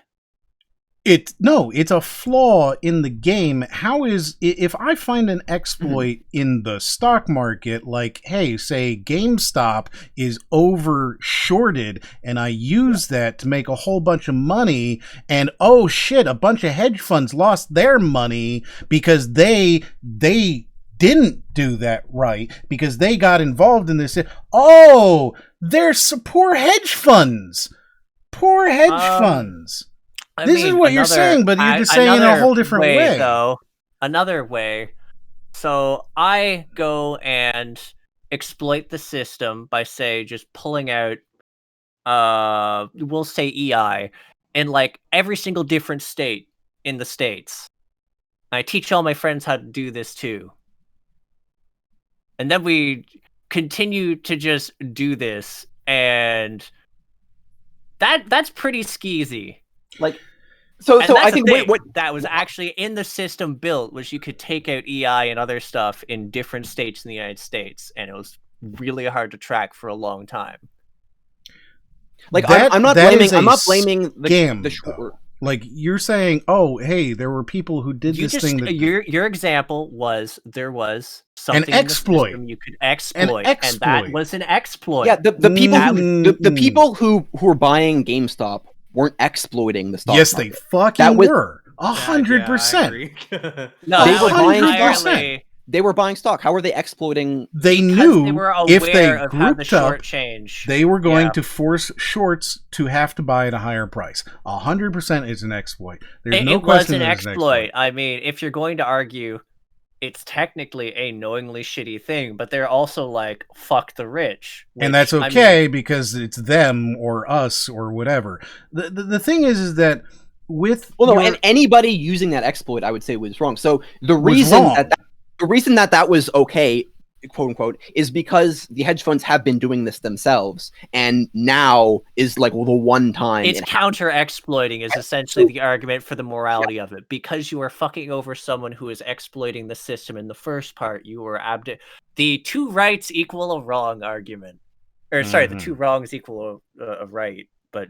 Yeah, the people who bought GameStop are the players, a bunch of individual players who are buying a certain item because it's going up in the market and they think they can buy and sell it as a normal person would. Whereas the hedge funds are like that one player who is like literally using the exploits and literally hacking to get more stuff in than is available. I think you guys are moving the goalposts on this, and I'm just gonna say, like, well, I think that analogy doesn't track with. I think it absolutely does. I don't think it quite does because there's plenty of times where a system has been created and exploited, and it's not necessarily correct. I think to make this argument properly, I would like to watch Mojo video to provide more concrete examples. They're not going to provide shit. It's fucking Watch Mojo, dude. They're not going to provide shit. Here's the thing. There's nothing they're going to say here. We're theory crafting over stuff where no. There's been shitty exploits. We're not theory crafting over it. What I am saying, you are saying that the sheer fact that somebody they have said, oh, they're exploiting in the game, and boy, is that instantly bad. And you're going, people have used these exploits in bad ways. And I'm saying, sure, but an exploit is not immediately bad. And you're saying, of course it is. It's an exploit. Oftentimes, everyone who used the exploit got rolled back. You'd also have players telling other players to use this exploit and then just sitting back and cackling too. Like, RuneScape was one of the most toxic hellholes I ever played in, and I think you're having a hard time separating the argument from any specifics here. Which I mean, I also just like, okay. If we're go look at the small stock market thing, though, I'm just arguing everyone is technically bad in this situation because, like, the stock market is built off exploiting and just being shitty. Yeah, like I'm basically saying that we've got a game in which everybody's following the rules. One person breaks the rules and uses it for personal gain. I think that's wrong. And now you're trying to compare that to a system where everybody's been breaking the rules for years, and then the common guy finally figured out how to gang together and like break the rules a little bit. Like that's a different. That's why I don't like that. I mean, because it's technically shitty. Anybody but it's using that hilarious exploit, yes, anybody using that exploit for personal gain, I think that is a little bit toxic. Like you should be reporting that to the developers. You shouldn't. I think that is my argument right there. We're just not going to agree. But I'm going to actually 100% agree that you would generally want to report this, but I'm a collaborative person. I'm like, I want to see the best thing possible, etc. We're super not going to agree, guys. It's fine. Are you just like the, man, I found an exploit, time to abuse the shit to the heart's content? We're just not agreeing. Like, Are it's you just not gonna that happen. type of person in multiplayer games? No, but I'm That not was going a really slow no. No, it's not. I'm not going to blame somebody for finding an exploit that is in a game. Neither am I. I'm going to blame them for using the exploit. Yes, I'm not. It's one thing to discover it, and another one just be like, okay, now to like ad infinitum, give myself infinite gold and. Yeah, but Yeah. I don't ascribe that to the player. I don't think that is their guilt. Especially in the case of a video game where somebody... If it was a single player game, I wouldn't give a shit. Where does that stop though? Like if I'm using a bot in Overwatch to get more kills, like it's just instantly getting headshots. That's an exploit. That as long as the anti-cheat isn't being caught, I'm perfectly moral doing that. Like is that no, the argument? I think there's nuance here, and I understand that nuance is something that a lot of people don't really like to talk about, because when you try to get into an argument of nuance, it's just not as entertaining. It's I not as mean, if you're flashy. asking about the spirit of something, both of these violate the spirit of the game. Cheating, getting an aimbot to do something for you, botting in general. That Right. is you Again, taking advantage it's of the it's a system. nuance In the here. case We're of talking if you're talking about an aim hack, right? If you're talking about a wall hack, you're not talking about a exploit in the way that we're talking about an exploit here. So, I mean, there's a thing like the Counter-Strike thing where people would clip themselves out of the map to shoot someone. I found that Dude, to be you're not even letting me finish my sentence before you're jumping in to bring up a totally irrelevant thing. You know? Like, totally different. Again, I just don't think we're going to agree on this one. I think that we have found the perfect. we're getting close to the perfect example of toxicity here. Doesn't help either, Hey, especially when the vocal players are. have to go. All right, Hop. Thanks for coming, man. Why don't Yeah, you thanks for having me. Why don't you tell everybody where they can find you? You can find me at HopInsteadOfJump on YouTube or Twitch. Same name. I use it everywhere. You can find me everywhere. There you go. Farewell, Hop. Have a good night. Yeah, thanks. You too, guys. Thanks for coming on. See ya. So unwelcoming and hostile. While we're sure most RuneScape players are delightful and the toxic ones are a vocal minority, there are more than enough to make us want to stay clear. Well, that and the time Putting in time makes you want. I guess that's a joke. It's Maybe very it's a joke. grindy, I suppose. It's a joke. You're supposed to relate. We relate. Relate with it. You Ah. relate with it. Yeah. I get it. I remember spending. They should have time in showed like the RuneScape. mining. They should have showed mining. It's the worst. Actually, here's the thing where I'm going to ironically come back to your side, Em, and agree with you. Because I had a friend who, and it was honestly, to me, the interesting thing. And the reason why I think it was okay was because of the intention behind it. But he would bought RuneScape. And, like, I just thought it was really, like, interesting of, like, a computer science project of figuring out, like, how do I get this, like, thing, like, I'm gonna take a picture, like, figure out outlines or whatever, and say, like, click on this pixel. He had a basically thing that would make pathing and everything. Yeah, he was making pies for him, and so it's one of those things, like, yeah, if you get the wrong click, you know, it's like clicking on certain things and, like, getting the right order and like, stuff like that, and, like, I don't know, like, so stuff like that would immediately be banned if they got detected because you're botting RuneScape and, like, it's infested with bots. But I also found, like, as long as you're not exploiting, like, other players or trying to, like, get a personal benefit outside of the economy, like, I found, like, the concept of botting RuneScape, like, intensely interesting, and, like, the idea of just trying to bot a game.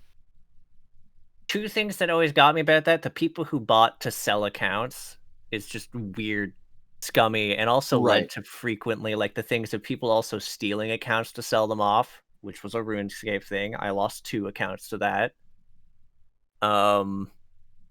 And, like, the other thing is, like, again, it comes down to that thing of, like, are you exploiting or fucking over a system and people by doing this thing? Like, you know, selling a bunch of stuff, buying all the newbie gear, and making it exorbitantly expensive. Ugh.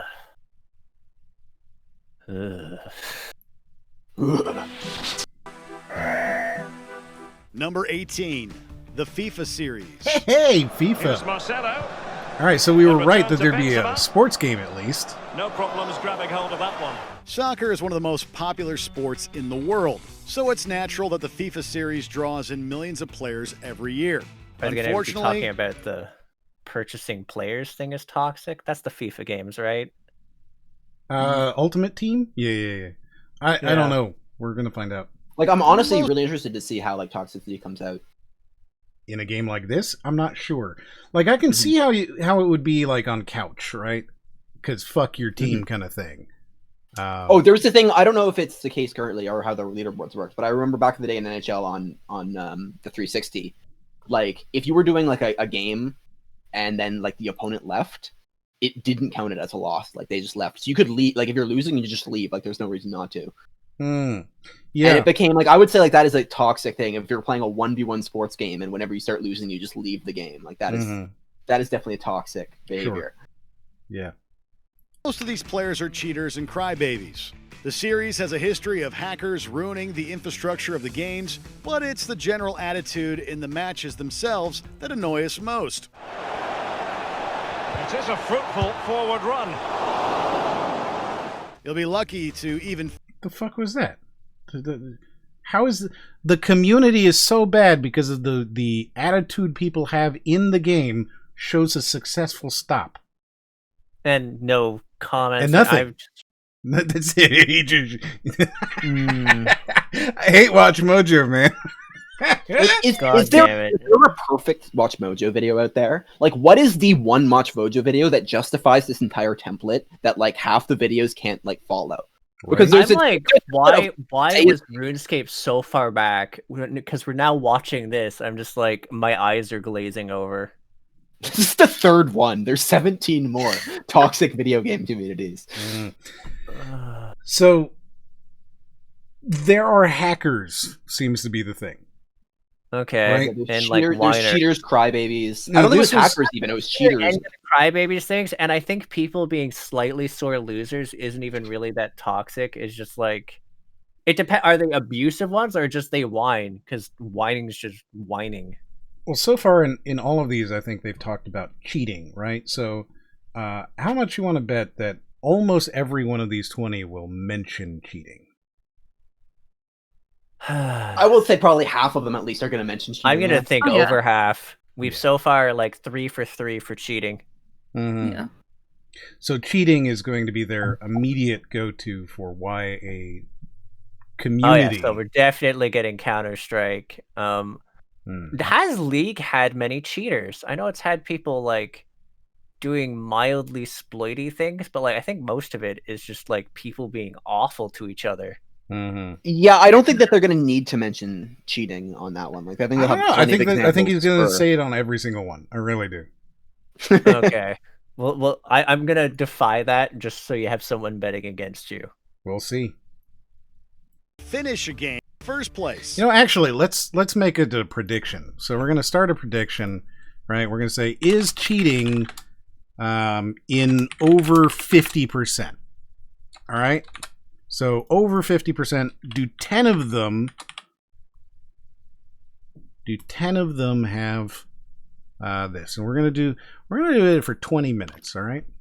So that prediction will be up there. You can do whatever it is that you do on the whole predictings thing, and we'll see if over 50% of these we have. I'm gonna say 2 right now because I don't remember. We're at 333. What was the first one? Fall Guys. They did talk about cheating in that one, didn't they? Yeah. Yeah. So 3 so far. 3 of them so far of the 10 have cheating. So wait, did Fall Guys mention cheating? Or was that was you, Kate, who mentioned cheating? They were talking about... Well... No, they did. They did say cheaters. Yeah, they did. In all 3. So they're cheaters in Fall Guys, cheaters in RuneScape, cheaters in this. So we'll see if they talk about cheating in over 50% or not.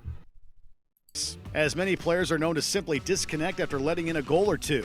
For those of us who are lucky enough to finish a game, we are often treated to childish screaming, spamming, and obnoxious celebrations.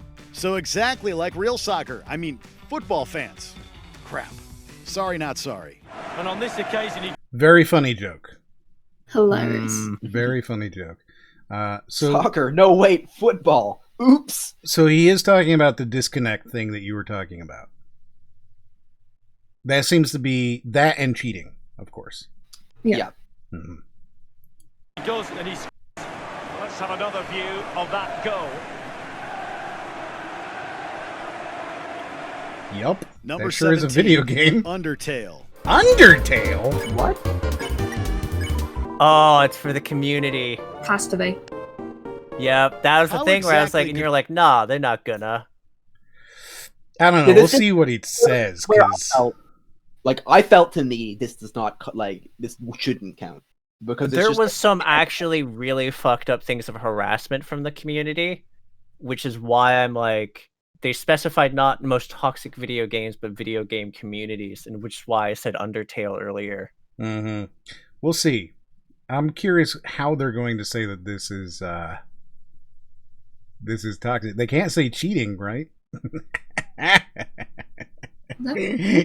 don't know. But, what is that? The letter C. That's about to spell out cheating right now. Right, just cheaters. Could a single-player game have a toxic community?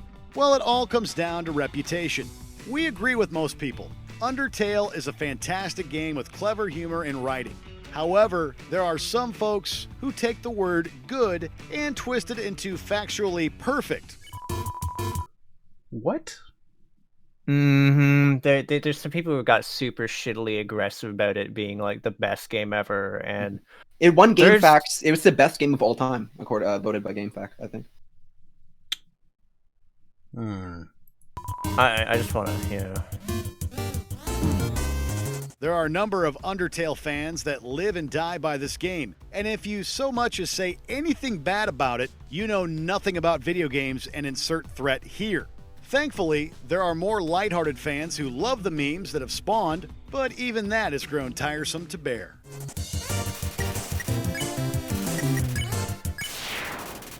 Number 16. That's it. So people think this game is great, and they'll argue with you if you say it's not. And send death threats.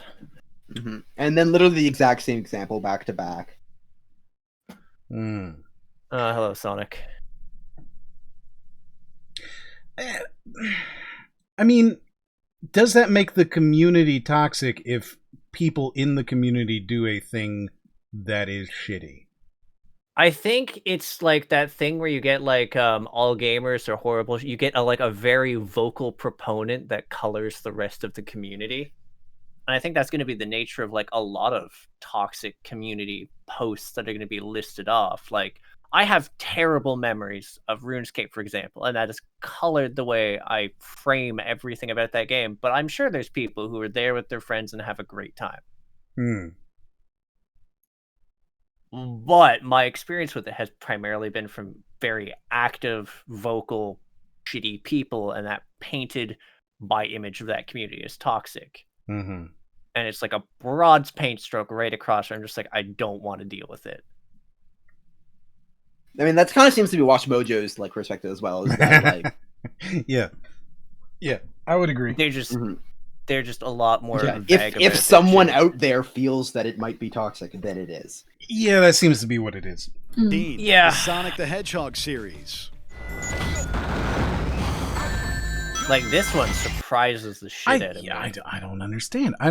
I'm hoping that they come up with something really crazy because it's the same as Undertale. It's the fandom. I'm hoping there was something insane here, maybe they bombed an office or something. Well, I mean, I hope they didn't.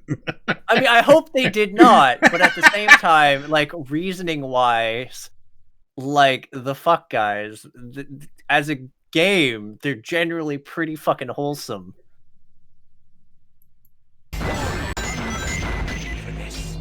Man, for such a cute and harmless little rodent, Sonic sure does stir up a lot of controversy. Is a hedgehog a rodent? Yes. It's considered a rodent. Interesting. I would not immediately think that a hedgehog was a rodent. I think, also ferrets are considered rodents. Well, that makes sense. They're little rats. But, hedgehogs just don't feel like rats. It's like capybaras. Oh, wait, no. Ferrets aren't actually rodents. They're weasels. Interesting. Well, What is rodent? Is that if rodents is an order, then no, it isn't. Rodents are mammals of the order Rodentia. Yeah, no, it's not a rodent. Oh no, it's not a rodent. It's a potato. Arena Seamorpha. So it's not a rodent. So he's wrong. He's factually wrong. Call the fucking rodent. Like, you hear Eggman call him a rodent all the time, and as like a slur, right? Yep. It's a pejorative. Where did he get his doctorate?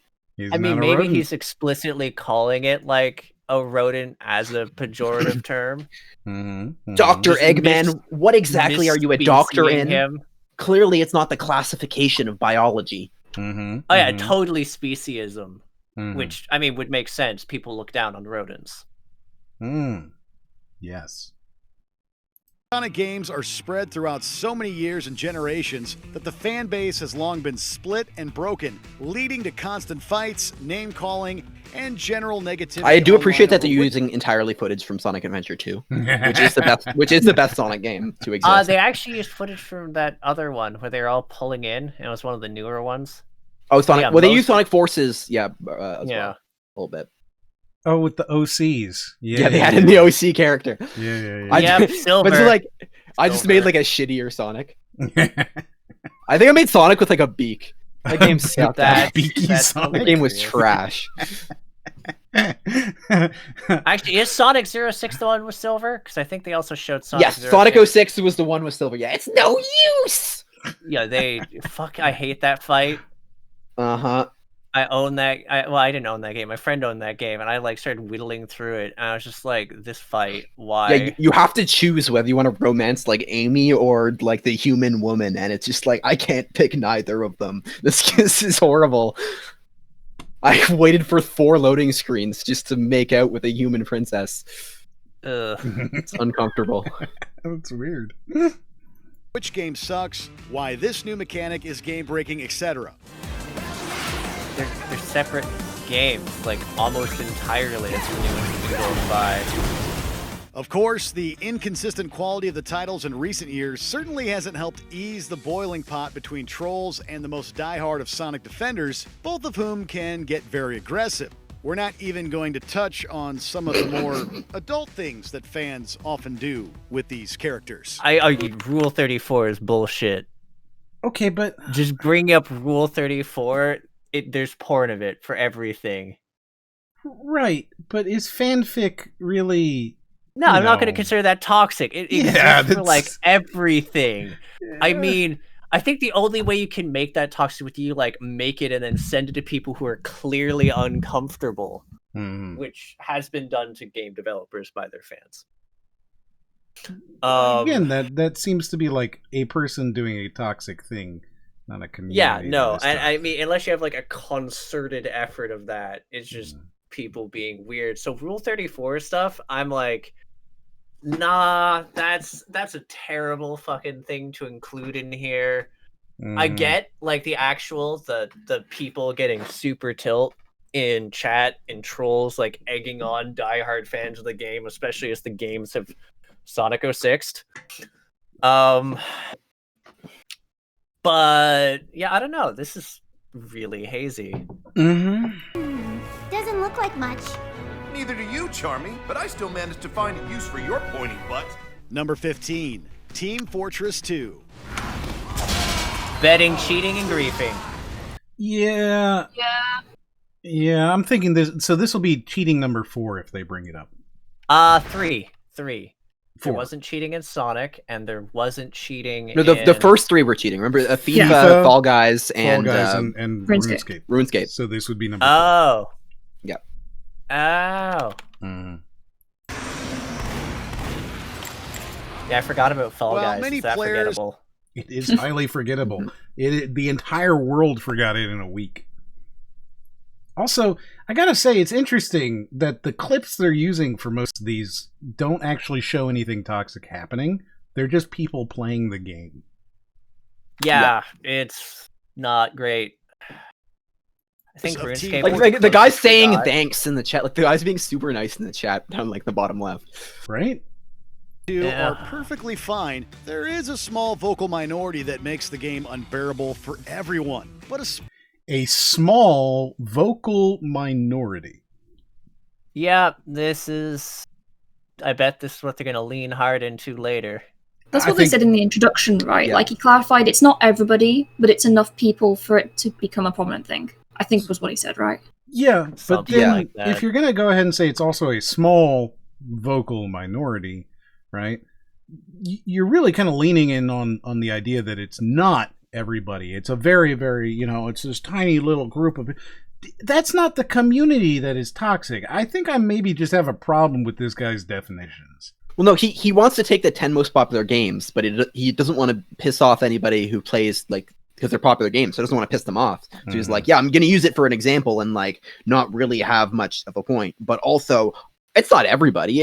I'm sure most people are pleasant. I feel this is sort of just taking shots at different games so they can get, like, the hate from these communities. And in doing so, like, get them that serious interaction. Yes, they're just trying to get antagonize, especially for new players. The game. That's how it always comes in with these videos, though. Every Watch Mojo, by the halfway mark, you're like, "This is just for views, man."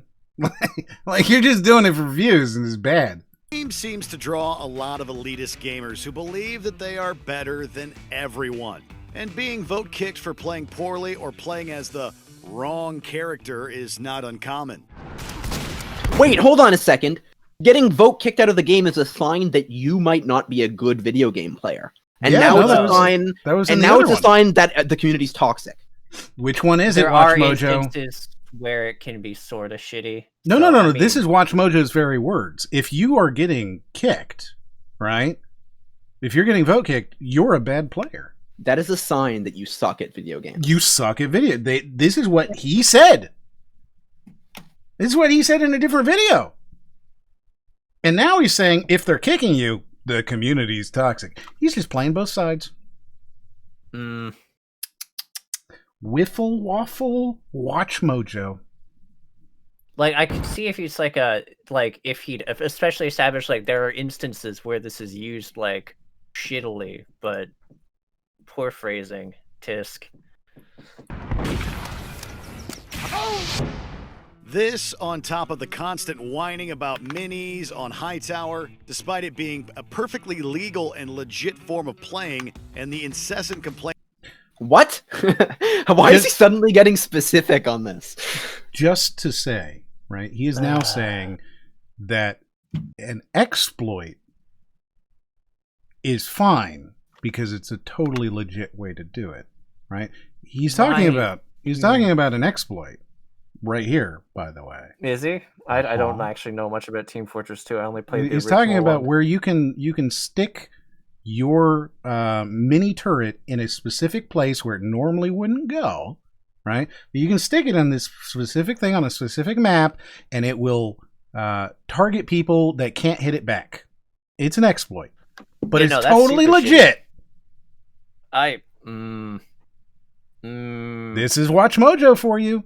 They will absolutely say A and then B and then A and then B.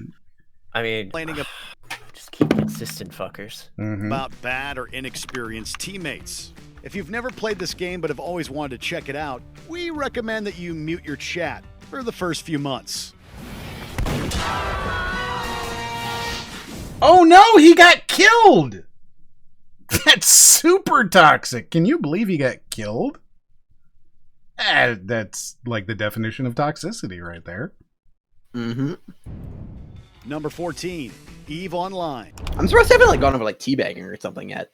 Right, like you'd think that's the kind of thing where it's like a visual representation of somebody being generally negative. You'd think that'd be something they'd talk about.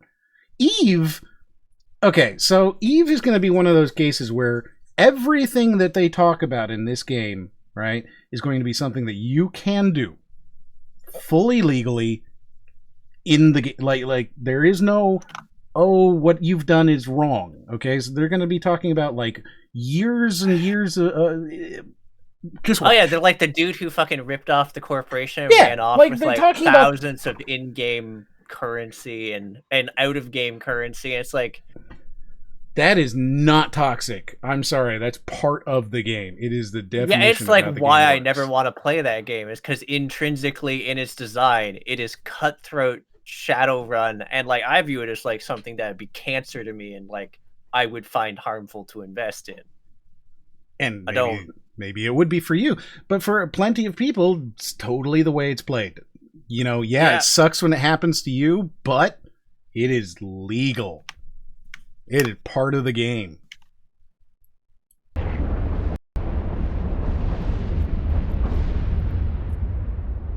While many players of this game are friendly and helpful, it's the bad apples. Oh my god, stop qualifying every statement with everybody's nice. I'm sure everyone's friendly. Every single one, there's a caveat. Yeah. We'll see if he talks about hackers, though. That would be interesting. Give Eve a rotten name. They skipped Some it on players will TF2. treat the inexperienced with total disdain, even to the point of harassment. It is also the Wild West of gaming. Players will rob, cheat, scam, or screw over others as... They did say cheating. Do we count that one? If I you count would that. like. That would be 5. That would be 4. They didn't actually put cheating in TF2. They didn't specify it because they actually put exploits as one of their positives. Yeah. Okay. Muddied the waters there a bit. Well, he did say cheat, so we'll go with 4, I guess, but I think he's thinking of cheating like in the kind of like, you know, cheating your Scam partners. someone, but that's Yeah. like really redundant. Yeah, but I'm thinking that's what he's talking Scam, about. and I'm like, okay. as often as they can in the name of self-fulfillment.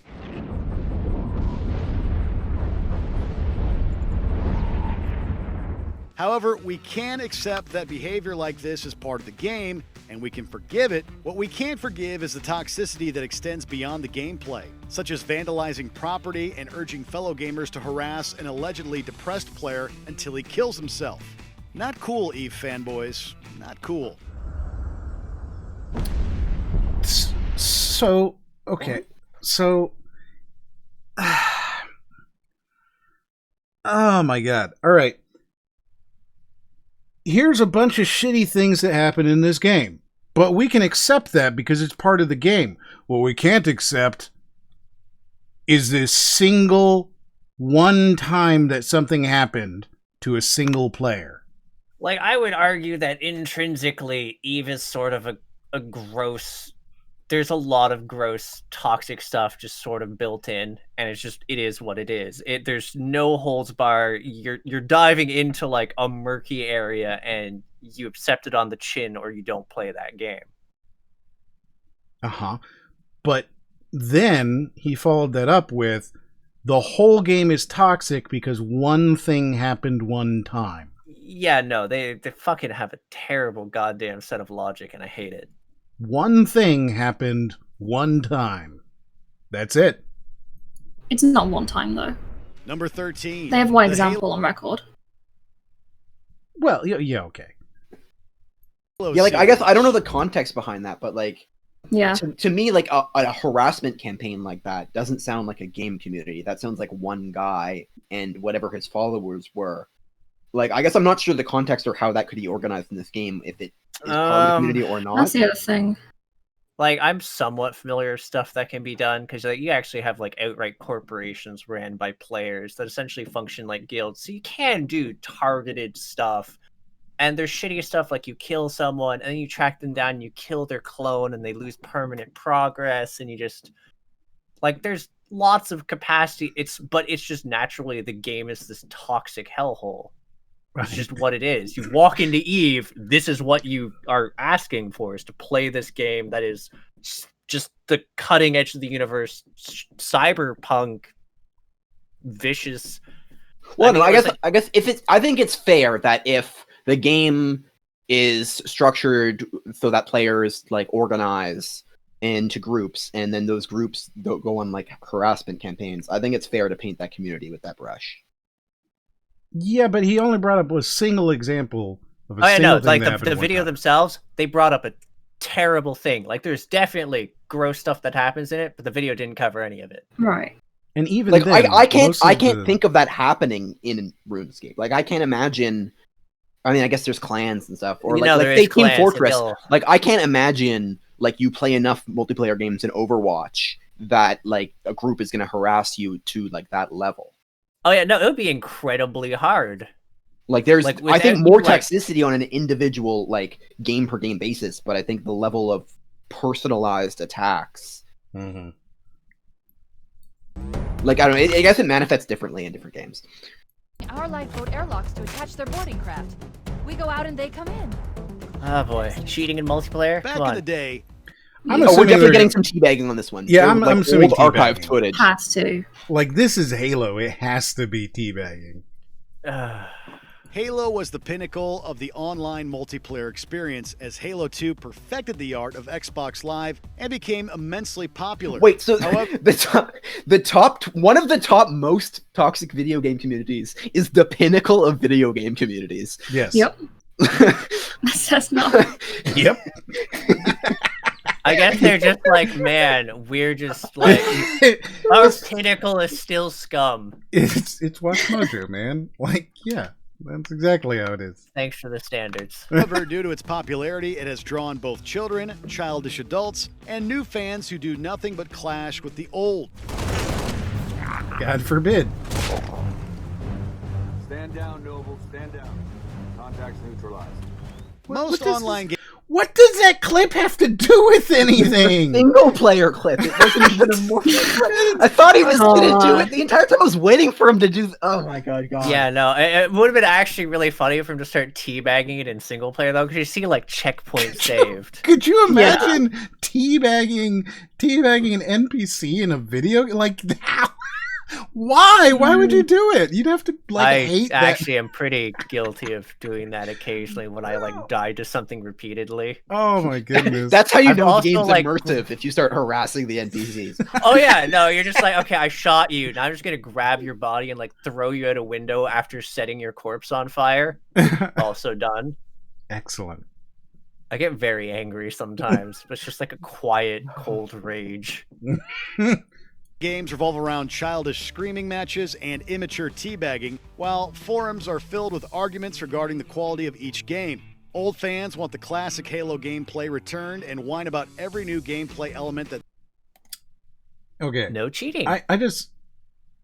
Is it really toxic, okay, that old fans of a franchise want things they enjoyed from previous games in the new This game? is like the Sonic discussion again, to be fair. Yeah. Like watching the thing you love get destroyed.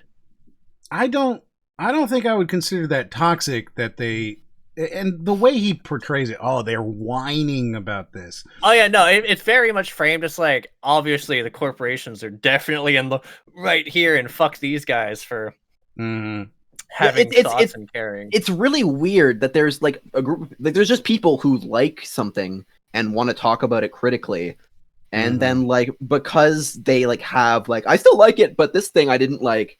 It's like, oh, you're hating. You're such a hater. You aren't being 100% positive about everything. You're just throwing hate out there. Yeah.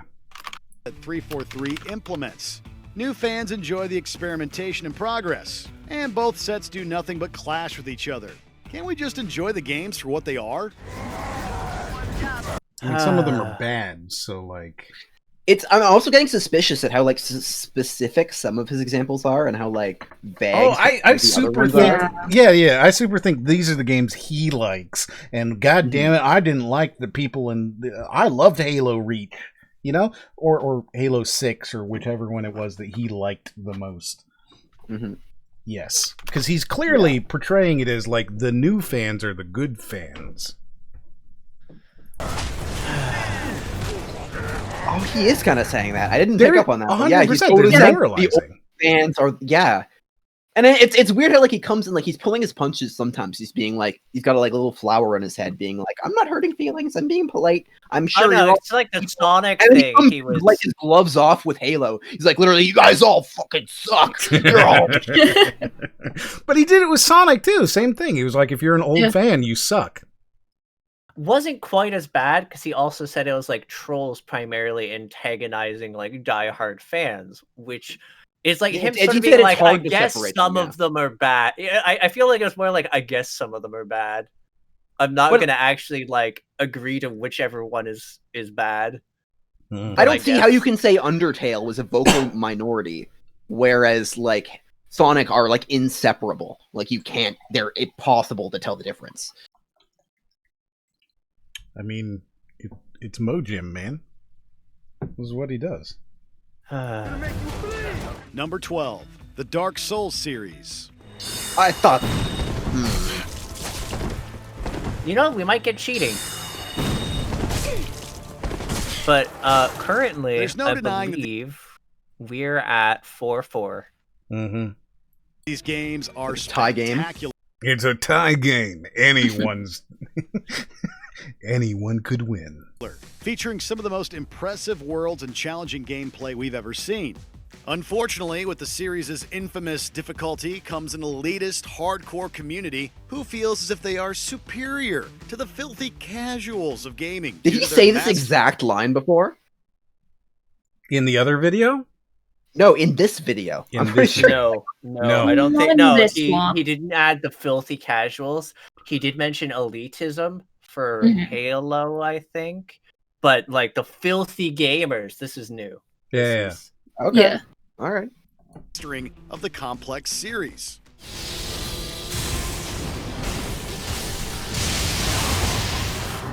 That was pretty hilarious, though. Those seeking help or guidance in these notoriously opaque games are often told to just get good, which is always helpful. There it is. You fucking call it. Yeah, call Yeah, it. of course. This is the only thing he's going to say about it. And I bet he says nothing else.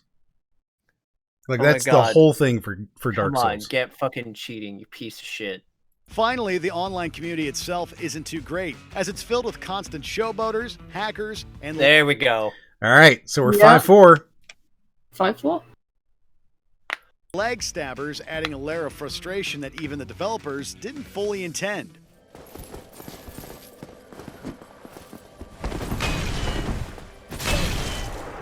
Number 11, the Super Smash Bros. Series. Ooh, we got Smash on here.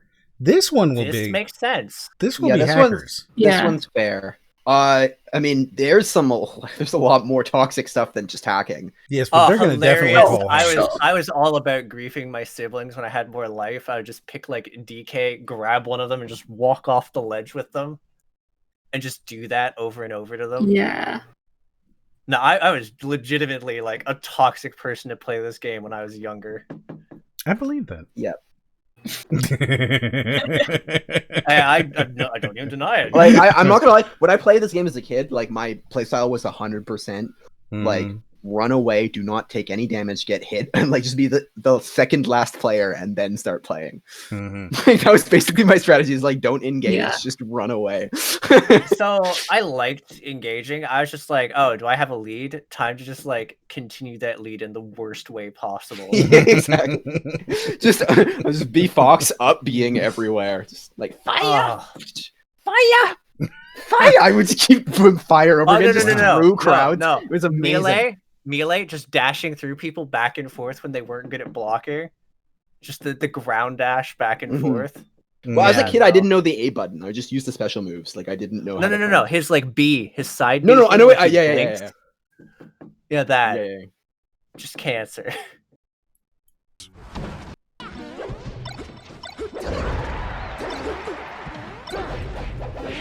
When the original was released in 1999, Oh God! everyone Pause was a second. instantly I didn't realize it. I was like, "Is my headset broken?" I thought it was mine. Yeah, no. It's just the poor ass video quality there. Yes. smitten with the game due to its addicting combat, memorable characters, and for its ability to bring friends together for some harmless fun. Then esports happened, and that harmless fun soon turned into professional dedication, and its fan base... Oh, here's a good question. So, from Naminam, do we think that Mr. Mojim is going to mention the scandals in the Smash competitive scene? I think since he just mentioned this, I figure he might actually, because that would be a very easy out for competitive, and he's just going to broad stroke the entire Honestly, group with a scandal. it doesn't seem like he's going there. Like I think that would be the very easy one, but It's the lowest it hanging seems fruit. like it seems like what he's saying is that by the fact that there is a competitive community at all, it's already toxic. Like that seems like what he's saying. I feel was like fun, he's going to actually and then bring competitive up happened. Yes, but I think he's going to bring up specifically that, and with that competitive thing came all sorts of blah blah blah. We'll Like, see. I wouldn't even say that's toxic. Like that's just like I wouldn't want to touch that in a video. Like they're gonna get demonetized for that. It's Watch Mojo. Are they actually going to get demonetized for that? Yeah, I don't think I'd be pretty hard for Watch Mojo to get demonetized. You think if you're talking about like the scandals in the Smash No, like, because they can they just have a go phone right number. over it with a broad stroke and not get demonetized. Not even that. They have a phone number. They just pick up the hey, yeah. So no, we're talking about this fair use, 100%. Like we're doing it. It's good. No, it's fair use, but it could get limited ads. But they have a phone number. They're Watch Mojo. They're one of the biggest community. Like I guarantee you, they can get through that. Yeah, quickly went far too serious. Well, I mean, I'm just saying it might be something they'd be proactive about versus reactive. But I mean, sure, yeah, maybe if they wanted to, they probably could. Yeah, I agree. I think that they probably wouldn't because they'd look at it and go, "Oh, that's not worth it." But I still think if they wanted to, they absolutely could. Oh, sure. Yeah. Doing good.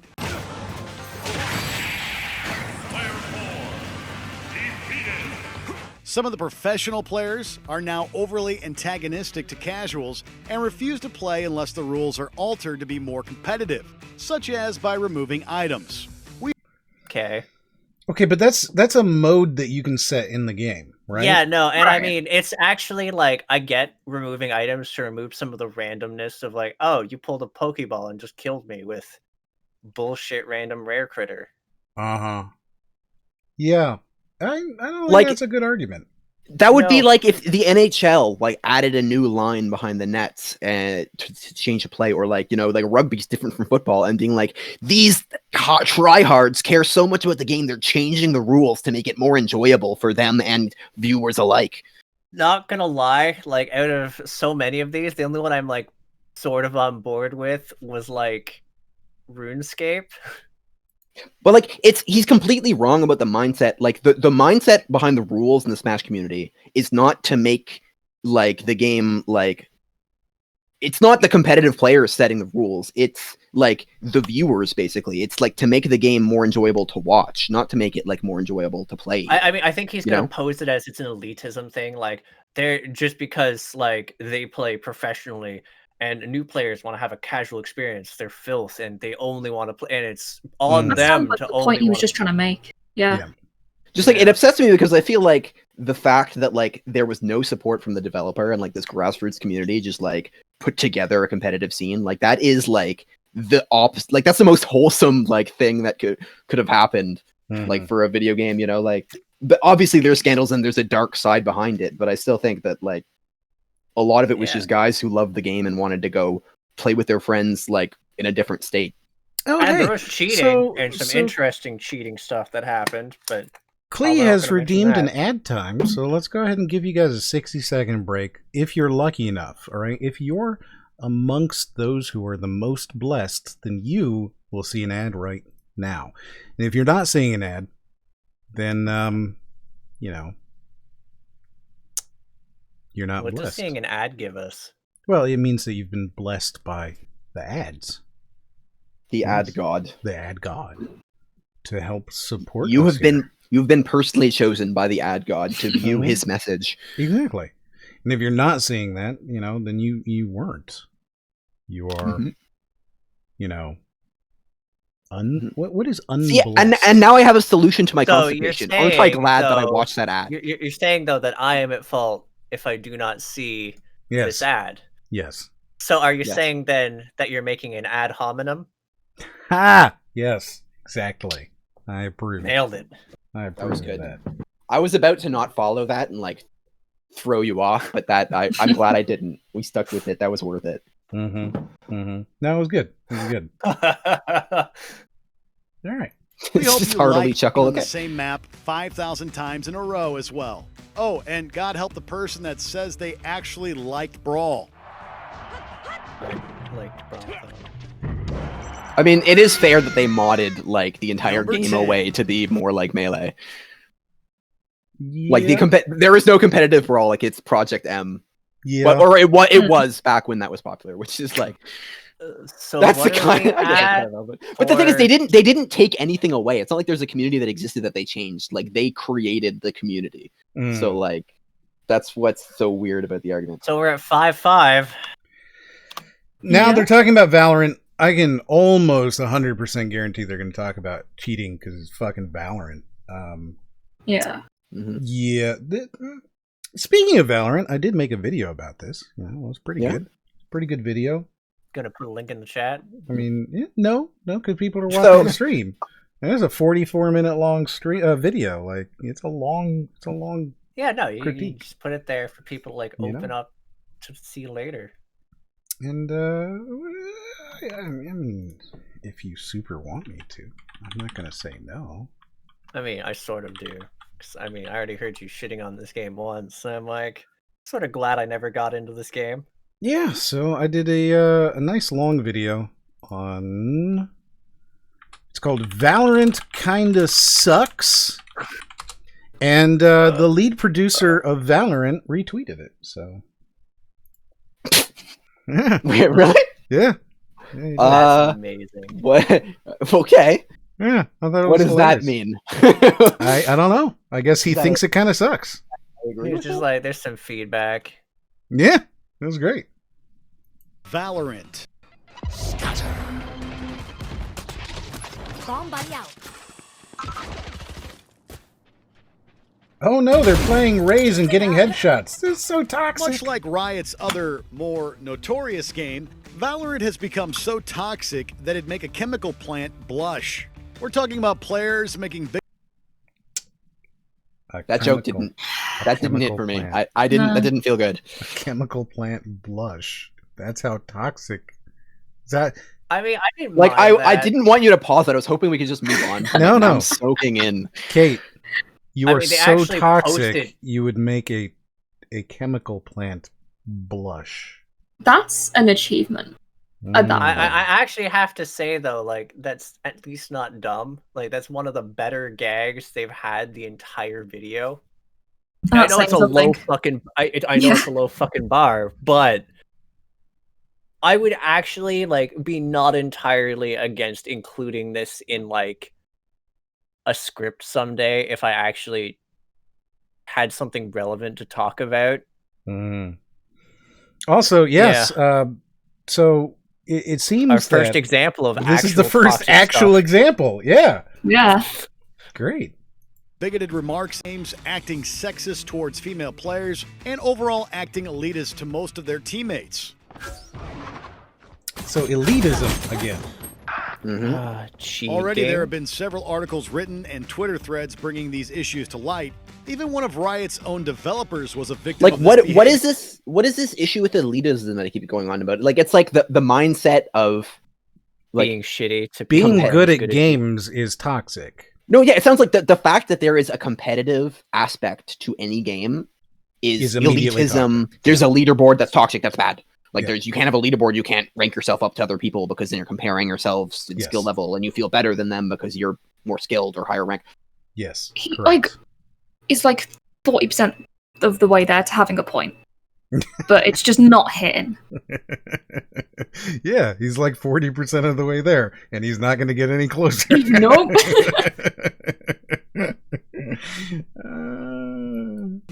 Riot claims that they were working on an initiative to control and diminish the toxicity, but encouraging players to continue reporting only gets you so far. From the looks of it, history may be doomed to repeat itself. One enemy remaining. Not even to mention cheating. Defenders win. It's sad because, well, I guess they don't want to talk about it, but there have been like some really, really high-end cheaters in Valorant, right?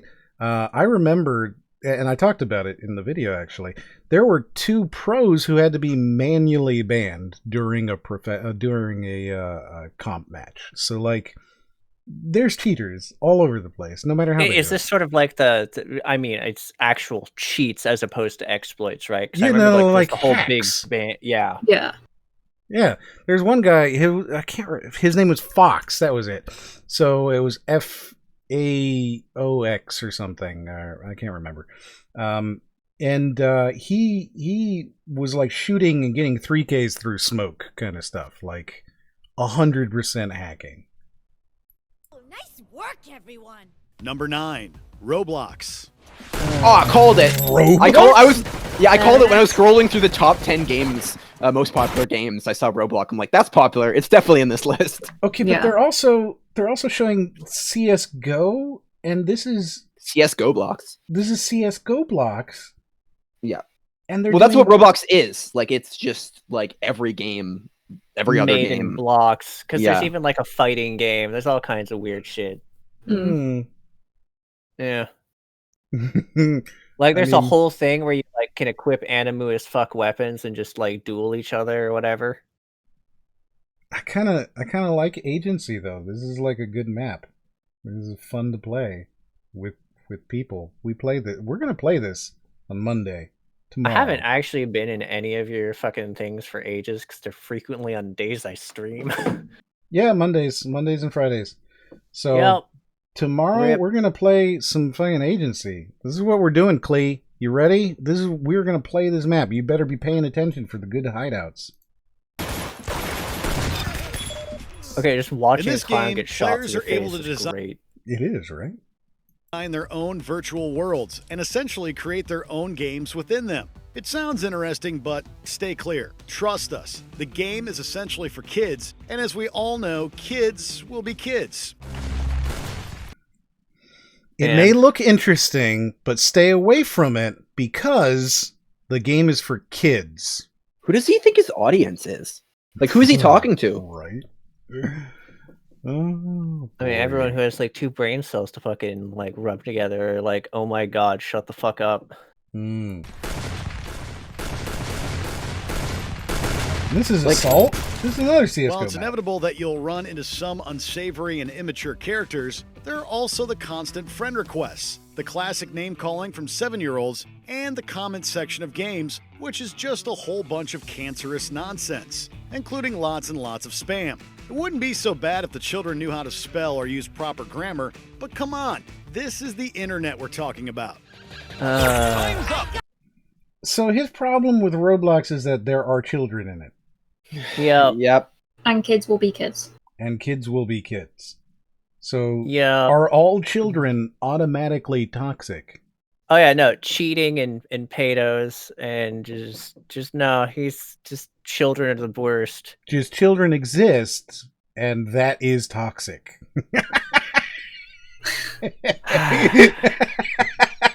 I'm not gonna watch one yet. One of the problems was the kids. People are taking. I mean, I guess. Oh, that's really good. Kids exist. Is an example of toxicity. Like, this guy has become the very thing he swore to destroy.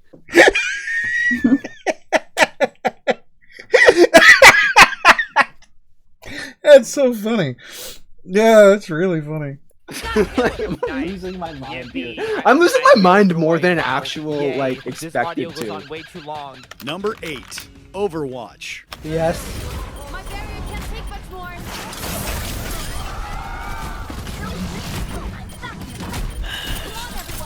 So what are we at? Can't believe 4-6 we're or at 5-7? 5-7? 5-7. All right. Yeah.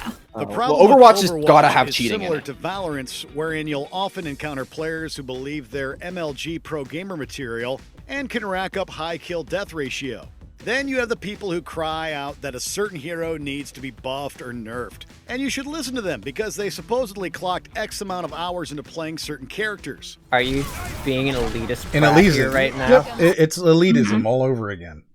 You piece of shit. That's it. That's all he cares about, man. Other people are better than me in video games, and that's not cool. In a team game, Oh, people and also, explain if the they're- meta to me. And also, like, when they, like, are bitching about the character I pick because they have X amount of hours, fuck them.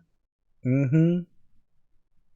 Ugh. Yeah, he seems to really have a problem with, like, anybody who's not casual. Also, anyone who's not him. Casual gamers, they're the only ones that matter. Casual adult gamers. Right. While the addition of endorsements has certainly put a damper on the harassment and entitlement, it feels like some praise may be undeserved. What's he talking about? No, it didn't. It didn't do shit. I mean, I guess the argument is that it could have? No, honestly, like, my experience playing Overwatch was absolutely amazing. It was the best game I've ever played. When it first came out, before competitive got added. Yeah, before competitive, it was great. Yeah. And then when they added competitive, and then they also, like, were making, the casual game mode follow competitive rule set, but you weren't taking it seriously because it wasn't competitive. It, like, I don't know, like when they started making stuff like, oh, you can't have all Winstons on a team. You have to have one. It's like, it's casual, guys. Stop it. Mm-hmm. Yeah, no, I liked it when it was casual. I sort of would like pop in to check out like the single player stuff they added, and then they'd remove it. I'm just like, well, fuck this, I'm outie. So when they decided to create a competitive scene, right, and they created a competitive mode, and I understand why they did it, but when they decided to do that, it creates, as in any of these hero-based shooters, a meta. And as soon as you have a meta, anybody who's not sticking with the meta is throwing, and therefore they are deserve bad. to be harassed. Yes. Yeah. Deserved or given for the sake of earning more XP.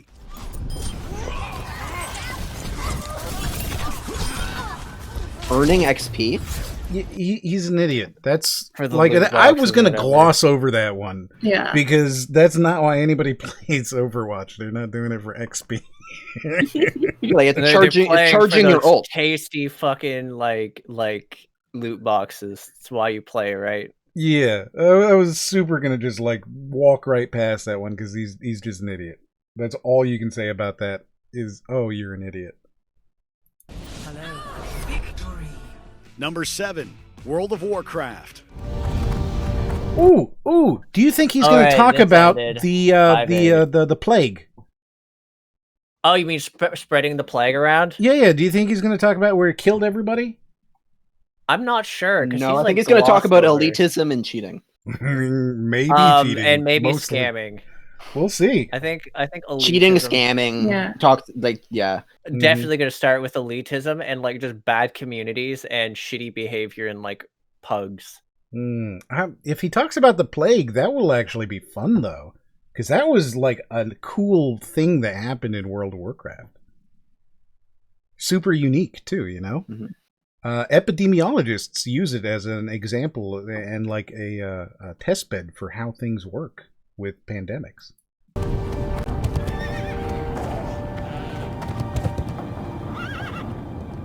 Part of the fun in World of Warcraft was meeting new players to ally with and embark on quests together. Many have formed friendships through the game, but as online gaming has grown, the game has become another hotspot for venomous people. God, how venomous. This guy, he just healed himself. Can you believe that? I'm just hoping it shows him healing and then it like just zooms in on like corrupted blood. Right? Although, why does he keep implying that like the game was fine and then got worse over time? He keeps saying that like it used to be okay, but over time it just kept getting more toxic. It's like it's always been the same level relatively. Yeah. He keeps saying elitism, and I feel we should have bet on elitism instead of cheating. Because all these games that have had cheating issues, he's like, "There's no cheating issue. They're my sponsors."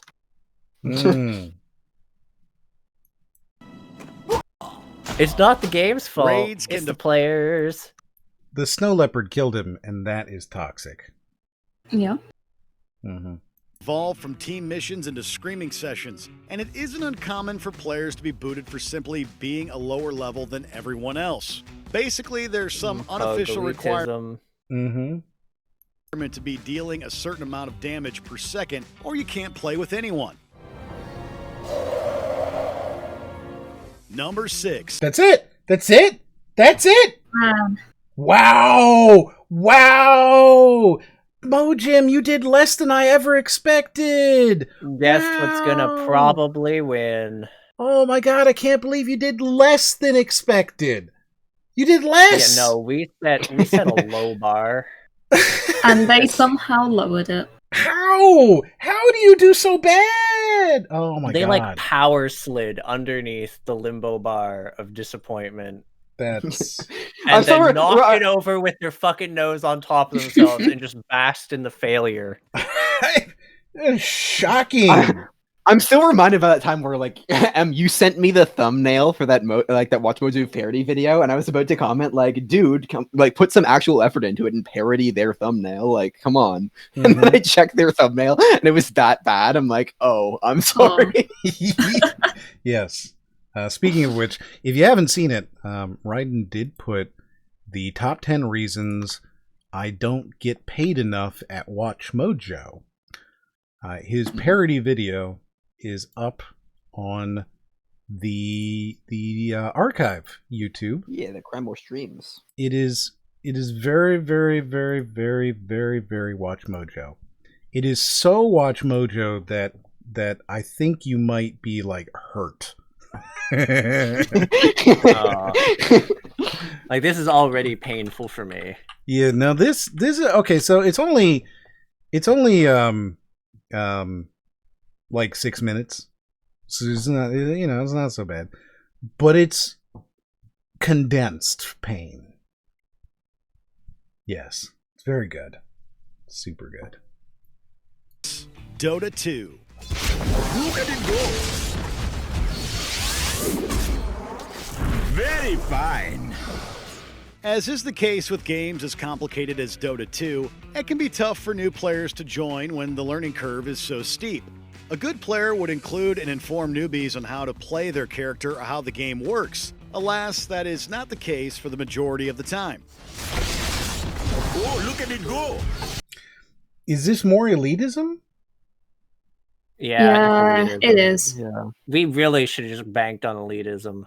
I didn't expect for it to be every single thing. I mean, it makes sense, but at the same time, like it's like they're not even providing much in the way of examples, and there's so many like funny, stupid, shitty, moments you could pick. Now, if you aren't going out of your way to like give free tutorials to new players, like if you just ignore it or like don't help them, like you're being toxic now. Yes, correct. Like if I'm just trying to have fun at a video game and I don't want to teach every single player who's new, who's joining, then I'm a toxic player. Also, there's this argument to be made, right, that in a competitive game, you are expected to have a base level of understanding, right? Before you go and play with other players. You are expected to have done the minimum level of work. I would talking put that like a social contract there. Yes. No, I would put that on the developer because it seems like most games, like Overwatch, you have to hit. Maybe not Overwatch, but you either get placement or you like have to reach a certain level. League of Legends, you have to reach like level 30 before you can play competitive, for example. Dota absolutely has ranks. They're placements, like 100%. But is there a casual mode that you have to like level up in, or can you just join in competitive?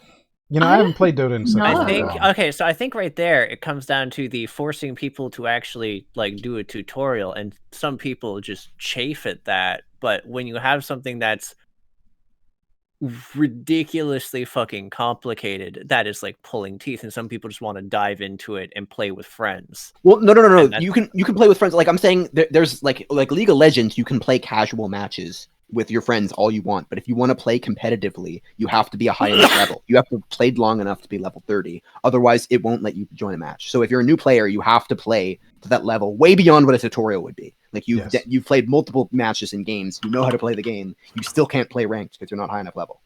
Yeah, but you can still play like normal non-ranked games and still fuck it up for people.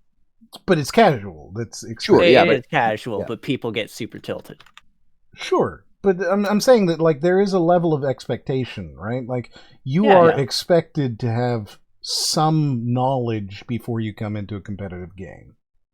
And I think that's true with the everything. rules and therefore the justifiable, I guess, amount of toxicity is different between a casual game and a competitive game. Yeah, it seems as though Dota has something called training, which are tutorials that offer a single-player experience in the form of a campaign. Its purpose is mainly for teaching the player about the basics in a scripted scenario. Mm-hmm. But, no, I would never blame someone for skipping a tutorial and going right into multiplayer. It's also single-player. I'm going to point out also that at least League made their tutorials rewarding, so you got given shit for doing them. Mm. It was like one of those things where it's like, if you skip it, the only person you're hurting is yourself, by and large. Mm-hmm. Dominating. With vim and vigor. One can expect a cornucopia of insults to be hurled at them for simply not knowing how the game... That's a good word, cornucopia. I didn't expect Yeah, for yeah. him to use that. I dug it. Yeah, that feels like way more highbrow than Watch Mojo deserves. Game works, or what they should be doing. With this attitude towards newbies, what's the point in jumping in if you haven't already? Malpractice makes perfect. Number 5.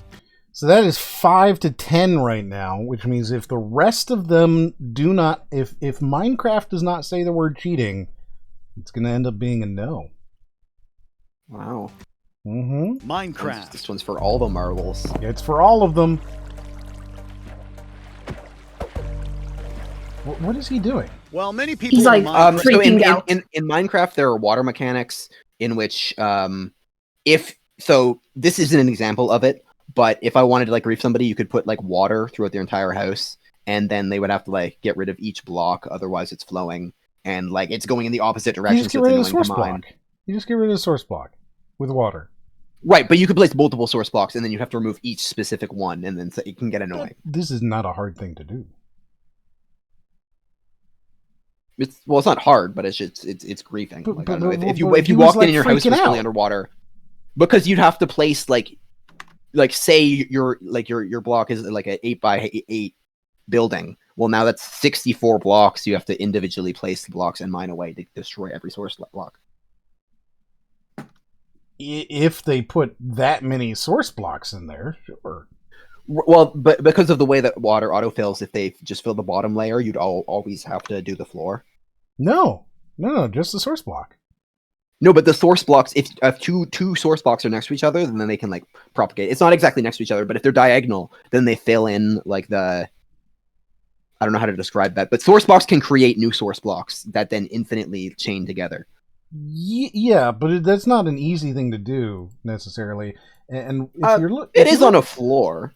On a floor, but this wasn't on a floor. Look, it's just No, like that was not an example of it. I was just saying like a type of griefing that could happen. But yeah.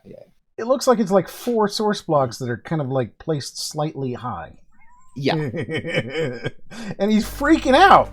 Oh my god, look, there's water! Oh no! While many people in the Minecraft community will work together and create magnificent things, there are others who will do the exact opposite, particularly in the public servers. I mean, it feels like a magma or fire source block. Like, that'd be a legitimate issue. Unfortunately, with popular games come the immature gamers, and Minecraft is filled to the brim with them. Not only will they spam the chat function with garbage, but they will actively troll and destroy other players' creations at will. The malicious behavior even led to the popularization of the term griefing as Minecraft became well known for its troublesome players. This has become a serious problem for server admins and neutral gamers alike. Okay, but that's somebody in creative mode. No, so there are types of cheating which go beyond just cheating, where you can like actively like sign in as a mod to the server and stuff like that. Like I've used it back in the day. Yeah, but he hasn't mentioned it. I don't think we're gonna get cheating. Like I have to make their points for them at this. Like I've accepted. Yeah, that. but I mean, if we've made the points for them, like we'd have a way higher cheating ratio. Yeah. Let's see if he says like, it. look, I'm an employee here. I just do the alley-oop. If they shoot anywhere near a basket, I'm gonna grab it and try to dunk it in for them. I mean, if we want to count that. No. We'll see what they say. Maybe he continues. Number 4. No. There's nothing. So that's and that's right. There we go. It is in favor completing of that our prediction. Boys. There we go.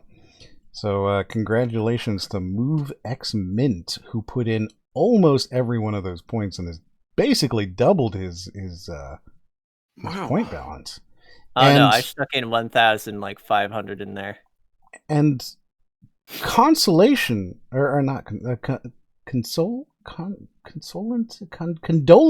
That's the word I was looking for. Condolences to the number one yes vote, Arlyeon, who voted 1,622. Oh, okay. I voted more than I thought. Yep. Yep. But I think it's you have okay. a serious gambling addiction. Look, it's okay, fam, I should have won that. He has gotten that from you. He has it. Nice. Oh, he's got the X in his name. This guy's already ready to join the channel. Yeah, he's here. Nice. Let's see what they say for Counter-Strike. This one has to have cheating in it. Like, regardless of anything, if they don't talk about cheating in Counter-Strike, boy. Or the Counter-Strike series.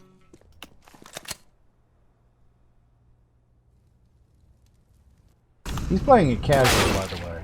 While the Counter-Strike games may be a blast to play, the community and Global Offensive's community in particular is so darn toxic that it negates any sense of fun you may have. The games always devolve into a mess of children screaming into the microphone, vocal abuse towards other players, higher-ranked players getting unnecessarily upset, team killers, derankers, and griefers. In casual. Yeah, this is all pretty actually accurate. Like, this is a lot of players being shitty and like intentionally rank dropping other people for funsies, which is gross. Again, in casual, sure. The things he's talking about do happen in casual. Oh no, also professional. Like the de-ranking thing is like ranked play. Well, yeah, but I'm saying the things he's talking about, all this kind of like, oh, people screaming into your key, that is definitely something that occurs. Yeah, no. In casual. You're not going to see that so much if you're, not in, say, Silver 2.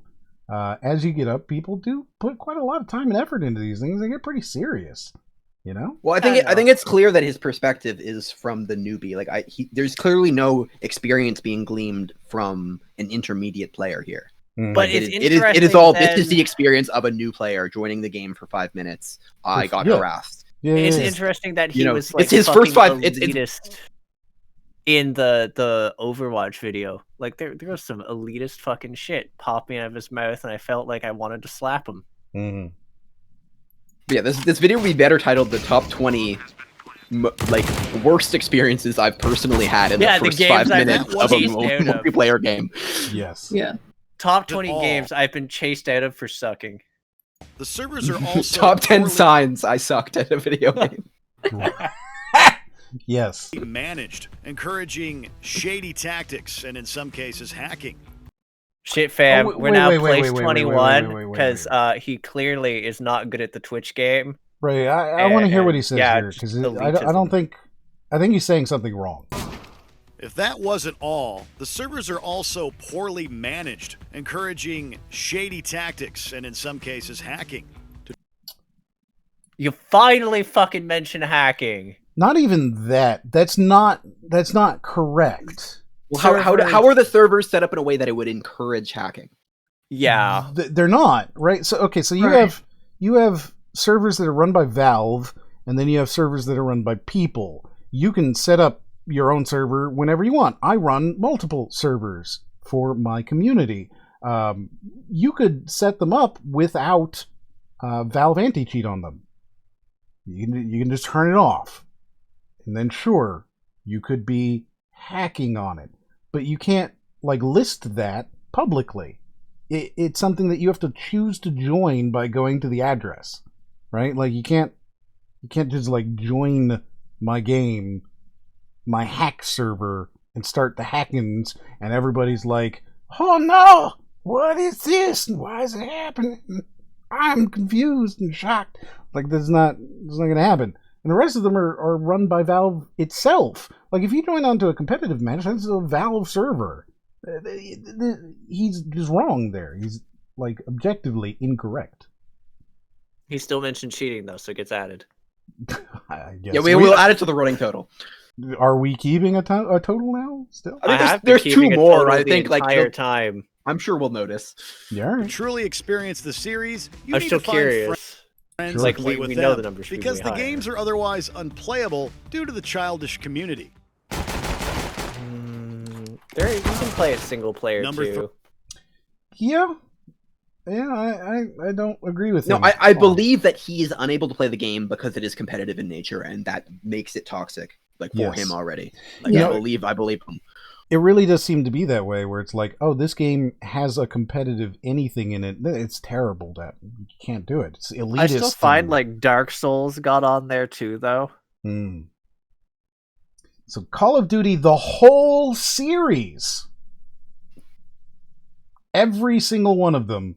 All of them. I mean, he sort of lumps in every single series, though. All of Sonic, all of like anything that's been a franchise, he's just lumped it in. So this is like really special. To be fair, like he did that is like kind of his thing. Like he said Counter-Strike, and then like that was his like point, and then he went into it. And he's like specifically Counter-Strike Go. I will never talk about any one other one now.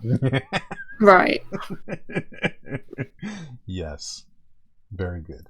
The Call of Duty series. Taking control.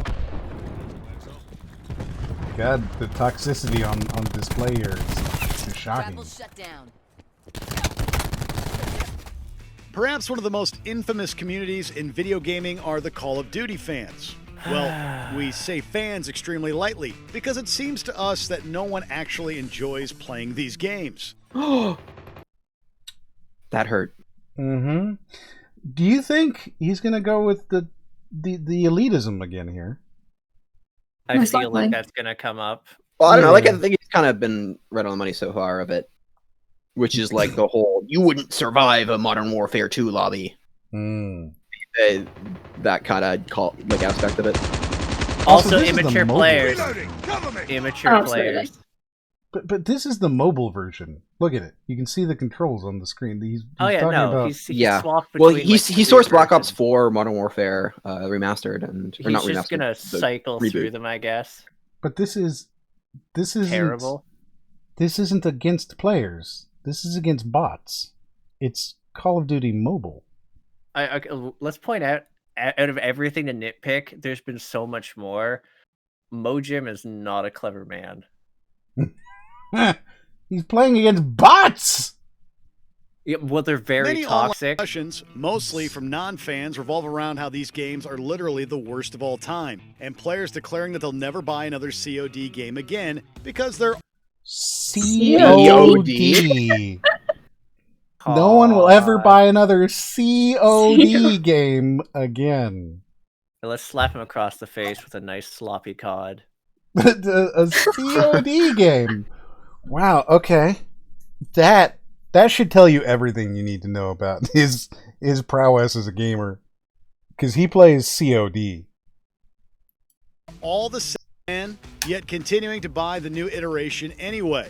The online portion is also no picnic, as it is well known for the whiny children, all of which are either spamming, accusing good players of hacking, or just being loud and annoying. See, so we went, do you see that? All of which are spamming. Like, we went from the beginning of the video where it was like a pleasant majority and just a small vocal group to every single...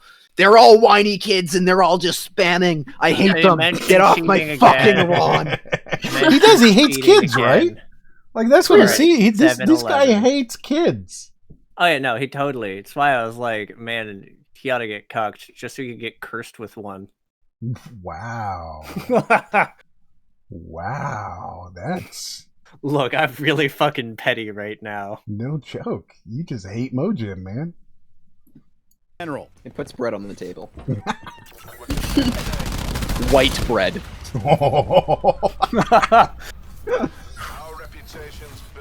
It's just another one that says kids. Kids exist. Grand Theft Auto Online. There was cheating in there and like just kids being kids. Kids exist. Grand Theft Auto Online. Despite the warning label, kids still play it. Kids still exist. Like actually even much of a mention of elitism there? I feel it was just like kids being kids and cheating and accusations. Yeah.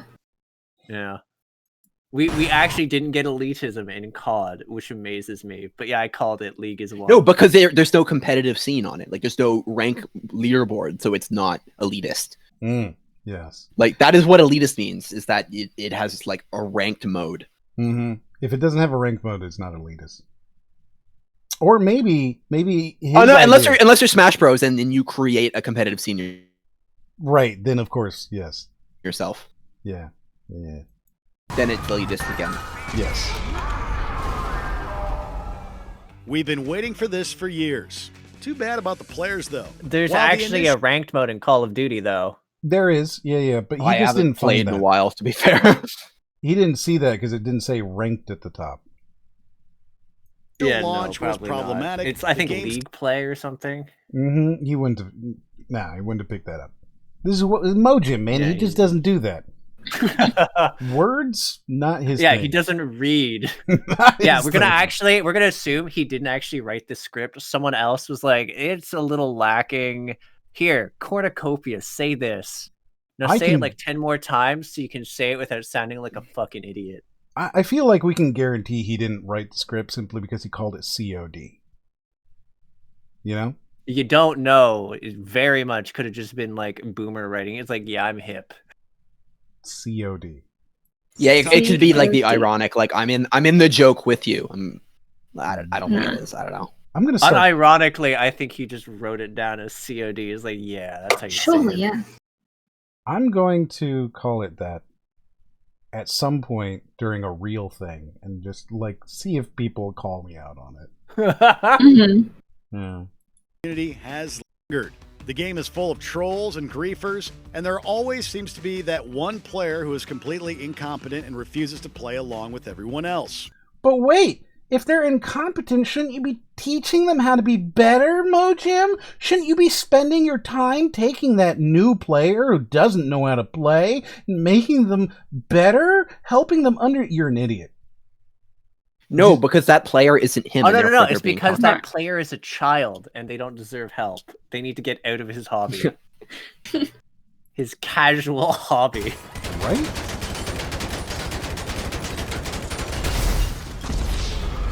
I feel like this was actually this was actual gameplay footage. This is of marketing. him play. Right? I can't open the door. Why won't it open? Yes. There is also an extremely bad case of gang mentality, as groups often talk trash to and single out players simply for not being part of their clique. There are also the screaming kids who yell Elitism. profanity, the likes of which you've never Kids. heard. When it comes to hypothetically meeting Trevor in real life or playing this game online, we'd pick Trevor. It's that bad. Cheating. Because there's kids. Cheating. So how many kids cheating. are actually playing GTA Before we 5? continue, No, this motherfucker. No cheating, just kids. The fact that kids exist, he really doesn't The like. fact that kids exist and it's like not even super elitism, it's like cliques. Mhm. It's Yeah. not even like, man, we're better at it. It's just like clicky kids and profanity that doth hurt my ears. And I'm just like, All right, so we're thinking number one is League, right? yeah. Gotta be. Yeah. Anyone else got another bet after everything we've seen? No, it's League. It's got to be, unless they're going to pull something just totally out of left field, right? Like, unless it's one of those things where you go, what? One second. I'm trying to think of anything else quickly. And it's so hard because my brain's automatically like, no, bitch, it's just League. Oh, Fortnite. Fortnite. Nobody mentioned Fortnite, right? Could it be Fortnite? This is yeah. true. I mean, it's I one of don't the think biggest it's games in the Fortnite. world. I don't Oh, think wait, it's wait. Couldn't it be like player battlegrounds, whatever? PUBG. PUBG. I mean, you know, those are all. Those It are could all be Among possible. Us. It could be Among Us. I'm Sure. assuming it is League, but we at least have other things yes. now on the list. Right now, it's going to be a surprise if it's League. We're going to be like, I can't believe he went over Fall Guys as having a toxic community, but not Among Us if it's not number one. Right? Yeah. be sure to subscribe to our channel and ring the bell to shut get the fuck notified up, about our Mojim. latest videos. You have the option to be notified for occasional videos or all of them.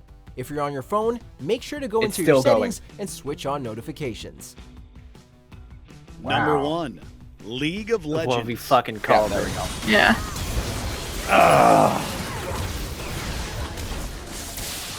Where to begin with these two? Gamers typically These two?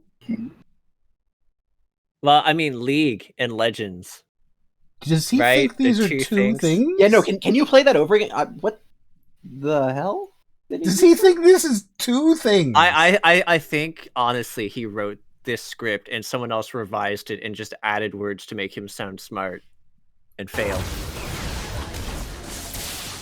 Where to begin with these two? Gamers typically reference League and Dota when speaking. What? What? League and Dota? He talked about Dota before. I think he combined it into one. I think he's gonna make the comparison of League's worse for whatever reason. Yeah, I guess, no. but they're just under a similar category in general. Yeah, there we go. So you know what? We'll give him these two, even though it's not really that great of an introduction to it. About toxic communities, and for good reason. Something about these games just seems to. No, there's no way that this is definitely a separate video, right? And I bet in the top 10, he just combined Dota and League as both. I'm at the top 10 right now. No. Actually, you know what? Yes, you know number one of the top 10 most toxic video game communities is League of Legends and Dota 2. They reused the script. Like, we just caught them. Of course they yeah, did. you can. It's open right now if you want to Probably. open the thing to prove it. No. It's on my screen. No. I'm I just believe you. actually disgusted because I'm like, okay. So it's 100% just reused script. It's 100% reused. Yeah, that's my first idea. I'm like, did they reuse the old script? I was just Yes, like, they did they like just originally it was number 2 and they shuffled it around? But that's like. No, It number was one, number League of one. Legends, 2009, and Dota 2, 2013. What a cop out. Hold on, let me listen to their actual script.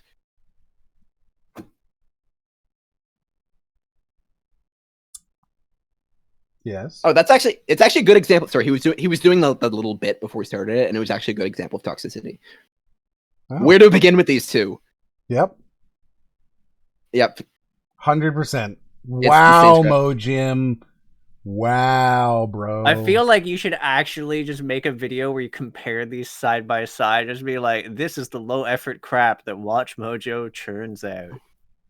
That's bad. Bring out the word people, as you'll hear some of the most racist, profane, and inappropriate language you will ever hear while playing. Players sabotage teammates with intentional feeding and verbally assault other gamers for performing poorly. Though it's also, I was gonna say, there's also the actual new players who then get accused of feeding. Mm-hmm. It's just fucked up. Yeah, no, like I'm reading the comments on our stream here. Like, I'm terrified that they have lowered the bar so much further that like I have to parody it a second time. Like, that's my greatest fear right now. Mm-hmm. You're gonna have to, man, because this is bad. Behavior, and it's gotten so bad that major gaming websites have actively written about the problem. But perhaps the worst part is how the two communities. I wonder if major gaming I have a suggestion websites for a have title. actively written about the problem of Watch Mojo videos. Wait, I got one. Top 10 reasons why I'm going corporate. And just every reason is Watch Mojo and their fucking laziness and making bank off being lazy as shit. Hostile to each other. Why can't they just be nice to each other? That's Uh-huh. a very good question. God. Yeah, this is really rich from a guy who In basically the mood spent for most more of the video being like, fuck kids. Right? Fuck kids. Yeah. Kids are awful. I hate kids. Why can't everybody just be nice? Get these fucking kids out of my fucking hobby. Foul-mouthed little brats. Like, Just God, like those the filthy mood changes fucking... this guy has gone through over the course of this Oh yeah, video. like, they don't even know how to play. Just fucking children. But also, be nice to me, I'm casual. So let's see what happened today. Sir Toozer has followed. Graham9162 followed. Vented Moo followed. SMG Network followed. Bipolar Shrimpy followed. Bats Fine followed. Thank you very much. Appreciate you. Let's see. Final tally, 713. Nice. Ugh. Stream time. Yes, it is stream time. I thought I experienced enough Fortnite as it is. Apparently you didn't agree with that. No, of course I would never agree with that. You need more Fortnite in your life. Time for another movie night. That way you watch media and you share the experience with us. Yeah, what movie was I saying that we need to watch? Super Mario Brothers, maybe? I think yeah. Definitely have to watch that. Dude, show the Pickle M animation by Rhydon. Do you have that? Actually, I think you put it in the Discord, so I can probably pull it up. Okay. Do the Cole speech from Gears of War 2. Unfortunately, I don't know what that is. You would need to include the speech. Raiden thinks Stargat and Battlestar Galactica are the same. Lol. That's right. Do you remember that happened? We said the same show twice. They are. Yes. The fact that M liked to play as a facehugger says everything I need to know. Yes, I did like playing as a facehugger. I thought it was great. Oh, I got to pickle M, but no audio. Is that okay? I can do the thing for it. So okay. Yeah. Well, I'll pull it up. Here we go. Let me know when you're ready to go. You're ready. All right, is it going? Am I good to go? You're good to go. Okay. I turned myself into a pickle, Marty. I'm Pickle M. Okay, there you go. Very nice. Thank you. You're welcome. When Raiden explains the joke to the audience that they didn't make the headshots any better, lol. So I guess that was very funny. It was very, very funny to somebody. I'm hilarious. The dry delivery there fucking killed me. The next generation X new tubers, TNGXNT. Yes. Yes. Yes. When your kid is intelligent enough to use Bible verses to convince his mom to give him money for Fortnite skins, Jesus Lord save this whammon. Yes. How did you find the doppelganger for the Jesus Fortnite whammon? Yeah, so, like, we're still not convinced. I'm still not convinced, at least, that is not two different women. Like, doppelganger would be a different woman. So. I think I still don't know, but I'm starting to believe that they are two separate women. Yeah, I think they're two separate women. Towards separate. I'm just leaning towards separate because it's, like, such a drastic difference in, like, humor and it's unless, like, she's pulling a bit specifically because they're like, here, we need you to run through this skit or whatever. But it's just like there could have just been character development during the time skip. Like, you don't know. I mean, but I watched her recent video and it was still, like, actually pretty funny. Like, I went to, like, the original woman's channel we watched and watched a recent video that was done a week ago and it was just like, eh. So I don't know. We have a subscription from Bipolar Shrimpy. Thank you very much. To Tim has donated some bits. Thank you. Why would WatchMojo put the subscribe and bell icon animation in their videos when everyone knows they suck? They should put in an unsubscribe notification in their videos. Yes, I think we would all agree that if you're subscribed to WatchMojo, you should unsubscribe. I've played hundreds of hours of FIFA, but I've only played with friends. I hate strangers. Well, perhaps you are the toxic person then. Viewers in Denmark, Luxembourg, Netherlands, Philippines, Poland, Quebec, Singapore, Sweden, Korea, and Turkey will see a predictions are not available to viewers in your region message due to legal restrictions in their area. This is unfortunate for them. Predictions, however, will continue until morale improves. Until you guys start participating in the fucking polls, we're gonna keep running them. How dare WatchMojo talk smack about Sonic? Sonic was the first real video game I ever played, and it was amazing. Fuck Mojo would have been a better channel name. Yeah, no. That was good. If you were blessed to see an ad, that means you should subscribe, follow, and share this stream. Yes, I agree. Subscribing helps. Yes. The WatchMojo guy thinks his audience is the Jesus Fortnite mom. Yeah, that's probably, you know what? That's probably true. Yeah. Adult and casual gamer. Yeah. Arlyeon has been gifted a sub. Yeah, no, that was lovely. Yeah. That's why I had the ashamed face up for a little bit. Very nice. CSGO is only shitty as much as Watch Mojo Guy says without Prime or in Silver 2 or Silver 3 in competitive. Yes. So I think that CSGO has a lot of potential to be shitty.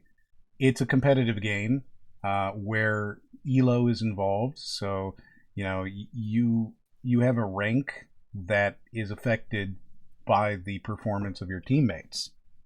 So if your teammates perform badly, your rank goes down. That is always going to lead to, some levels of toxicity no matter what. M just became bony. I don't remember that, but I'm sure it's true. I had no idea Wamug hated kids this much. Why do you hate kids so much, Wamug?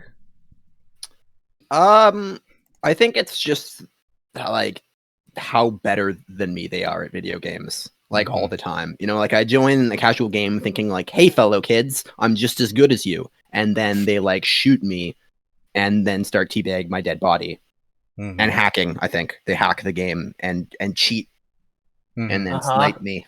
Yes. With minis, which are part of the game. And you're allowed to use minis. And these kids don't like it. Yes. Perfect Pickle M Ryden. And Ryden is spelled RHYDXN. Yes. Perfect Pickle M. Well, so, Arlie, why don't you tell them where they can find you? Oh, right, yeah. I'm blanking. I have links just so I can remind myself because I can't remember offhand right now. Wow, I'm really bad at this today. I was like on the ball last time. We're just gonna a little more. Don't worry, I edit these out of my videos when I actually okay, so there's Twitch TV, there's twitch.tv/Arlyeon, which is where I like go and stream indie games I play. I'm currently working on Little Nightmares, still gotta finish that. I briefly seeged into Fights in Tight Spaces because I was feeling sick as fuck and just couldn't focus on Little Nightmares to enjoy it because it's great. Very good. We'll also be working on Foregone and Curse of Dead Gods soon. Fuck Ooh, yeah. Very exciting.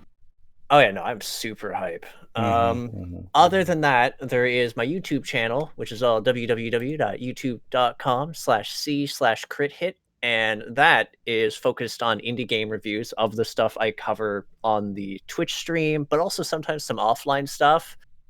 The other thing I do, I haven't done too much of it lately, but I'm trying to get in touch with some people, is I've done interviews with developers to go and talk with them. Like, there's some stuff I currently know that I would love to talk to one of the devs about, but I am literally basically under NDA and can't say shit. And it hurts.